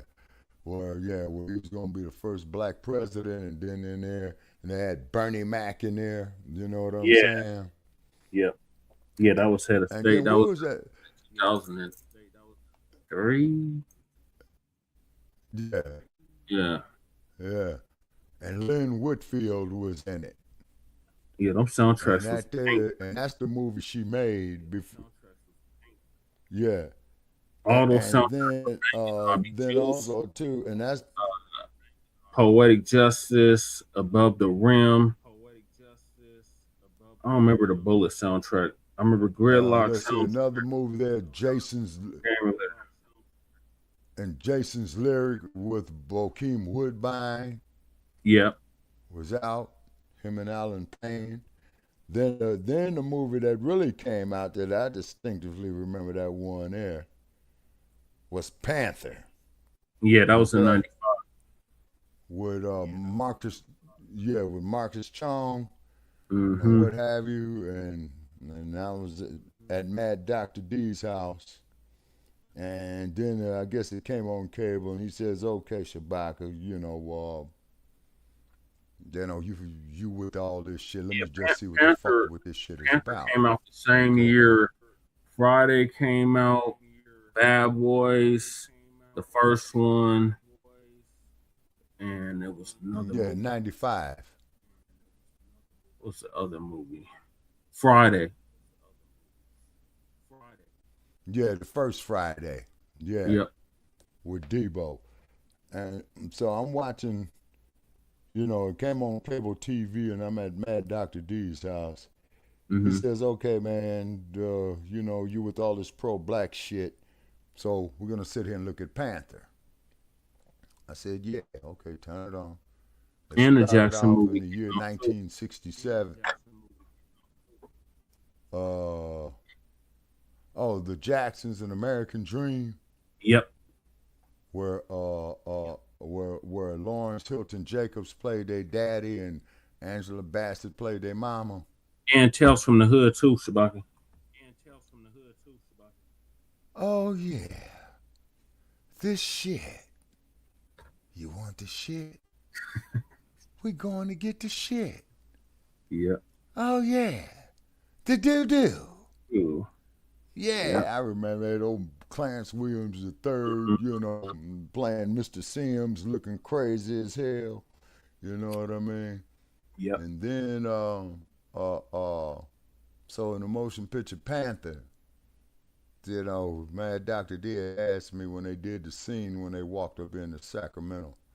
He says, "Man, did they really do that? I said, hell yeah, they really did that. And the part of the motion picture Panther, which was my part that I really dug, was the scene where they was beating the brother up in the alleyway. Yeah. And Seal, Newton, Lil Bobby Hutton, and the Forte brothers got out with them shotguns. You know what I'm saying? And then the brother went in the bar and said, "Look, man, these some badass NGRs, man. Look at them." And so then that's when Newton was telling the police. He says, "Is that gun loaded, boy?" He says, "Well, look, pig. California state laws states that you cannot have a, what have you." And then the other cop says, "You'll refer to him as officer." And Courtney Vance, who was playing Seal, says, "Then don't refer to him as boy."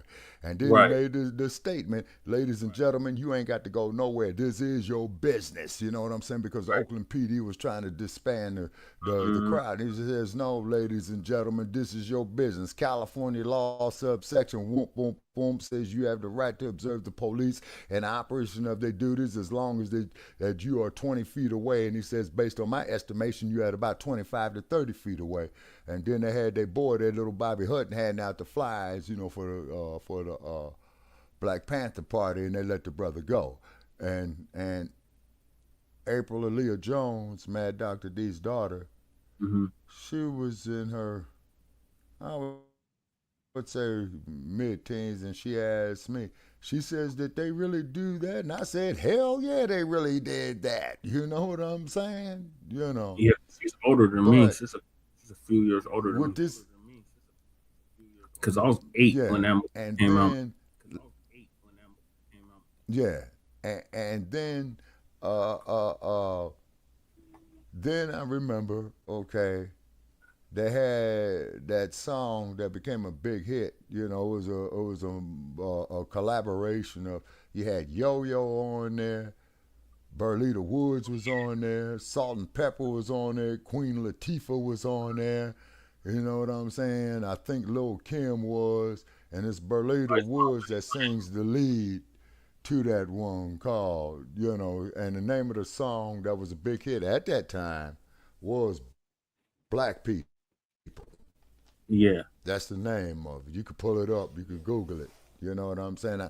I got it, on my phone, on music, and I listen to it every now and then, reminiscing. And this is what happens, man. When you get up in this age group, like me and what these dudes are right now, see, they doing a lot of reminiscing. Good question. I don't know. He might have. Well, Kadada Jones. Who's Kadada Jones? I'm trying to remember who Tupac's main squeeze was. He had 2 of them, if I recall. Yeah. He had a few of them. Yeah. But Tupac was the Renaissance man. Mm-hmm. And the Renaissance man means is that his legacy will live forever. You see what I'm saying? Quincy Jones' daughter, Shabbat. Now, am I correct on that? Oh, okay. Wait a minute. Is that the daughter that Quincy Jones had with Peggy Lipton? Yes. Okay. Yeah, that's interesting, because Peggy Lipton had played on that same series in the late 1960s that Clarence Williams III did, called The Mod Squad. Yeah, he was definitely a ladies' man. And I just... Who was that? Tupac. Oh, okay. All righty. But like I said, and there she's mixed, but her black ass was still qualified for the auction block, okay? And so then, back at that time, then of course the epidemic was at an all-time high in South Central LA, you know what I'm saying? Throughout the whole US, you know what I'm saying? That's when the mass incarceration started. And the governor of California was that damn Pete Wilson, who came up with that 3-strike law shit, and then it spread it all across the country. You know how I found out about him? How's that? The rapper Sibo. Okay. And Pete Wilson, before he became the governor of California, was the mayor of San Diego. Mm-hmm. And Edmund G. Brown Nobby said Jr. she wouldn't have made no oxen block. No, well, sister, didn't you? That means that you would have been up there killing some of them because they sure would have tried to force you up there, sis. Look at a movie called Band of Angels and get back with me. Look at a movie called Imitation of Life and get back with me and prepare yourself. That is some sad, sad shit. You know what I mean? Almost as sad as Goodbye. Oh, Goodbye, Uncle Tom. Yeah, that was bad. And I had to take a break from it when that old white bastard, gonna have that 15-year-old girl in the bed with him with his child molesting ass. Oh yeah, that's the one that used to work with Tommy Hilfiger, and that's when we was boycotting Tommy Hilfiger. But Aaliyah, because he didn't want niggas. Yeah, because he didn't want black people wearing his shit. Motherfucker, you only got to tell me once, man. I'll take that shit, go get my money back, and whatever I find of it, I'll burn it. Huh? I remember Sibo talking about him first. Yeah, because he had the shirts and the tennis shoes. Sibo was going off on Pete Wilson. Mm-hmm. Yeah. And then after Pete Wilson, then Gray Davis became the governor. It's Nobby said Arnold Schwarzenegger had Gray Davis recalled. Okay. Goddess Navi says that she's not interested in seeing any of that. I turned away, Goddess Navi. Please repeat. You don't want to see any of what?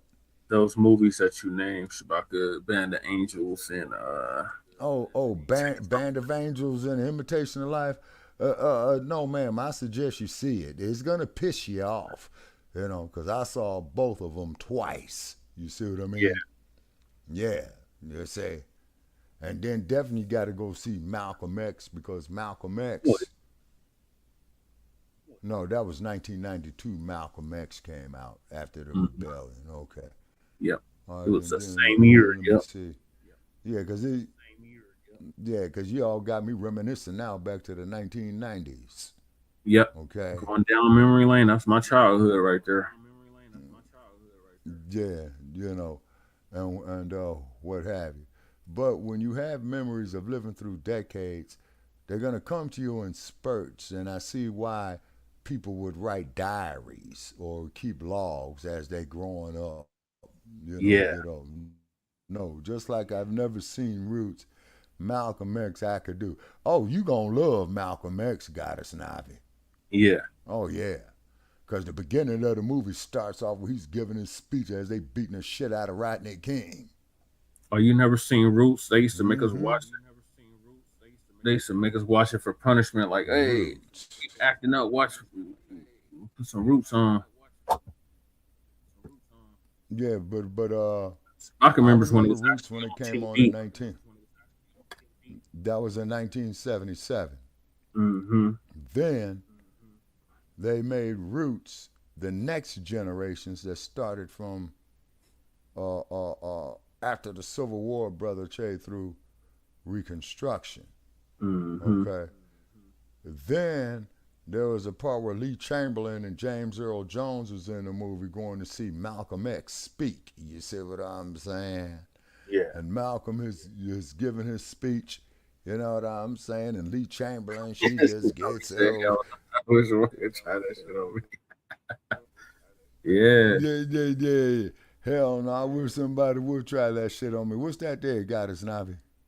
I'll make you watch Roots for punishment. Oh, no. Oh, no. Watch Roots, sister. And I'm going to tell you another movie that you had wanted to see in the 1970s, right? Mm-hmm. That's called The Greatest My Own Story. Yeah.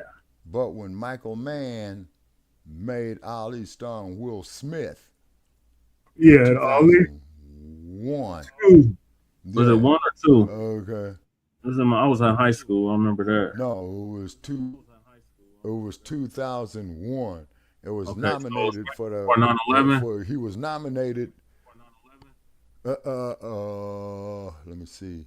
Ali was 9/11 was 2001, September the 11th.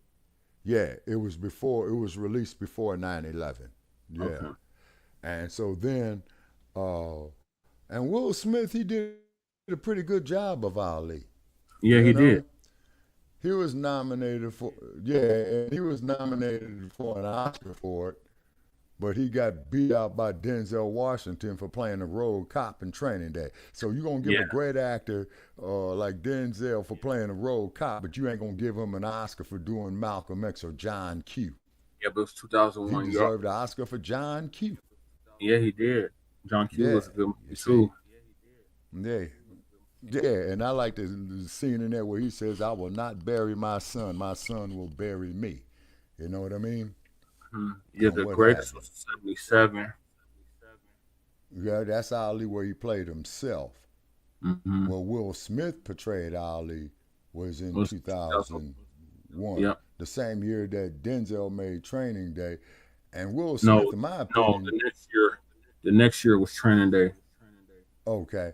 And then, in my opinion, Will Smith should have got an Oscar for playing Ali. Oh, I did too. Because, yeah. Okay, Goddess now says, I took an Afro-American historical course in college that repulsed me, and that was enough as far as slavery stuff goes. I don't like discussing slavery or watching stuff about it. I pass all day, every day.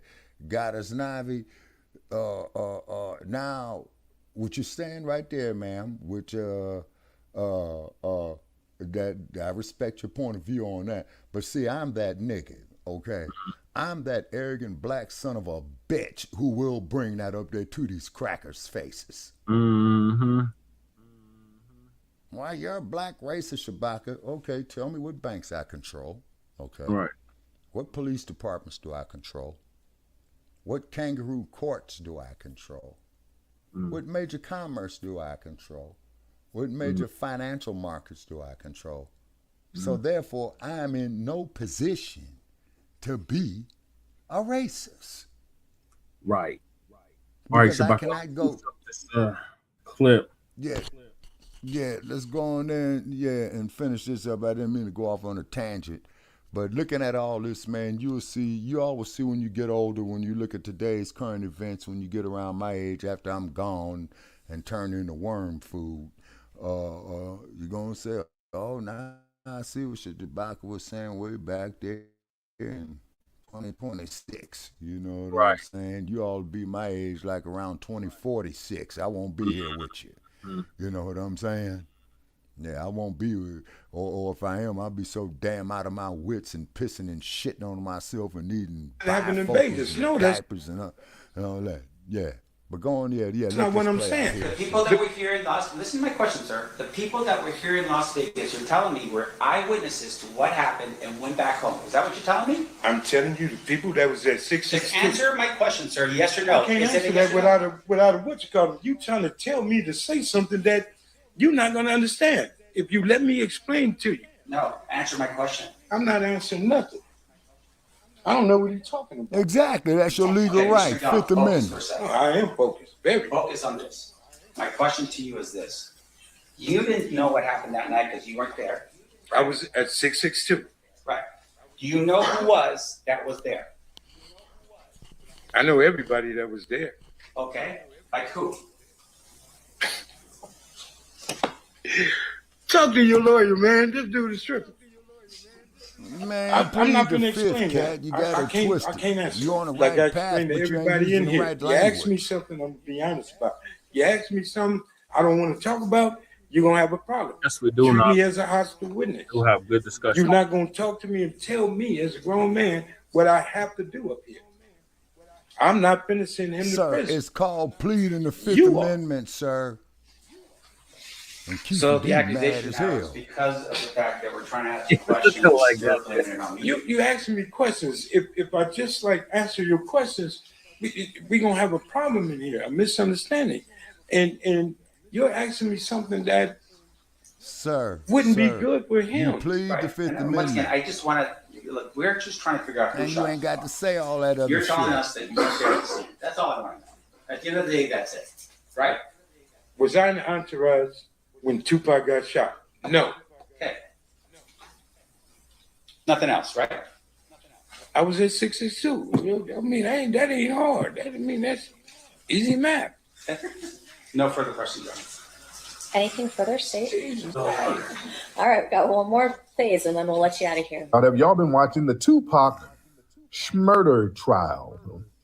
It got kicked off yesterday. It's already interesting. Oh, it is already interesting. It's All right, must-see Brother Che, I'm TV. gonna It's call it already, a it's night, good stuff y'all. already. Okay, come on, guys. For those who Now don't enjoying Brother Che. know, when Tupac was murdered 30 years ago. Sorry. Okay, Shabaka, thank you for joining us. Have a good night or good morning now. Yeah, it is 2:00 in the damn morning, man. But guess what? If I was a drunk, I could still go buy alcohol, unlike you individuals in California. You close at 2 a.m. They sell booze here 24/7. And that's what they do. They get you drunk, then they mug you out your money. Don't you just love Sin City, ladies and gentlemen? Hey, this place will fuck you around and make you laugh and enjoy it while they're doing it. Okay. All right. Okay. Good night, God.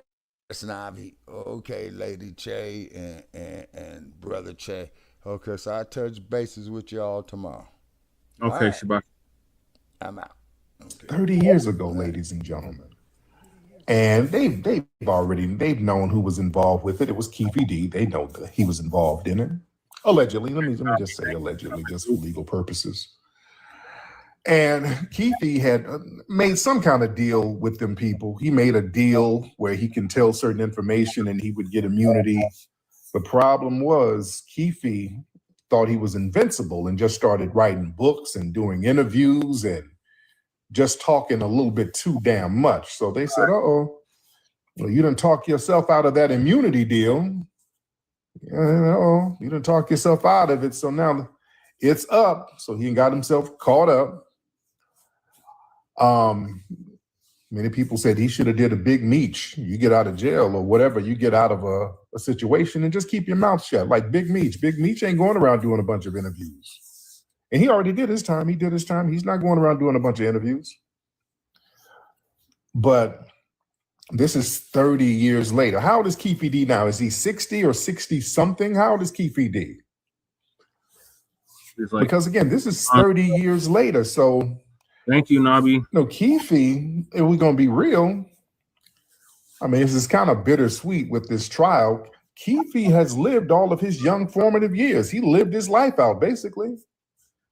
That man got to live all of his young formative years out. Yeah, he might. You know, you get a trial, you're hitting, you're damn near a senior citizen now.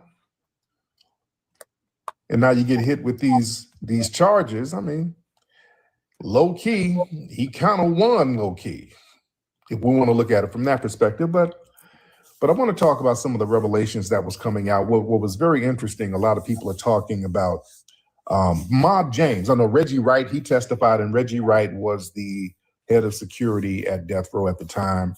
And Mob James, he was like one of the street enforcers at Death Row at the time.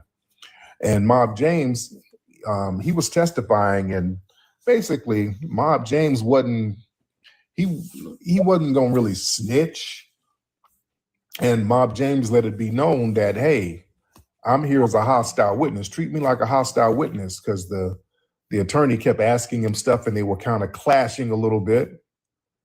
So Mob James, he's not trying to snitch. And Mob James, and he explicitly said, hey, look, I ain't trying to send this man to prison. I mean, that's your job.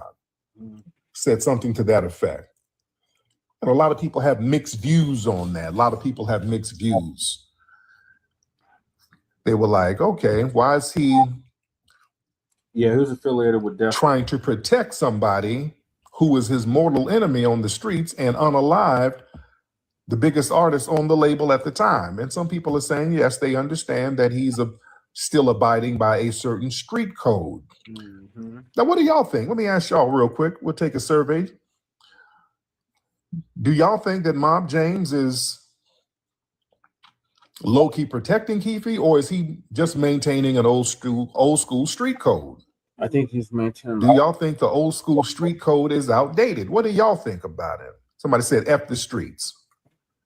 Okay. All right. We have somebody who says F the streets. Okay.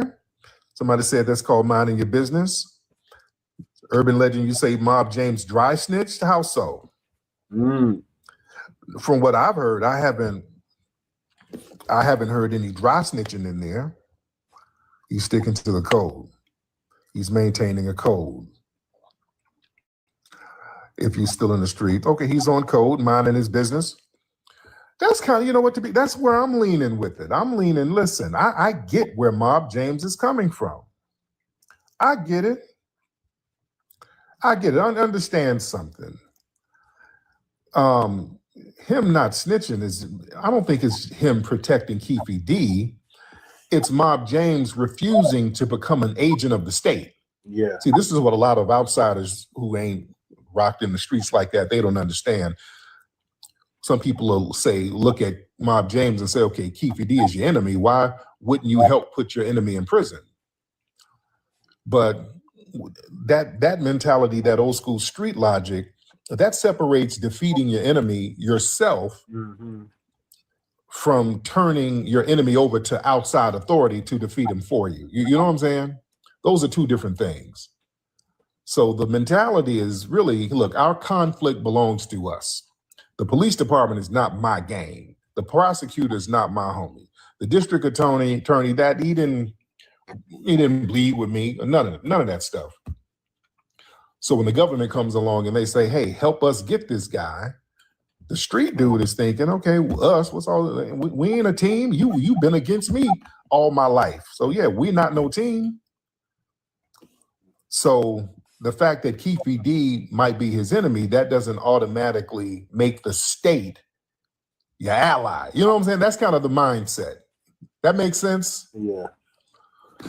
Also, to be honest, and I understand where James is coming from, there's no real transaction for Mob James. Why would he spend his reputation and his code of conduct for the government? Yeah. Understand, Mob James, he literally has no reason or incentive to snitch on this man. If we come on, what incentive do he have? He don't have no incentive. He's not trying to beat a case. He's not on trial. He don't have no cases. He's not facing some kind of massive sentence where he needs to trade information for freedom. He said, hey, I'm only here because y'all subpoenaed me. I cursed everybody out. I don't really want to be here. So yeah, I'm here only here because y'all subpoenaed me. I wouldn't be here for no other reason. Yeah, he said, hey, if I didn't come, y'all would have had me in contempt of court. Yep. So the thing is, a lot of cooperation in criminal cases, it's transactional. You get reduced charges, less prison time, protection, there's a benefit. If you're already free, you're already living your life, you're removed from that old world. So it's like, what do I get out of helping you build your prosecution? It's a loss for me to tell on this dude for you because I'm gonna ruin my reputation. So yeah, I'm cool. So I get where he's coming from as far as that. I get where he's coming from like that. And also, some people feel like the court is trying to reopen a war that the streets already lived through 30 years ago. Yep. See, the legal system sees this as an unrelated or unresolved homicide. But the men who lived through that period, they see an era that has already come and gone. People died. I know Mob James' brother, Buntree was unalive. Just so many people around them. There was a major war in Compton after the Tupac murder. Yep. So a lot of people got unalived, and there was just a lot of beefs that really just kind of simmered down not too damn long ago in the streets. So a lot of folks don't really want to open that part of it up. You see? So the mentality of a person like Mob James is like, that whole period resolved itself a long time ago. So the legal closure and the street closure, that's not necessarily the same thing. You see? But a subpoena, that can command your presence. That don't command your allegiance. Yeah, the state, they have institutional power. The judge has authority. The prosecutor, they have subpoenas.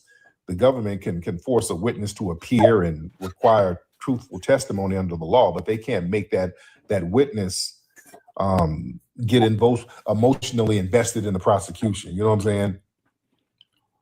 So you're like, hey, you trying to send this dude to prison, not me. He's saying, hey, don't transfer ownership of your prosecution onto me. You brought the charges. You built the case. You want the conviction. This is helping your career. This is not helping me. Exactly. I'm here because you just compelled me to be here. And that's it. And you can treat me hostile. You can treat me like a hostile witness. I don't give a damn. You see, he's basically saying, I refuse to let an institution that I never trusted anyway, because you've been against me. You're not going to recruit me as a weapon against somebody from my world, even if I don't like the person. Mm-hmm. You see, so that's what that's about. That's their burden. It's like what Suge said. He ain't testifying either. Suge, because they're talking about, I think they were whispering about doing a subpoena on Suge, and Suge's already said, I ain't saying shit. I ain't testifying on nothing. Yeah. Yeah. So that's what it is. Y'all, but we got a lot of people in here. Y'all raise your hand. Let me get you in here. Who is that? Miss Kiki? Who is Miss Kiki? Is she in here trolling? Miss Kiki, where are you? Y'all raise your hand in here. Let me get some of the family in here to chime in with me. Miss Kiki. All right. I don't know who's who. Let me see. Look at the screen. All right. Y'all raise your hands. Let me get y'all in here. Let's get let me see. We got a lot of people in here. Respect to the family. Thank y'all for the gifts, by the way. Y'all tap the screen. Y'all tap that screen, ladies and gentlemen. Y'all tap the screen. All right. Tether's mad like women. Because what? Oh yeah. We got a lot of mad tethers out here. Let's if you're a mad tether, call up and talk to me about why you're mad. And yeah, y'all got to watch out. Again, I've been seeing a lot of the Democrat shields pop up in these spaces. Watch out. Yep. Again, election season is here. So there's a lot of Democrat shields going to come in these spaces with their Democrat shield talking points, trying to discredit delineation. So you got to watch out for that. I've been seeing a lot of that lately, and it's going to ramp up. What's up, Dave? What's up, Dave? What's up, bro? How you doing, bro? What's going on, bro? All right. How you doing, fam? Big Colin, bro. Hey, man, speak your thing, bro. Fuck the haters. Excuse my language. Oh yeah, absolutely, man. I'm making it do what it do, man. I'm making it do what it do. Thank you so much. Yo, Blue, what's up, Blue? You want to hop on in, Blue? Mr. Blue, you want to hop on in? All right. Yes, Paris, I am. Paris, I absolutely am. I am. All right. Let me get Brandon. Let me see who we got. Let's get Brandon in the building. All right. Brandon, what's up, Brandon? What's up, Tariq? Can you hear me? I can hear you, man. What's going on with you? What's good, brother? I just wanted to see if you've seen this HBO series Lovecraft Country. I hadn't heard you talk about that. Yeah, that was a few seasons ago, right? Did you ever do a review on it? Because I would love to hear your take. Yeah, I talked about that years ago. Yeah, that ended a couple of years ago. So yeah. Okay. Oh yeah. So I'm late. Yeah, you late, brother. Yeah, so go back and listen to some of the old archives. Okay, was he in jail? Shit. Okay, his brother just got out. Lovecraft, that was canceled years ago. Okay, man. Okay, that brother just got out and sounded like he might have been in jail for delinquent child support payments or something. He didn't run his baby mama them ends, so he got locked up and just got out. Hey, when I was in jail, I saw Lovecraft on HBO. Man, did y'all hear about this documentary called Roots? It's phenomenal. Late as hell. Late as a mug, brother. All right, let's get the hands up. I am early. I am very early, ladies and gentlemen. And y'all tap the screen. Let's get that screen tapped, ladies and gentlemen. Let me look into the request queue and see what I can see. Let me see some of the names in here. Let me see if we get any faces in here that I need to bring up. Just Winfrey. I'm just getting random people in here because I don't see y'all hands up like they need to be up. Let's get Just Winfrey. Let's get Boots. I'm just getting random people. Just what's up, Justin? You hear me? I can hear you, man. What's happening? Oh shit, I was just messing around with the phone and then here I am. Okay, you didn't mean to get on. It's all right. Thank you, brother. Okay, he's in there eating some barbecue and shit. He's in there eating some soul food. Hello? Oh Lord. Hold on. Now let me get this sauce off my fingers. Hey. Okay, let me finish eating, brother. It's okay. It's all right. All right. All right, this is why I need y'all to raise your hand. If you're eating a barbecue sandwich, don't hit the button by mistake. Please. Don't hit the button by mistake. Yes, he's eating some canned foods. He's eating some deviled ham with crackers. He's eating some old school nigga shit. He's eating sardines and mayonnaise. He's just eating some nigga snacks. He's drinking a Coca-Cola with peanuts. He's in there eating some old school shit. All right. Man, he's eating butter beans with cornbread. Lord, man. All right. What's that? Hold on. User, hop on in here, user somebody.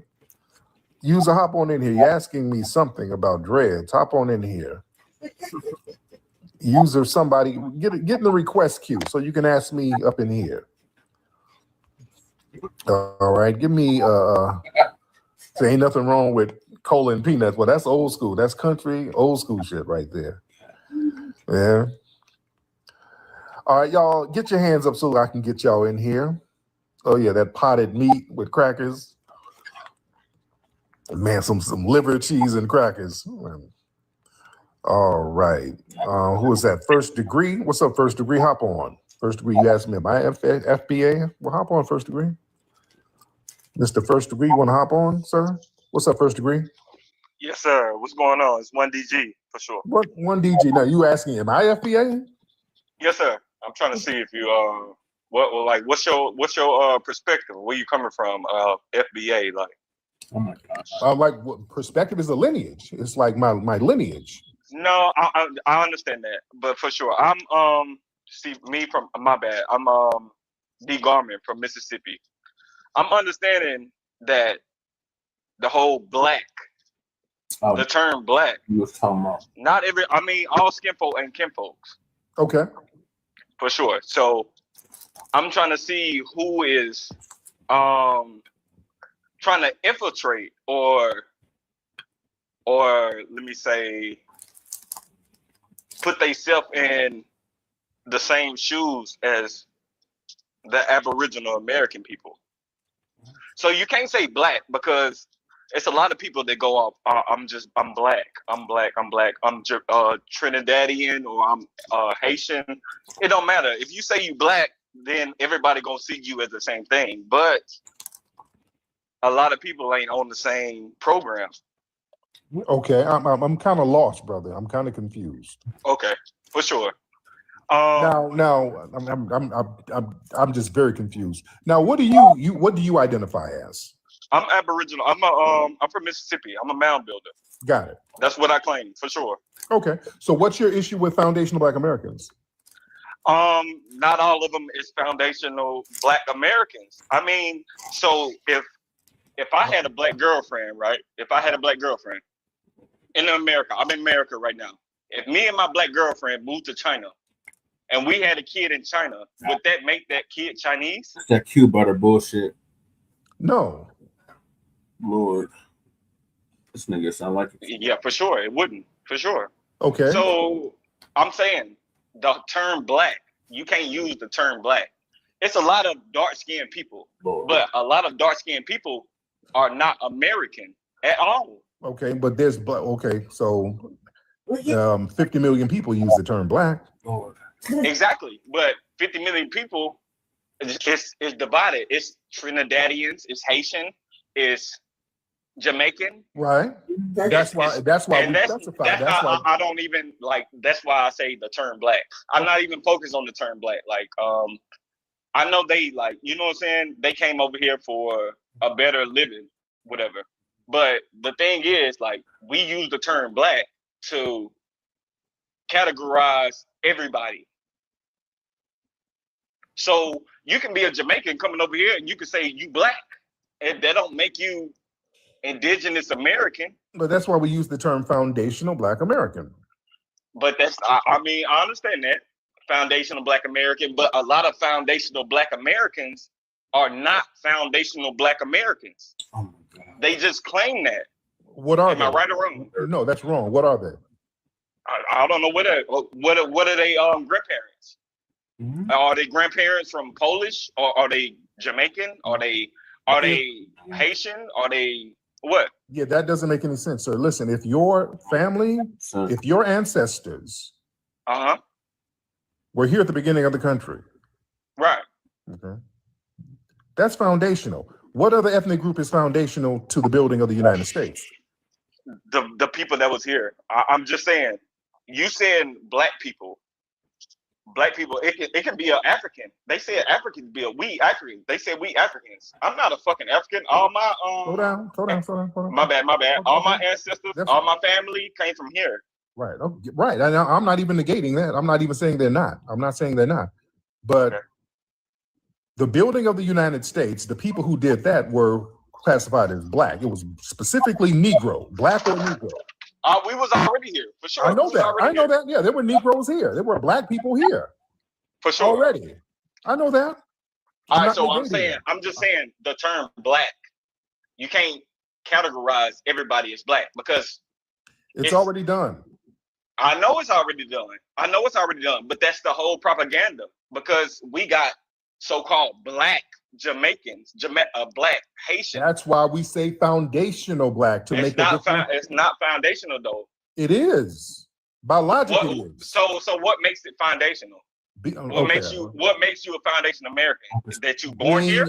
At the beginning, building the country from the ground up. Literally. So who built the country from the ground up? Black people who are foundational. Black people. The mound builders, right? Okay.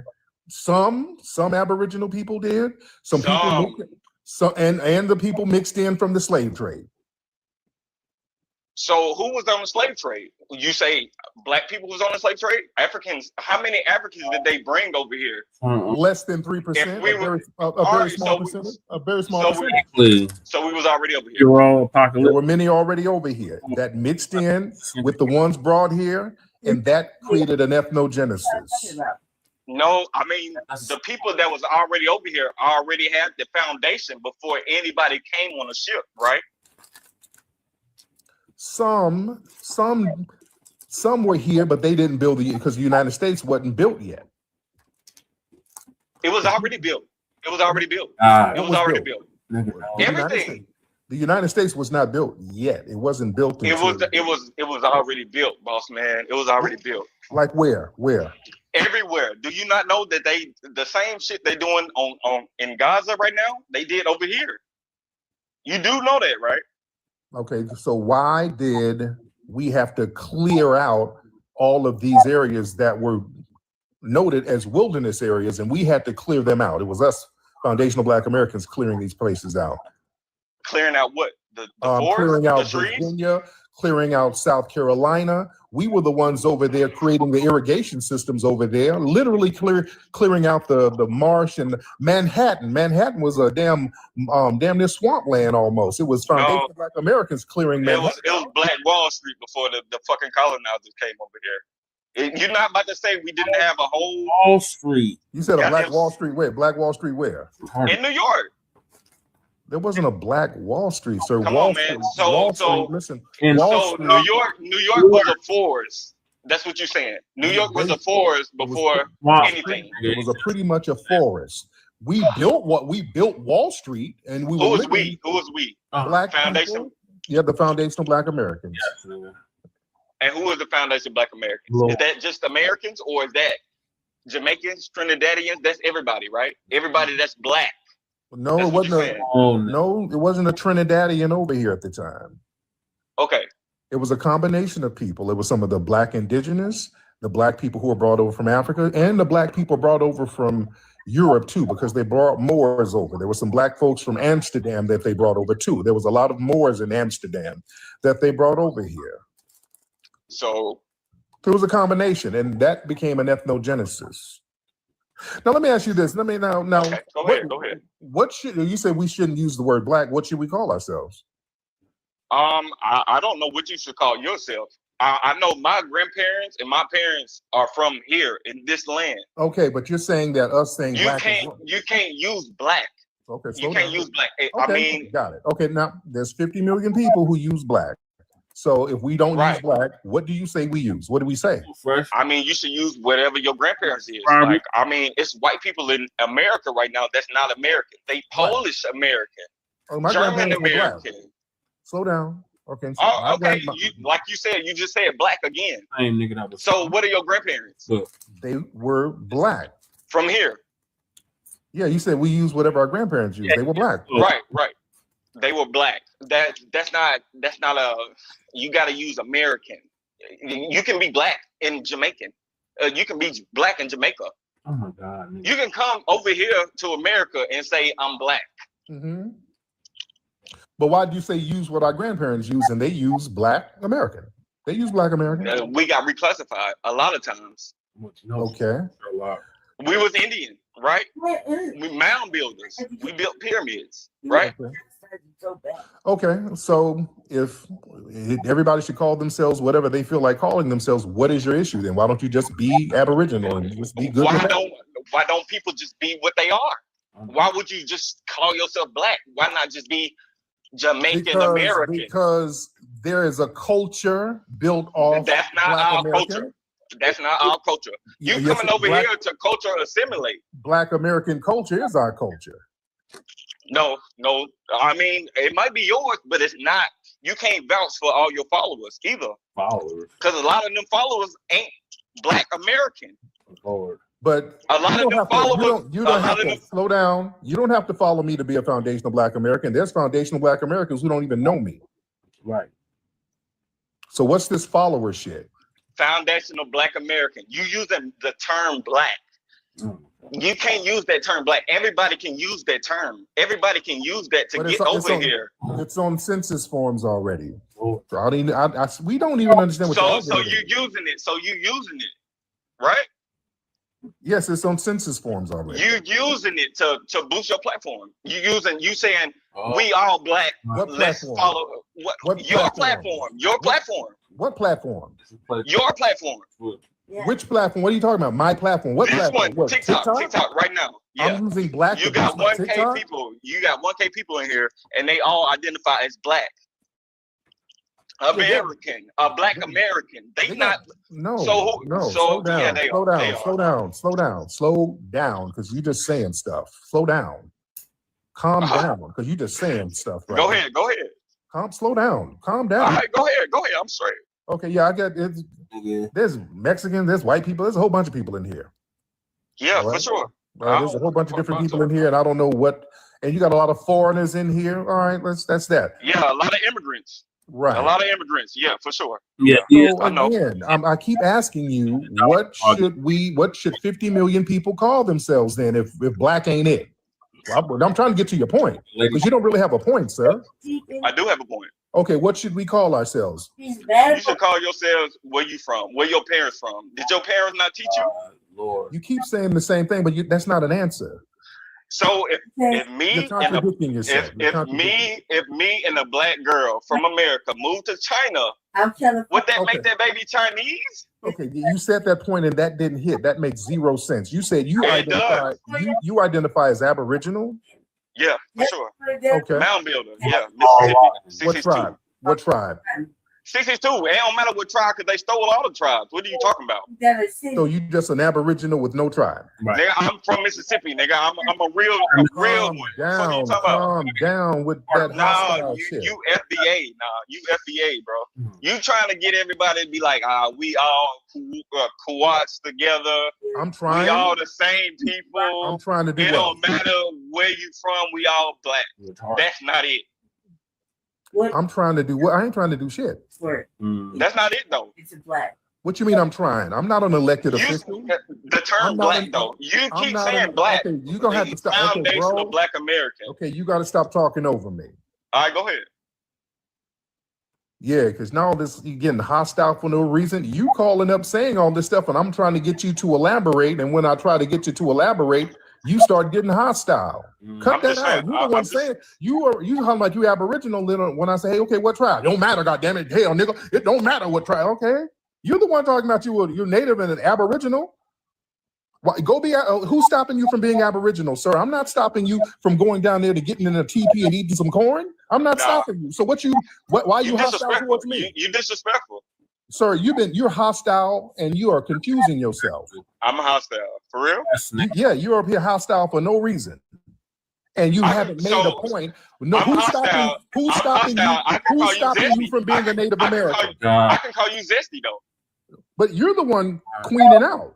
Right. Oh, now you're the one. You really zesty. You really zesty. That's projecting. Now you giggling like a biatch. Listen, now, yeah. Just say that. You just a punk. You doing all that talking.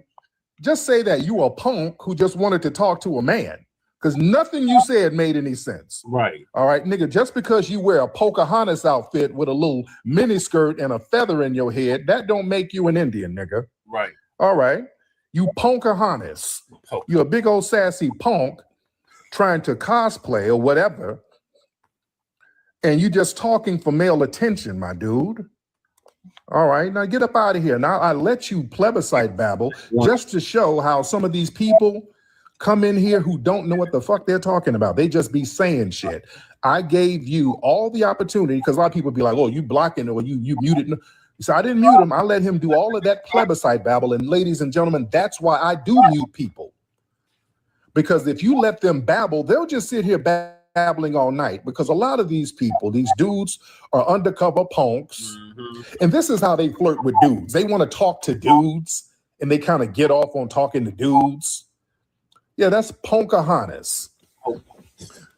They'll just sit here and just plebiscite babble and it won't make a lick of damn sense.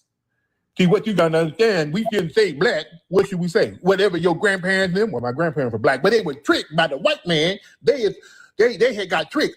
Now, what are you, sir? I'm an Aboriginal. I is a mound builder. Okay, well, damn, just go on and build your mound and live in a teepee. See, that's disrespectful. That's what you disrespected my tribe. What's your tribe? It don't matter what my damn tribe is. It don't even matter. Q butter. Yes, sir. You just a babbling punk.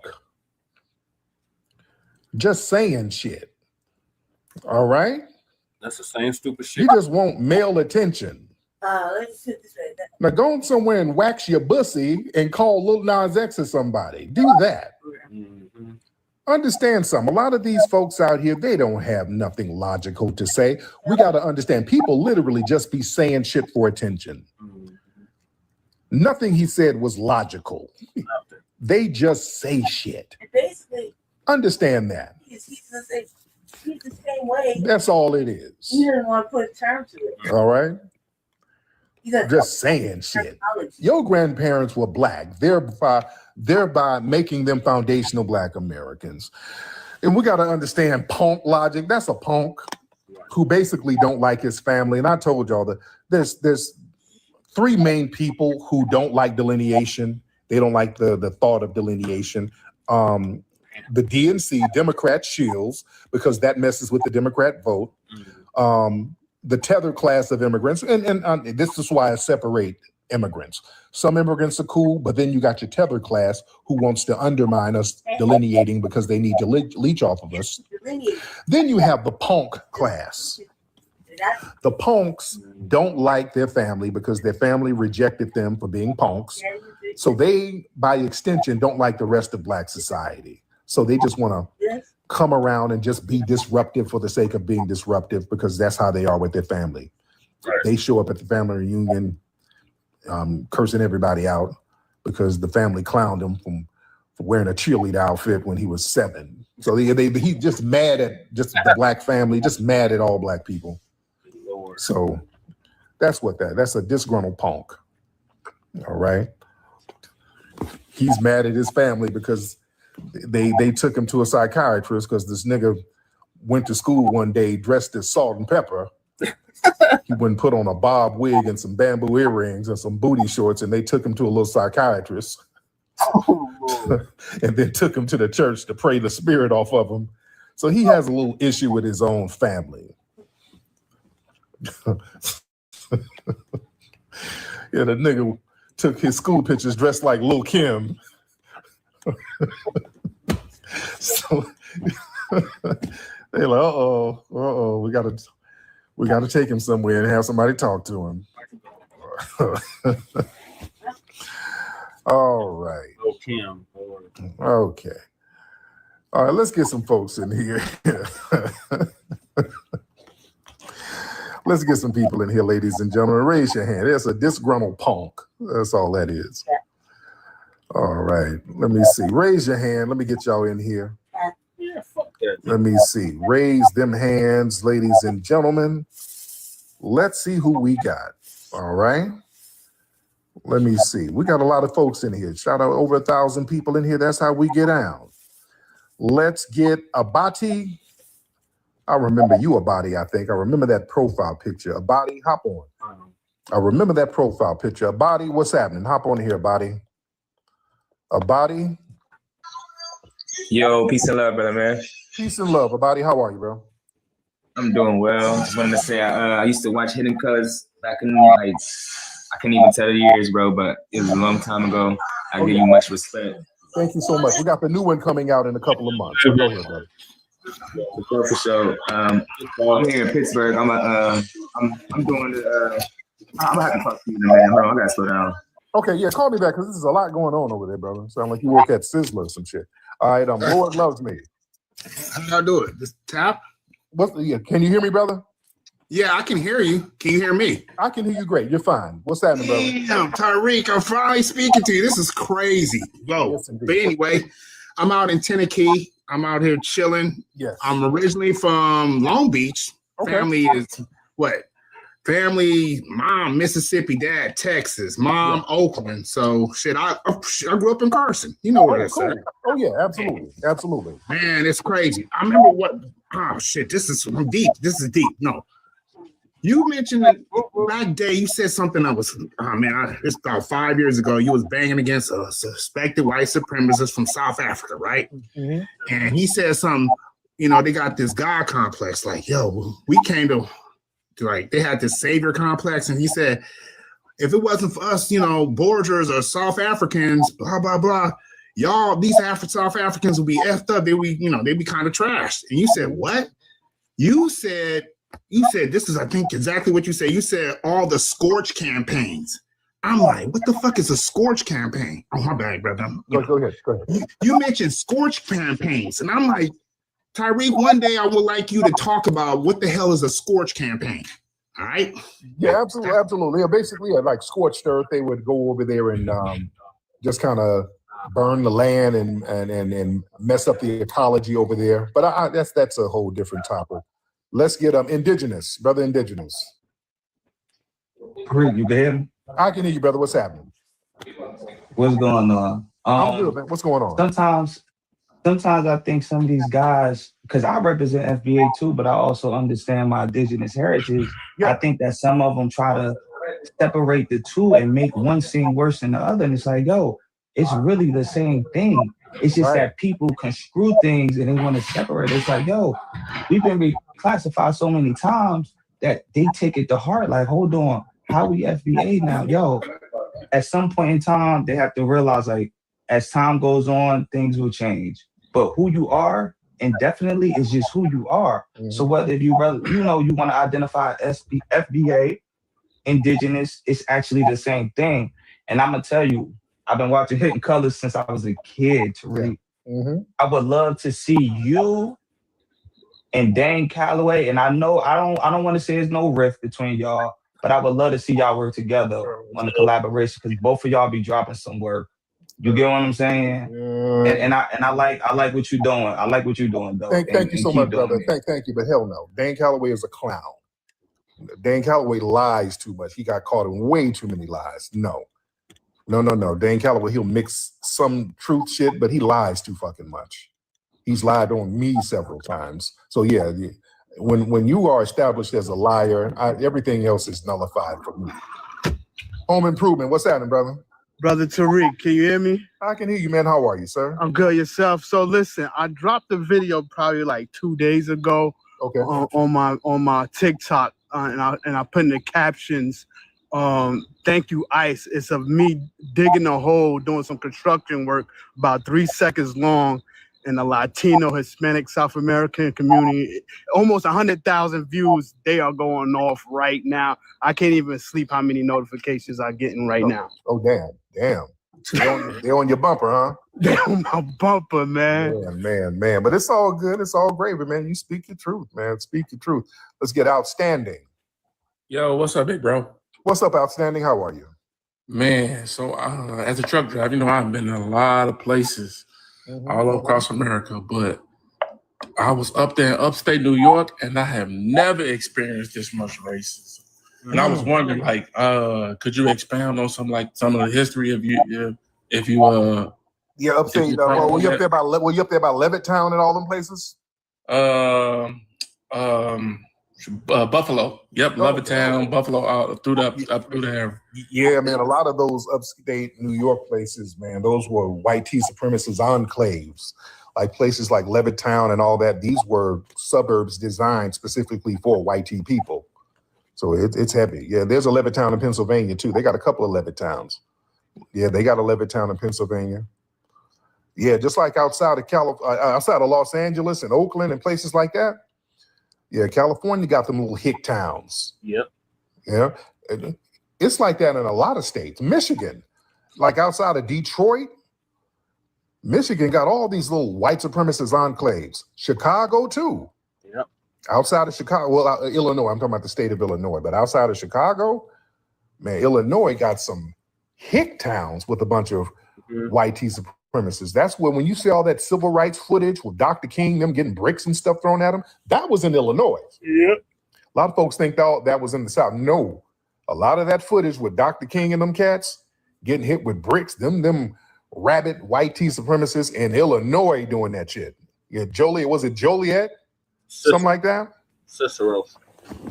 Yeah, man. Yeah, it was heavy. It was heavy. Yeah. Even King said, hell. Well, it was Cicero. Was it Cicero? Yep, Cicero. I forgot where it was, but Joliet. Yeah, Cicero. Yeah, Dr. King said, yeah, this is way worse than Mississippi. He said, I thought it was bad in Mississippi. Shit. These people are vile up here. Yeah, Cicero. Right, Cicero. Yeah. So yeah, don't let them put all that stuff on the South. They like to make it seem like the northern cities were like some racial utopia. No. South of the Canadian? No, they were just as hostile. That's why people try to say, well, we fled the South to go to we didn't flee nothing. We were running into the same white supremacists in the North. We had to deal with all of them. All right, let's get those hands up. Ladies and gentlemen, let's get those hands up. Let me see who we got. We got a lot of folks in here. Let's get, I'm just get random people. What's up, FBA Princess? I see you, dear. Let's say Royal Genealogy. What's up, Royal? Let me get Royal in here. Where you at, brother? You disappeared. All right. I'm just get random people. Thunderstorm, let me try you. Who we got? Royal Genealogy. What's up, Royal? Hop on in, Royal. Thunderstorm. What's up, Thunderstorm? What's going on, brother? I'm good, man. How are you, sir? I'm all right, man. I was listening to the dude earlier, man. I really don't understand why people still trying to play dumb after all this time. I mean, everybody know what FBA is. We don't been explained 1,000 times. You still, at this point, you got to understand people trying to cause confusion because there's no confusion about FBA. At all. You know, and there's no confusion about why we delineate. They know that too. But everybody constantly playing dumb, like you said last week. Now all of a sudden, everybody want to be black. Oh yeah. You know. Oh yeah. Oh yeah. Yeah. Thank you so much, brother. Try a little root work. Feels good with every touch. Try a little root work. A little dab is just enough. Try a little root work.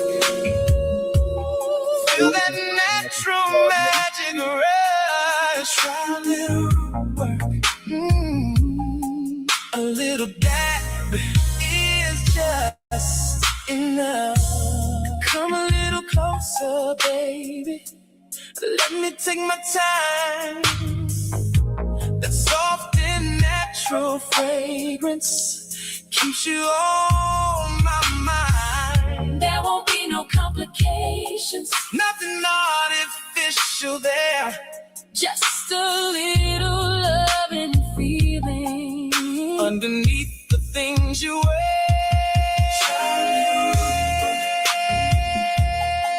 Feels good with every time. Try a little root work. Oh, a little dab is just enough. Oh, baby, try a little root work. Try a little root work. Ooh, feel that natural magic rush. Try a little root work. It's just a root work. Lord, I don't even know what to say about that damn clip. That shit was all over the place.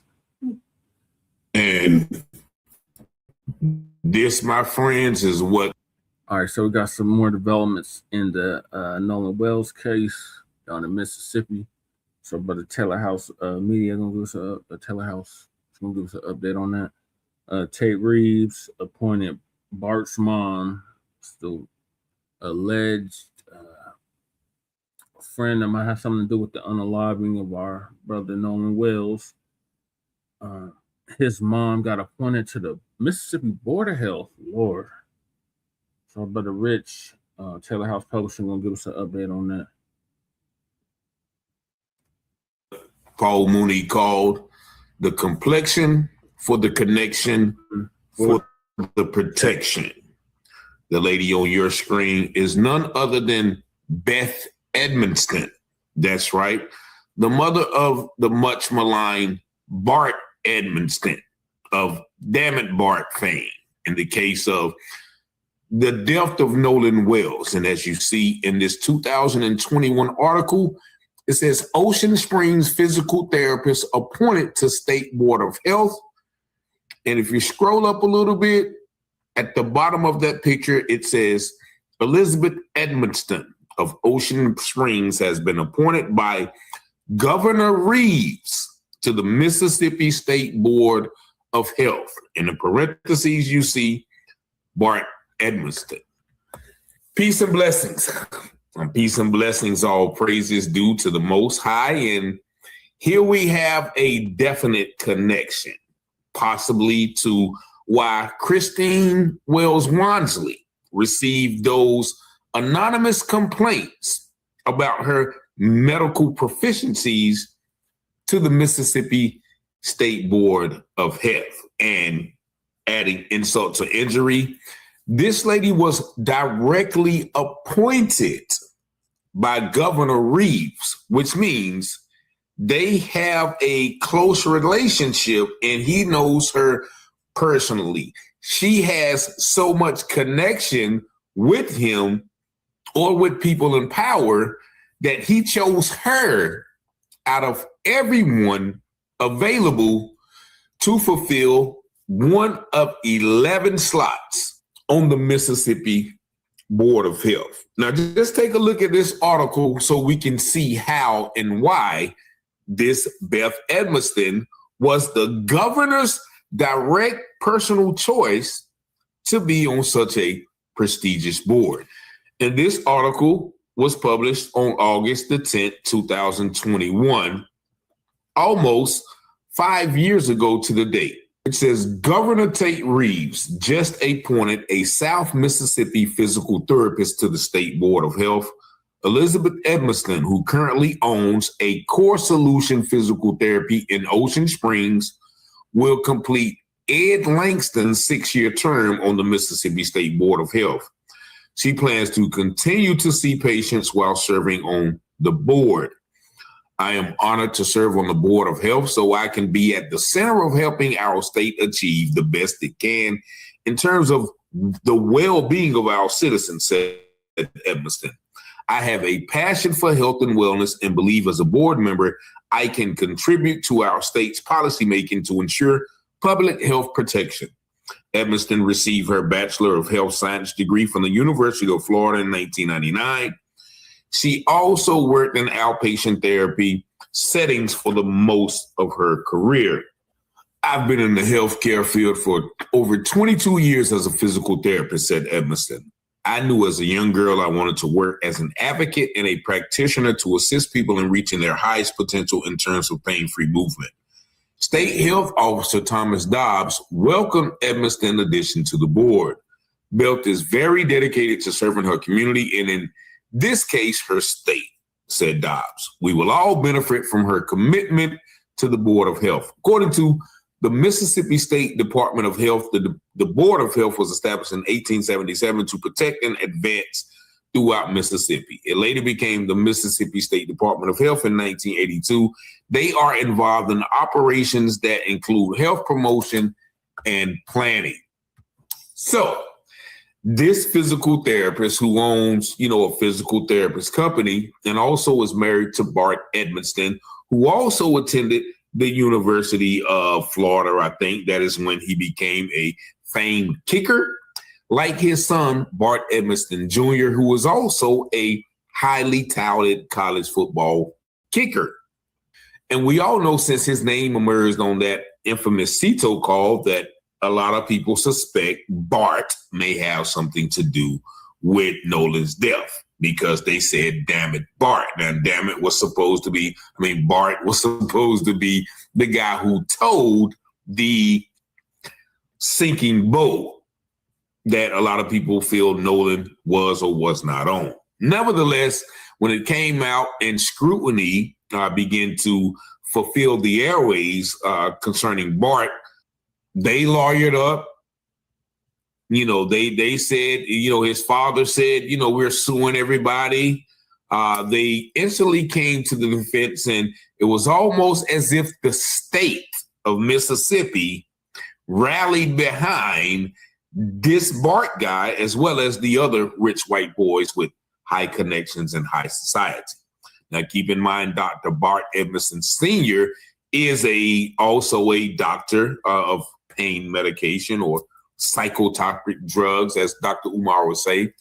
And his wife is a physical therapist who just so happened to be on the Mississippi State Board. Now, we all know a few weeks ago, Christine Wansley received some anonymous complaints about her services in her healthcare profession as well. Many people think that there was a direct warning to her to sort of keep quiet and stop ruffling feathers concerning what many people believe the murder of her son. And so we have here a high-profile family, once again, with connections to Governor Tate Reeves. Everybody know Governor Tate Reeves was, also found to have some racist proclivities from days of old. But this explains why the Mississippi state, some people even said that this governor has recently attacked Nancy Grace for coverage on this case. I don't know how true that is because, both of them have the complexion for the protection for the connection.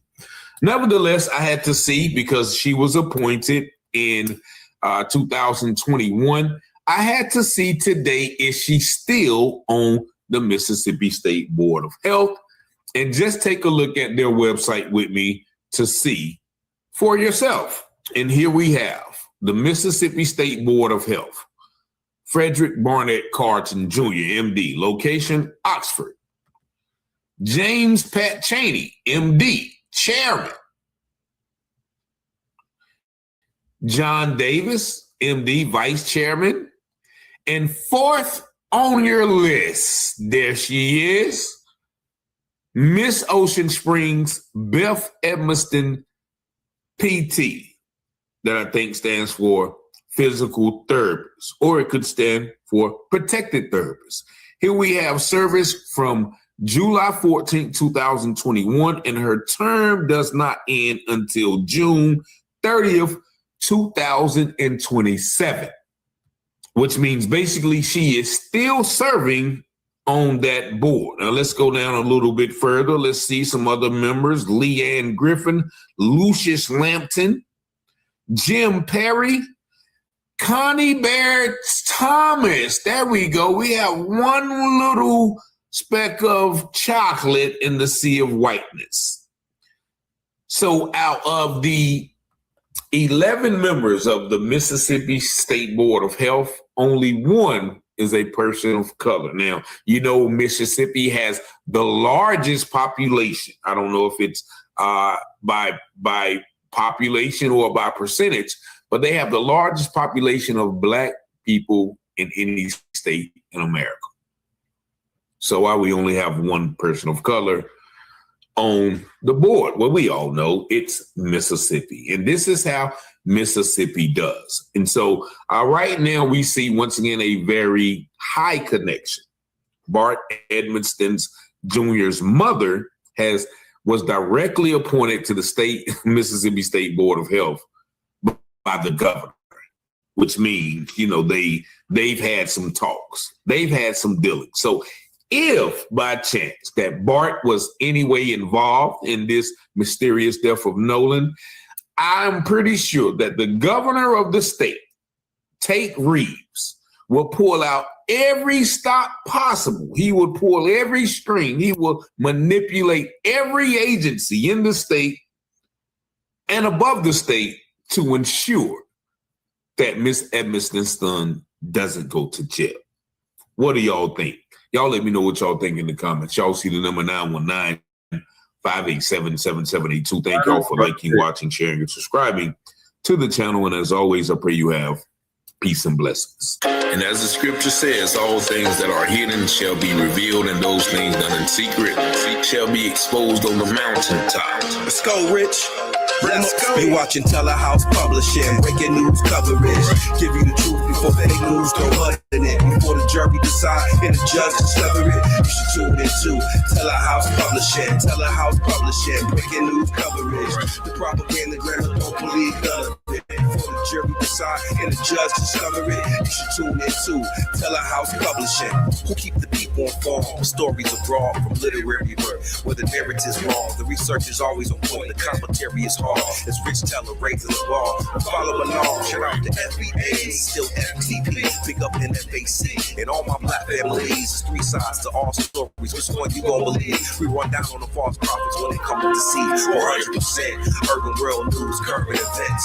We don't like them lies. Media is biased. We got God inside us. Ladies and gents power. If you don't know by now, look around me, the darkest house. Cops squeezing hammers. They don't understand. We stop and freeze with our hands and kill us off like cancer. Don't speculate before the facts on the case. Telehouse set them straight by from the rich investigators. You got your Telehouse Publishing, breaking news coverage. Give you the truth before fake news no mud in it. Before the jury decide and the judge discover it. You should tune into Telehouse Publishing. Telehouse Publishing, breaking news coverage. The propaganda grammar, don't believe none of it. Before the jury decide and the judge discover it. You should tune into Telehouse Publishing. Negroes have listened to the trickery and the lies and the false promises of the white man now for too long. And they're fed up. They become disenchanted. They become disillusioned. They become dissatisfied. And all of this has built up frustrations in the Black community that makes the Black community throughout America today more explosive than all of the atomic bombs the Russians can ever invent. Telehouse Publishing, Telehouse Publishing, Telehouse Publishing, Telehouse Publishing, Telehouse Publishing, Telehouse Publishing.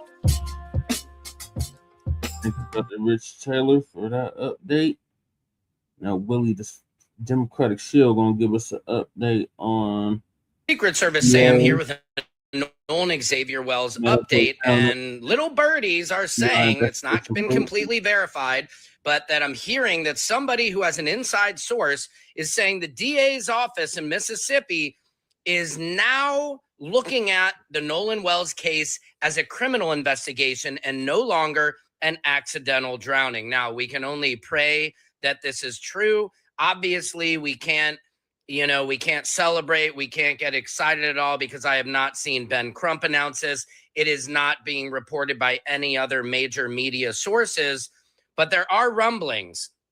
And so we have to take rumblings. We have to take any little bits we can take. Remember, no stone unturned. We must look in every single direction. We must continue to keep the pressure on. So every day there's something going on with this Nolan Wells case, and everybody's talking about it. So now this should have been happening.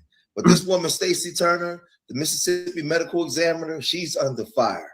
People have put together a petition. There's over 45,000 people that signed this petition. They want to get her license revoked. They want to get her up out of there. There's been a lot of people unalivings where things have come into question. And she's been questioned about the way she's handled cases. When these bodies come to her, the way she's ruled them.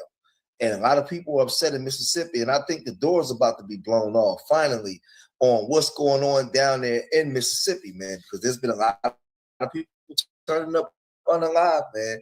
And these people been getting, from the looks of it, allegedly, from the looks of it, it looks like people been getting away with a lot of bad stuff, man. So now, when we get over here, you have petition to revoke Stacey Turner's medical license. Yep, that right? petition is in the let's make this a little bigger. Make sure y'all sign it if you haven't already. Right. So it says the issue. Petition demanding an independent investigation into the conduct of Mississippi Chief Medical Examiner Dr. Stacey Turner, the governor of Mississippi, the Mississippi State Board of Medical Licensure, the Mississippi Department of Public Safety, the Mississippi Attorney General, and the United States Department of Justice Civil Rights Division, and all agencies charged with protecting the integrity of Mississippi criminal justice system. Right? We, the undersigned citizens, families, advocates, and supporters of equal justice under the law, respectfully but not unequivocally, call for an immediate, independent investigation into the professional conduct, forensic determinations, and death investigations overseen by Mississippi Chief Medical Examiner Dr. Stacey Turner. The office, make this a little bit bigger. The office of the State Medical Examiner occupies one of the most consequential positions within Mississippi justice system.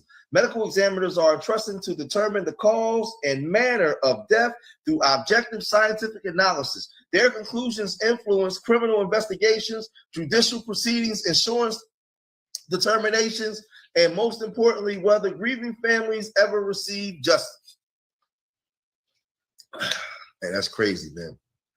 That public trust is compromised whenever credible questions arise regarding the accuracy, consistencies, and impartiality of death investigations. Over the past several years, multiple deaths involving African-American individuals have generated substantial public concerns. Family independent forensic experts, civil rights advocates, and members of the public have questioned whether these investigations were conducted with the rigor, transparency, and impartiality required by accepted forensic standards, right?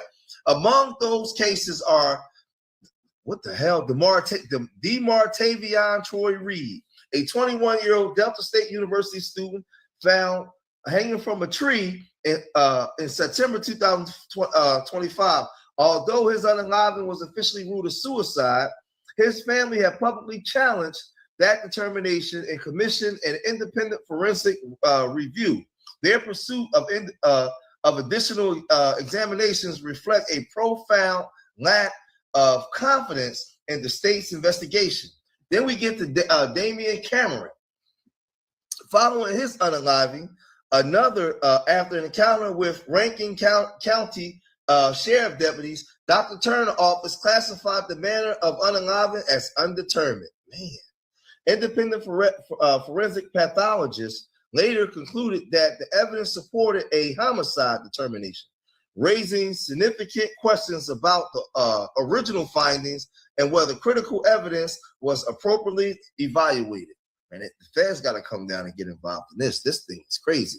Then we get to Shannon Wilson. His family has publicly expressed concern that his body was embalmed before they believe all necessary forensic examinations have been completed, thereby limiting opportunities for additional independent analysis, whether or not protocol was followed. The circumstances have further eroded public confidence in the integrity and transparency of Mississippi's unenlivened investigations process. Nolan Xavier Wells, his unenlivened has likewise become the subject of significant public scrutiny. An independent forensic pathologists concluded that the manner of unenlivened should remain undetermined pending further investigation and stated that foul play could not be excluded. That opinion stands in contrast to the state's conclusion and underscores the need for objective review. No single disputed case necessarily establishes misconduct. However, when multiple investigations involving similar public concerns continue to emerge, government oversight is not merely appropriate, it's essential. This petition does not ask the public to presume wrongdoing. Instead, it asks government officials to fulfill their legal and ethical obligation to determine whether Mississippi's death investigation system is operating with scientific integrity, professional independence, and equal treatment under the law. Accordingly, we demand that the appropriate authorities appoint an independent panel board, certified forensic pathologists outside of the state of Mississippi to review disputed unenlivened investigations overseen by Dr. Stacey Turner. Conduct a comprehensive audit of unenlivened classifications in cases where credible concerns have been raised by families or supported by the independent forensic opinions. Determine whether accepted forensic pathology standards, ethical obligations, and state laws were consistently followed. Examine whether any systemic disparities or patterns exist in the investigation or classification of unenliveneds involving African Americans. Publicly release the findings of the investigations to ensure transparency and restore public confidence. If the evidence establishes professional misconduct, gross negligence, incompetence, ethical violations, or any breach of license standards, initiate disciplinary findings, including suspension or revocation of Dr. Turner's medical license, as warranted by the findings. Public confidence in the justice system cannot exist without confidence in the integrity of forensic unenlivened investigations. Every inaccurate determination has the potential to deny justice to victims, deprive families of truthful answers, and undermine the rule of law, right? The citizens of Mississippi deserve a medical examiner office that is independent, objective, transparent, and beyond reproach. Justice demands accountability. Truth demands transparency. The people of America deserve both. Respectfully submitted. The undersigned citizens, families, community leaders, and supporters of equal justice and accountability. So they're coming straight. They're coming straight for her, and they're holding the state accountable, because I told y'all since 2016, leading up until now, there's been a lot of questionable unenliveneds, and the people down there believe that this medical examiner was just ruling these deaths either undetermined or saying that they took out themselves. That's what they've been saying. And the DA hasn't been real transparent with anything. They're not being forthcoming. So this is the way that they've been used to handling things down there in Mississippi. And I believe that, I don't believe, I hope, because it's always been them for the win and us for us losing, because they've been getting away with this forever. But you have district attorneys all over the country starting to call out this DA. and talk about how she's not handling this case appropriately.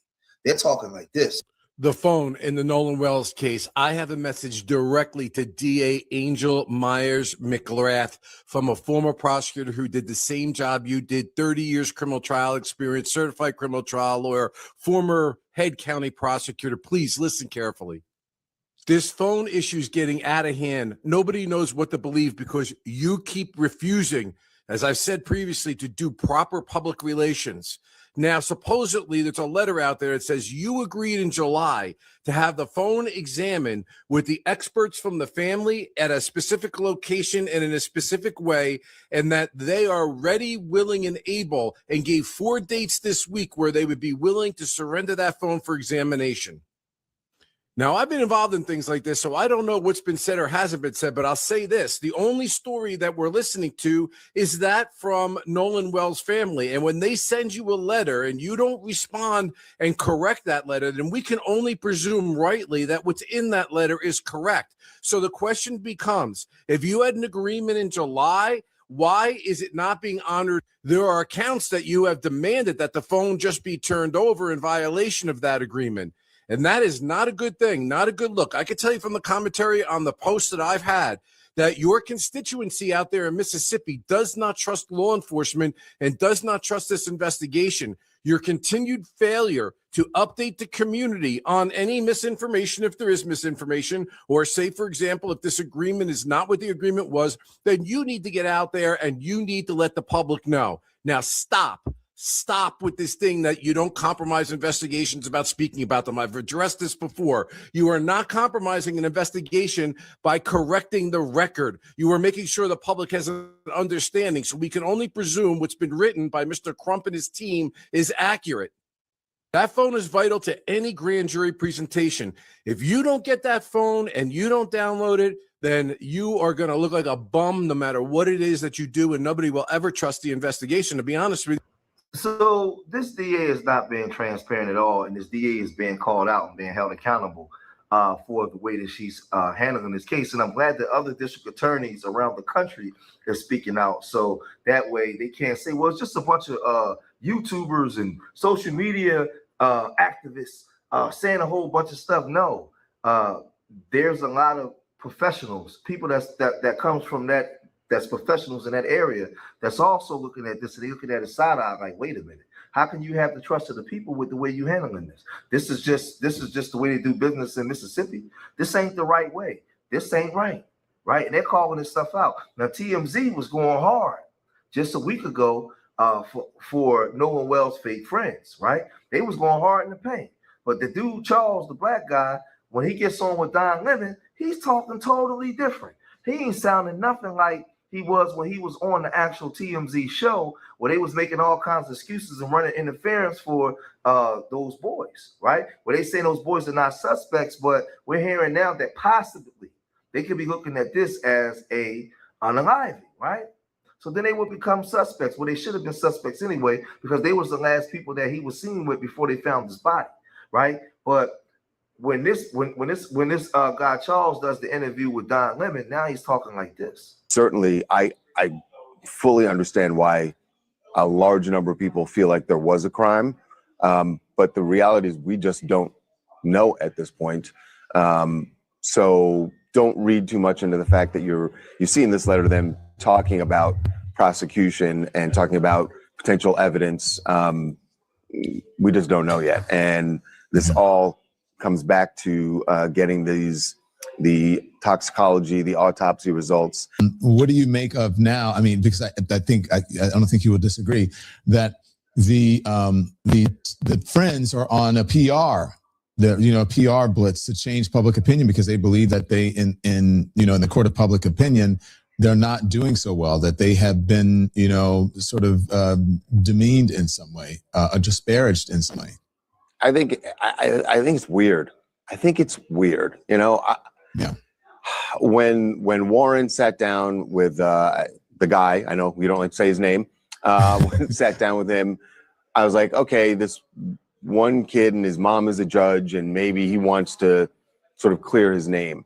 But now every week, another friend sits down or another friend sits down and they're all and now they've got this lawyer, and they're sitting down and doing interviews. It's weird to me. And what's really, it's not just weird.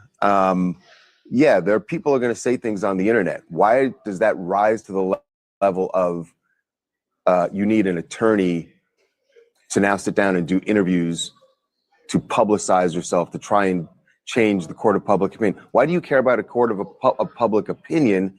Because you didn't do anything. And ultimately, if you didn't do anything, and maybe they didn't, let's take them at the word, their attorney, that they didn't have anything to do with Nolan's death. That's all going to come out when the results of the autopsy come out, when the investigation comes out. So why are you now getting, it's almost like I get like this attorney has probably convinced them, yes, do this and talk about this and it'll change public opinion. But what it really does, it makes some people will look at it and go like, well, what are you getting out? You didn't do anything. There's nothing to get out in front of. So in some ways it can backfire on you. It's just weird to me. And then you also run the risk of what did happen is that one of these kids sits down and blasts Nolan's mom and says that she was wrong to put out that photo. And that's not going to play well in the public for you, man. That you're attacking the mother of your best friend, who you're so distraught about losing him, yet you're doing an interview where you're attacking his mom. Yeah. It's just. So make sure you guys sign that petition so Stacey Turner, man, we can get an investigation going on into Stacey Turner and this DA, because I believe that they work hand in hand, right? They work in tandem, because that medical examiner can determine the cause of unaliving, right? And whether the DA want to press charges or whatever, man, this whole thing needs to be turned over, man. This whole thing is a mess. And it's being dragged out because they figure if they drag it out long as they can, people will move on and forget about it. Well, people are not moving on and forgetting about it. We're not doing that. This thing is played out in the media. And they say, oh, you bringing race into it. Yeah, we should bring race into it. Don't let them play with your mind and make you believe that you shouldn't bring race into it. Everything in this country is about race, and it's always been. Don't ever let nobody tell you that. If anybody tell you that, get them out of here. Don't talk to them. It's always about race in this country, and we didn't make it that way. We didn't make it that way. And we can see right now that it's about race and the way that they're handling things. But y'all let me know what y'all think, man. If you made it this far in the video, hit that like button, subscribe to Street Media TV, leave your comments in the comment section. Remember, I love y'all. Till the next time, peace. Start at Front Line Blacc News. Our thank you, Street Media TV, Brother George out of Philly. Make sure y'all sign our petition. There's the link right there. Now, Ben Crump and Bobblehead Sharpton. And that's all we're asking for. We're asking for the same. No, Ben. Okay, now this is Willie, the Democratic shieldee. Ben Crump and crew decided to have a prayer vigil for Nolan Wells' 19th birthday yesterday, and they turned it into a damn Democratic Shield rally. So Willie D, the Democratic Shield, is going to give us an update on that. I'll definitely be the last topic if I'm about to pass. Move the hell out.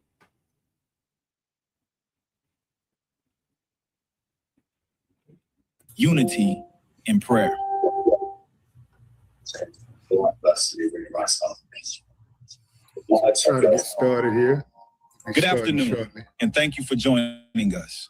On behalf of the National Action Network and Reverend Al Sharpton, we welcome you to the National Noonday Prayer Vigil for Nolan Wells. As we prepare to begin, we invite you to join us in a spirit of faith, unity, and prayer. On behalf of the National Action Network and Reverend Al Sharpton, thank you for joining us for the National Noonday Prayer Vigil for Nolan Wells. We will begin shortly. Please prepare your hearts and minds as we come together in faith, unity, and prayer.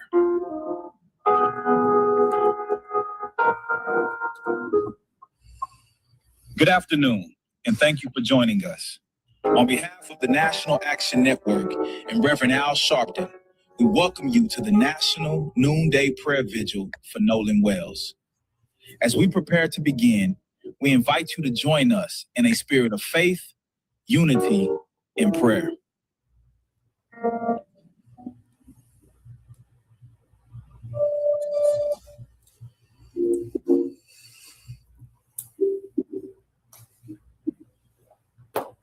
Good afternoon, and thank you for joining us. On behalf of the National Action Network and Reverend Al Sharpton, we welcome you to the National Noonday Prayer Vigil for Nolan Wells. As we prepare to begin, we invite you to join us in a spirit of faith, unity, and prayer.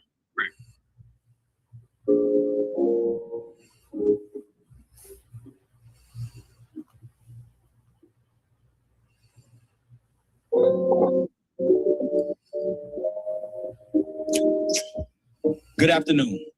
We are about to begin our time of prayer. On behalf of the National Action Network and Reverend Al Sharpton, thank you for joining us for the National Noonday Prayer Vigil for Nolan Wells. At this time, please welcome Trudy Grant from the National Action Network Religious Affairs Department.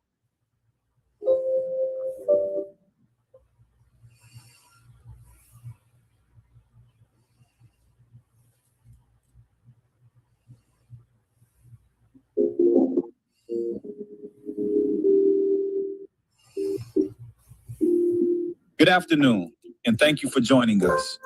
On behalf of the National Action Network and Reverend Al Sharpton, we welcome you to the National Noonday Prayer Vigil for Nolan Wells. I am Trudy Grant. I am the manager of Religious Affairs and External Relations for the National Action Network. Just welcoming you all with us for this very important call. Thank you for joining. Thank you for joining on behalf of our president and founder, the Reverend Al Sharpton, our chairman of the board, W. Franklin Recording Richardson, in progress. our vice chair, the Honorable Jennifer Jones Austin, and Reverend Nelson B. Rivers, who serves as the Vice President of Religious Affairs and External Relations.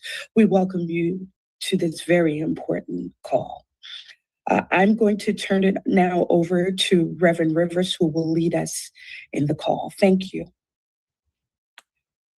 Thank you, Sister Trudy Grant. Good afternoon to all who've been able to join us. Thank you for taking the time to join us. I am the Reverend Nelson B. Rivers III. I'm the Vice President of Religious Affairs and External Relations of the National Action Network. It's my high honor and great privilege to work with the Reverend Al Sharpton and the National Action Network, one of the foremost civil rights organizations in America at this time. We want to begin right away so we can make the best use of your time, so we can hear from our leader and founder, the Reverend Al Sharpton.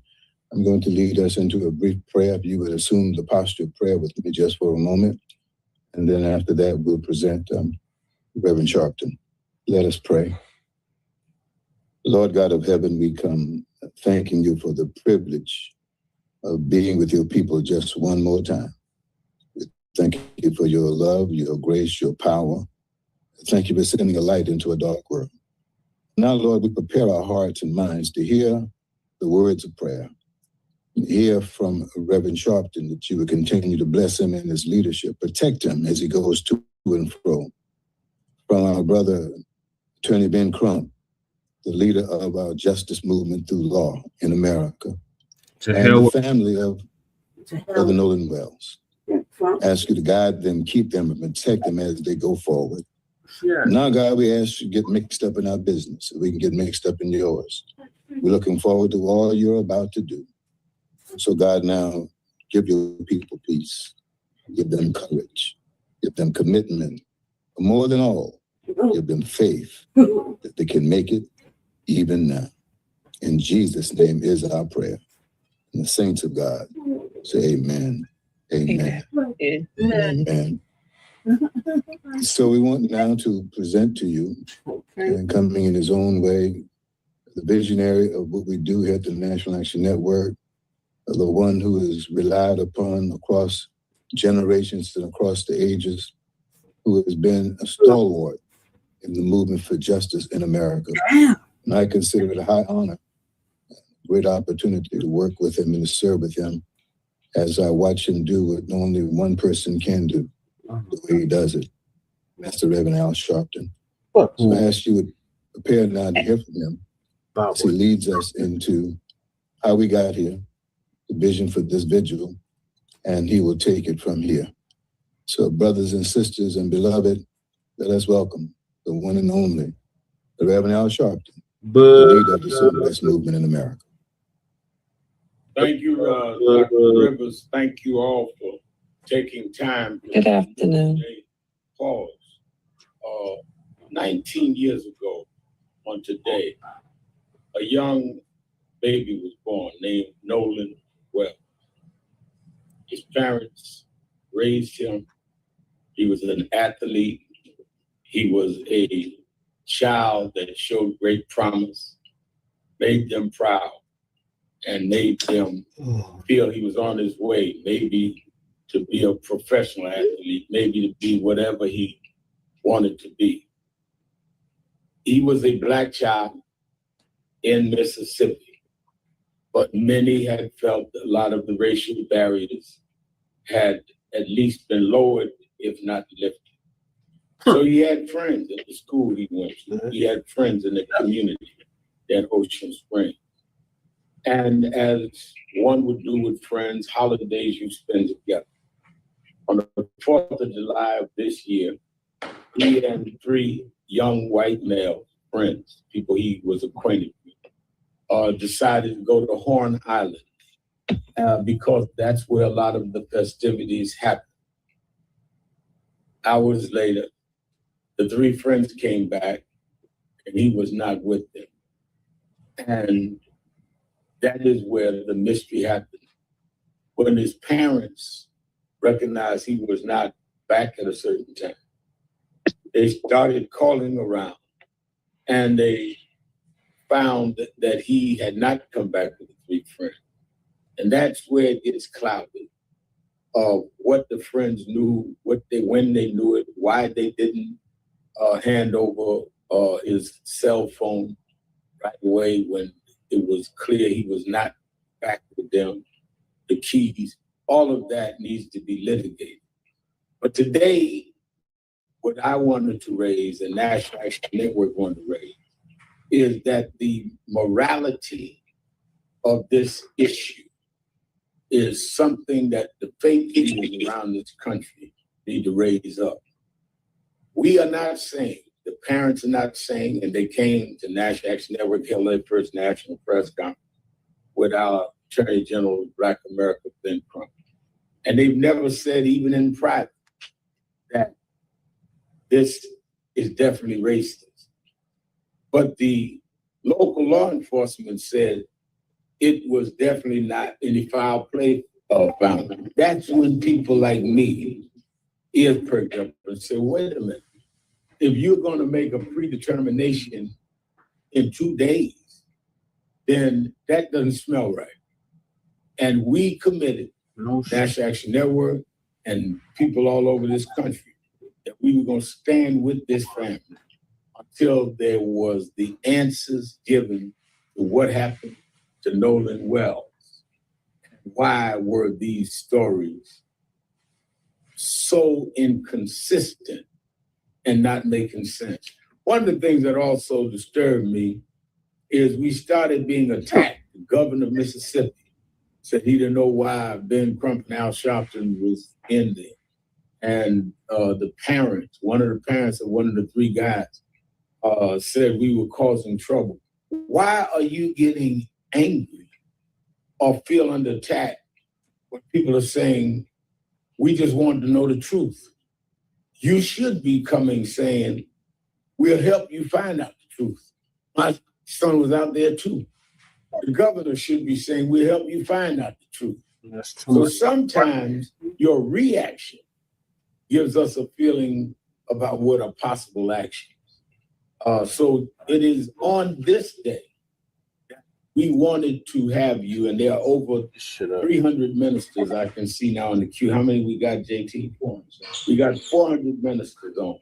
And I want us to pray in unison for this family. I've worked the last decades, half century, with families. I've not met a stronger family, a more reasonable family, a more committed family. Not to the cause, but to their son. They're not members of the National Action Network or any other civil rights group. They're ordinary people trying to raise an ordinary family with a son that clearly had extraordinary athletic skill. And I was with them in Atlanta last Thursday, and they talked about everything was moving fast. They was going to get a couple of days rest. But then I heard the mother say, Christina, yeah, next Wednesday is going to be a rough day. It's his birthday.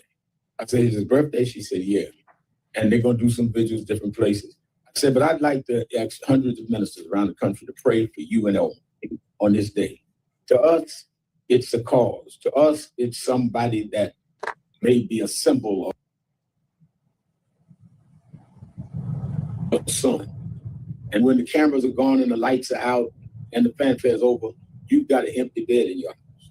I want us to pray on his birthday that you should have been giving him a cake and candles, that God would give you strength to go through this. I don't know why God chose you for this issue. I don't know why God is using Nolan as a symbol, but I do know why he put us ministers of faith in our calling. And we must comfort them as they fight this fight. And before we start the prayers, I want the parents to say something, and then we're going to have the prayer. I want us to bring on, I've been in this for decades. I've not met a more committed and courageous man than the Attorney General of Black America to give us a brief briefing on where we are. Attorney Ben Crump. Thank you so much, mentor. Thank you, Reverend Al, for always answering the call, whether it's Trayvon Martin, Michael Brown and Ferguson, Breonna Taylor, George Floyd, Tyree Nichols, and the list goes on and on and on. And thank you, Reverend Al, so much for answering the call for Nolan Wells. It is different. I mean, this is a situation where he was missing, and then he was found, washed up on the shore dead 2 days later.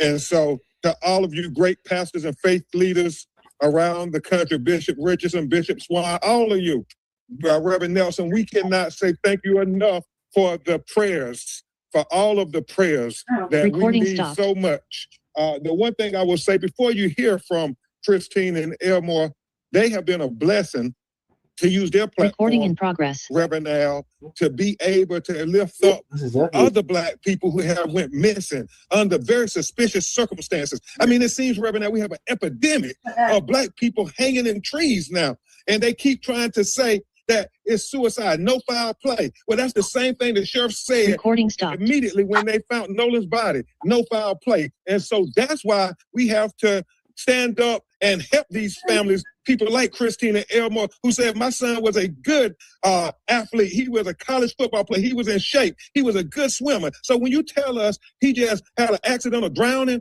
and there's no foul play, just move along, let's sweep it under the rug, we say no, we refuse. We say Nolan Wells' life mattered and he deserves a fair and impartial and a full investigation. And that's all we're asking for. We're asking for the same thing that anybody would be asking for. Black tears are just as painful as white tears. Black pain hurts just as much as white pain. And Black heartbreak is just as devastating as white heartbreak. So that's all we're saying. And so, Rev, I say thank you, thank you, thank you to all these other families. Daniel Irvin, another 18-year-old Black boy. Tyler Smith, another 18-year-old Black boy who were killed in highly questionable circumstances where they were the only Black. For Tasha Ford, their sister in Mississippi, found hanging from trees. And all the history of Mississippi that you talked about, Reverend Al, this is so important why we got to pray, because we know that there's a court of law in Mississippi, but there's a higher court. And God sits on that bench, and he sits high and he looks low. So thank God to all of you. Reverend Al, thank you to National Action Network, civil rights leaders everywhere.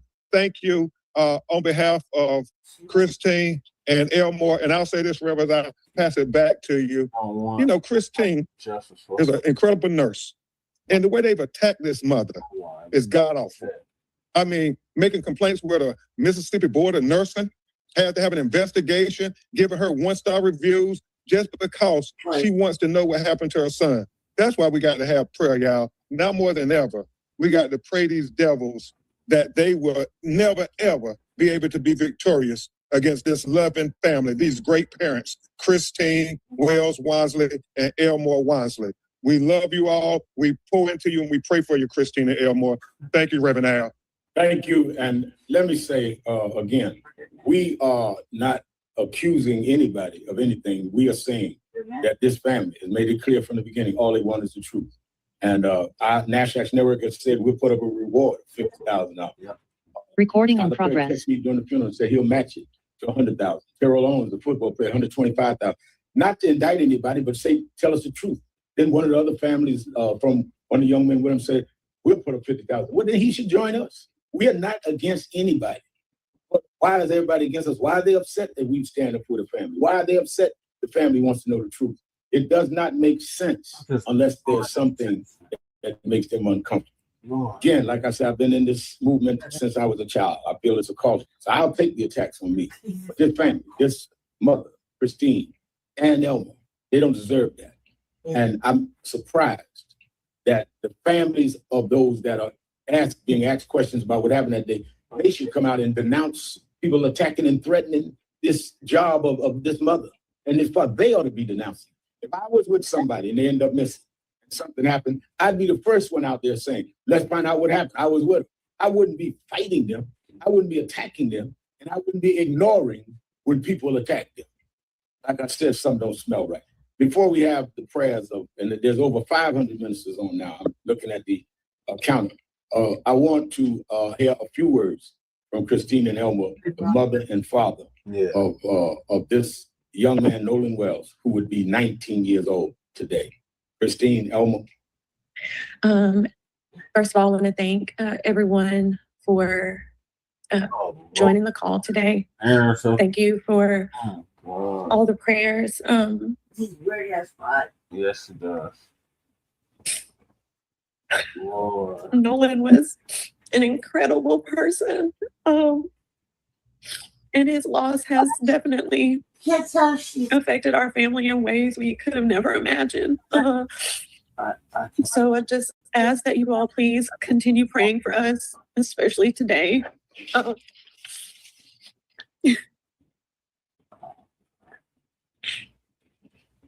But yeah, that's just keep us in your prayers, keep us in your thoughts, and we thank every one of you guys for everything that you guys have been doing. We appreciate it, and just keep sharing his story, keep saying his name, and I know God's going to get us through. And it might not be, it's never our time; it's all on God's time, and so we just have to continue to lean into that, into each other, and our family. Elmo. Today is a very hard day for our family. Okay, baby, okay.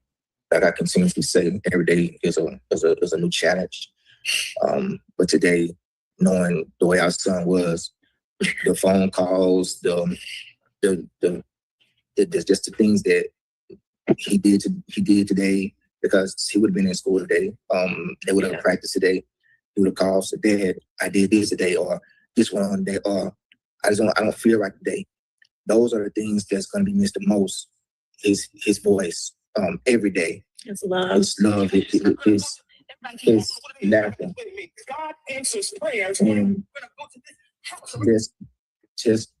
just his presence.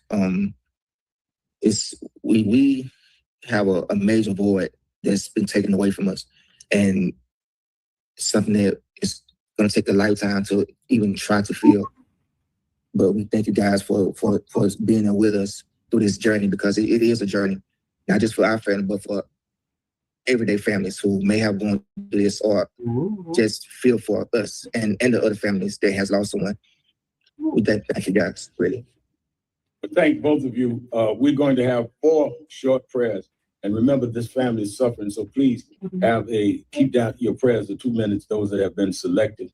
And I'd like all of you, we now up to 512 people online, all of you to pray with them as we pray for the family, and then let them go on. They do not need to be burdened down on this day of grief because it is his birthday. Let us start with prayer from the senior pastor of Allen Temple Baptist Church in Oakland, California, Dr. Jacqueline Thompson.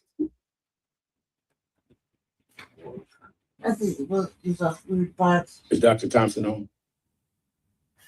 Good morning, Reverend Al. Yes, I am on and was unmuting myself. Let us prepare our hearts and minds to go before the Lord in prayer.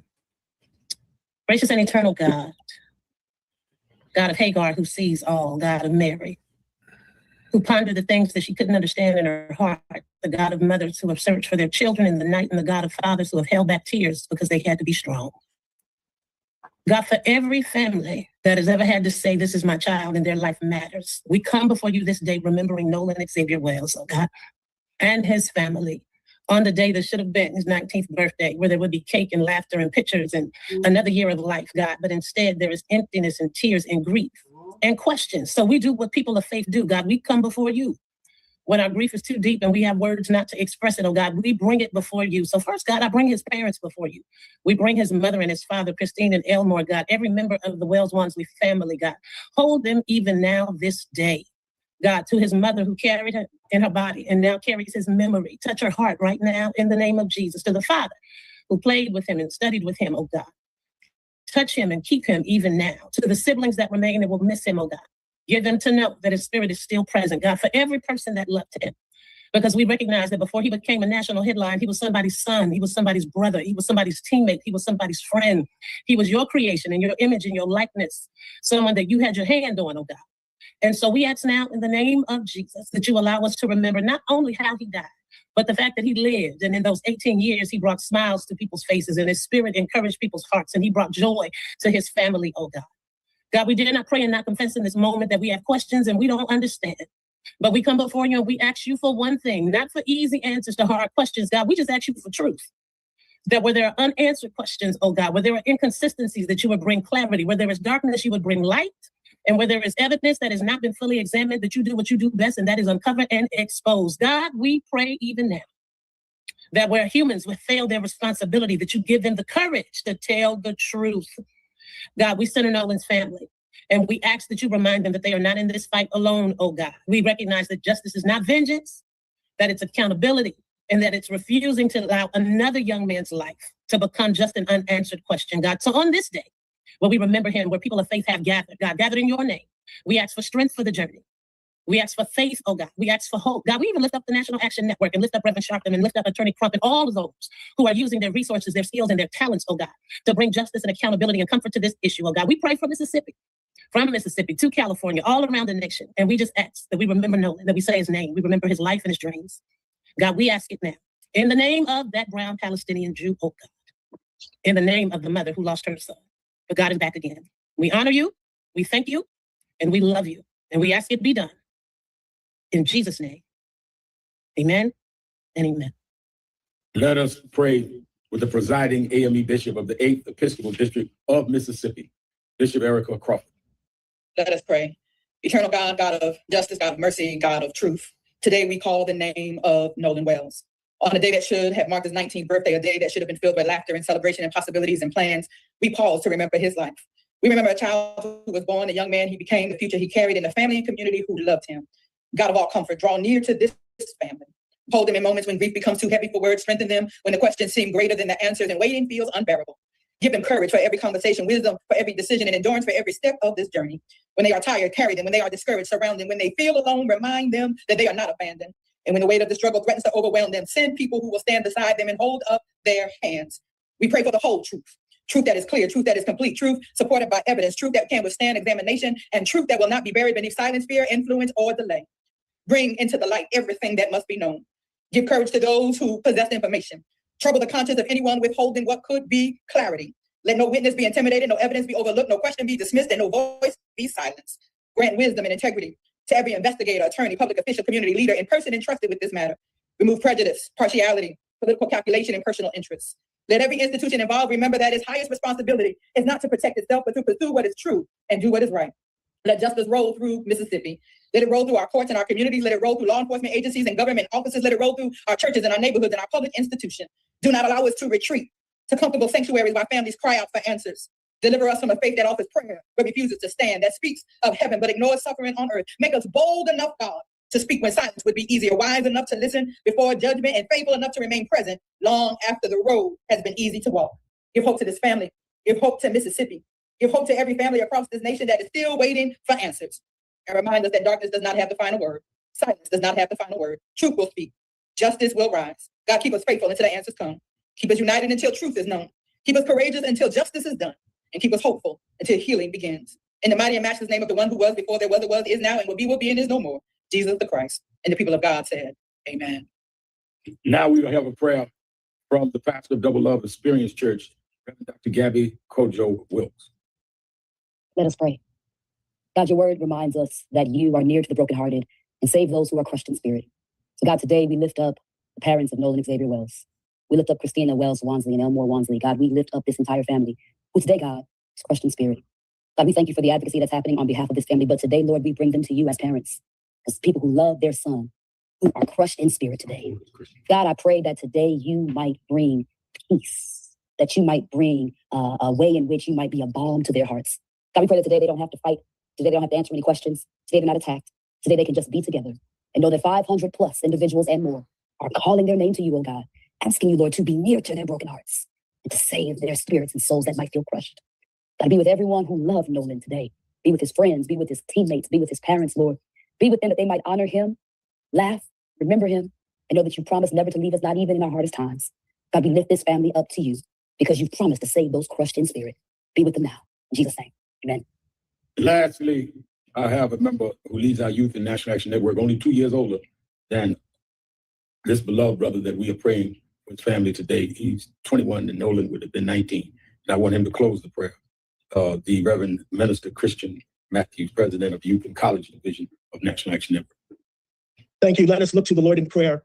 And as we pray, we go to Daniel, the second chapter, verse number 22. He revealeth the deep and secret things. He knows what is in the darkness, and the light dwelleth within him. Father, we thank you for this time and this opportunity that you have brought us here. Lord, before we ask for anything, we just thank you, Lord. Thank you for waking us all this morning, clothing our right mind with the activity of every man. And God, we thank you for the life and the legacy that you have given to Nolan Wells, that you have given to his family, that you have given to his parents. Now, Lord, we pray, as you said in your scripture, that you know the things that are done in the dark, and that, Father, you will reveal it. And so, Father, we prophesy and we declare and decree now in the name of the Lord Jesus Christ that, Father, you will expose, uncover, and bring forth to the light everything that Satan tries to hide in the darkness. Father, we believe you to be the God that reveals. We believe you to be the God that exposes. And we believe you to be the God that uncovers. Uncover everything that the enemy tries to hide. Father, we believe you now to be the exposer. So, Father, reveal it and be sanctified in the precious blood of Jesus Christ. Now, Lord, we pray for the parents that, Father, you will cover Miss Christine and Mr. Elmore, that the angels of God will be about them everywhere that they go. We come against every satanic and demonic plan that has been assigned by the enemy to bring distraction to this family. That, God, that they will get the justice that they need. Father, we pray for every sibling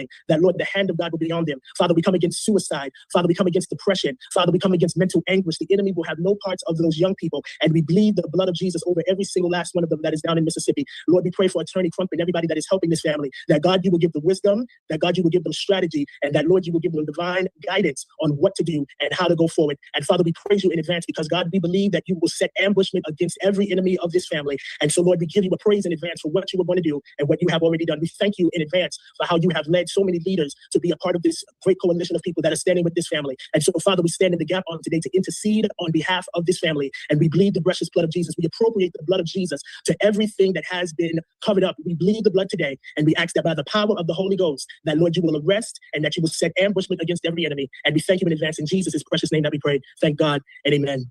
Let me thank Reverend Nelson Rivers, the head of our religious affairs, for reaching out. There are now over 551 of you on to break into your day and try and pray and give strength to this family. Let me thank Attorney Ben Crump, who's worked tirelessly. I've been told that one of the people that was with Nolan has been online watching this. If you want to come forward, call us. I'll give you an attorney. I'll pay for your attorney of your choice. We just want the truth. If you have nothing to really be concerned about, then you should step forward. All these parents have said from the beginning is they want the truth. So if you want to join in on what we're seeking, you're welcome. We don't have to slip and slide here. We just want the truth about a young man who we should be celebrating his birthday today. Let me thank all of you that took time to pray with us. Let us continue throughout the day to pray for these parents. Let us continue to stand for justice. And I know all of you, if not most of you, will be joining me in Washington for the March on Washington on August 28th. And we certainly will be raising this issue there. Thank you. God bless you. Have a great day. Thank you, Dr. Rivers. Thank you, Trudy Grant. Thank you, Rev. You're welcome, Rev. God bless you all. God bless everybody. God bless you all. Thank you. God Bless you. I'm about to pass out. Oh my God, that damn vision was bullshit. Oh God, Lord. I'm gonna have a march on the 28th. Thank you for tapping this, Sonora. Thank you for getting us to 1,000 subscribers.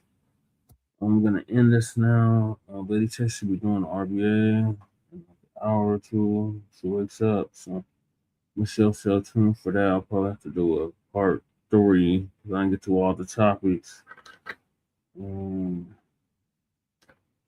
later on today. So we appreciate everybody that tapped in. Shout out to Fresh Always, Hey Rue Apocalypse, Cheddar's Dookie Outside, Shabaka, Goddess Nobby, Michael, who else came through? First Lady Che, Kukizi, who else is in here? Uptight, and I think that was it that left a comment.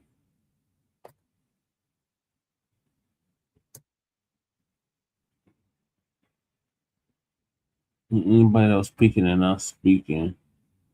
So this is going to conclude season 6, episode 39 of Trey 9, part 3, part Trey.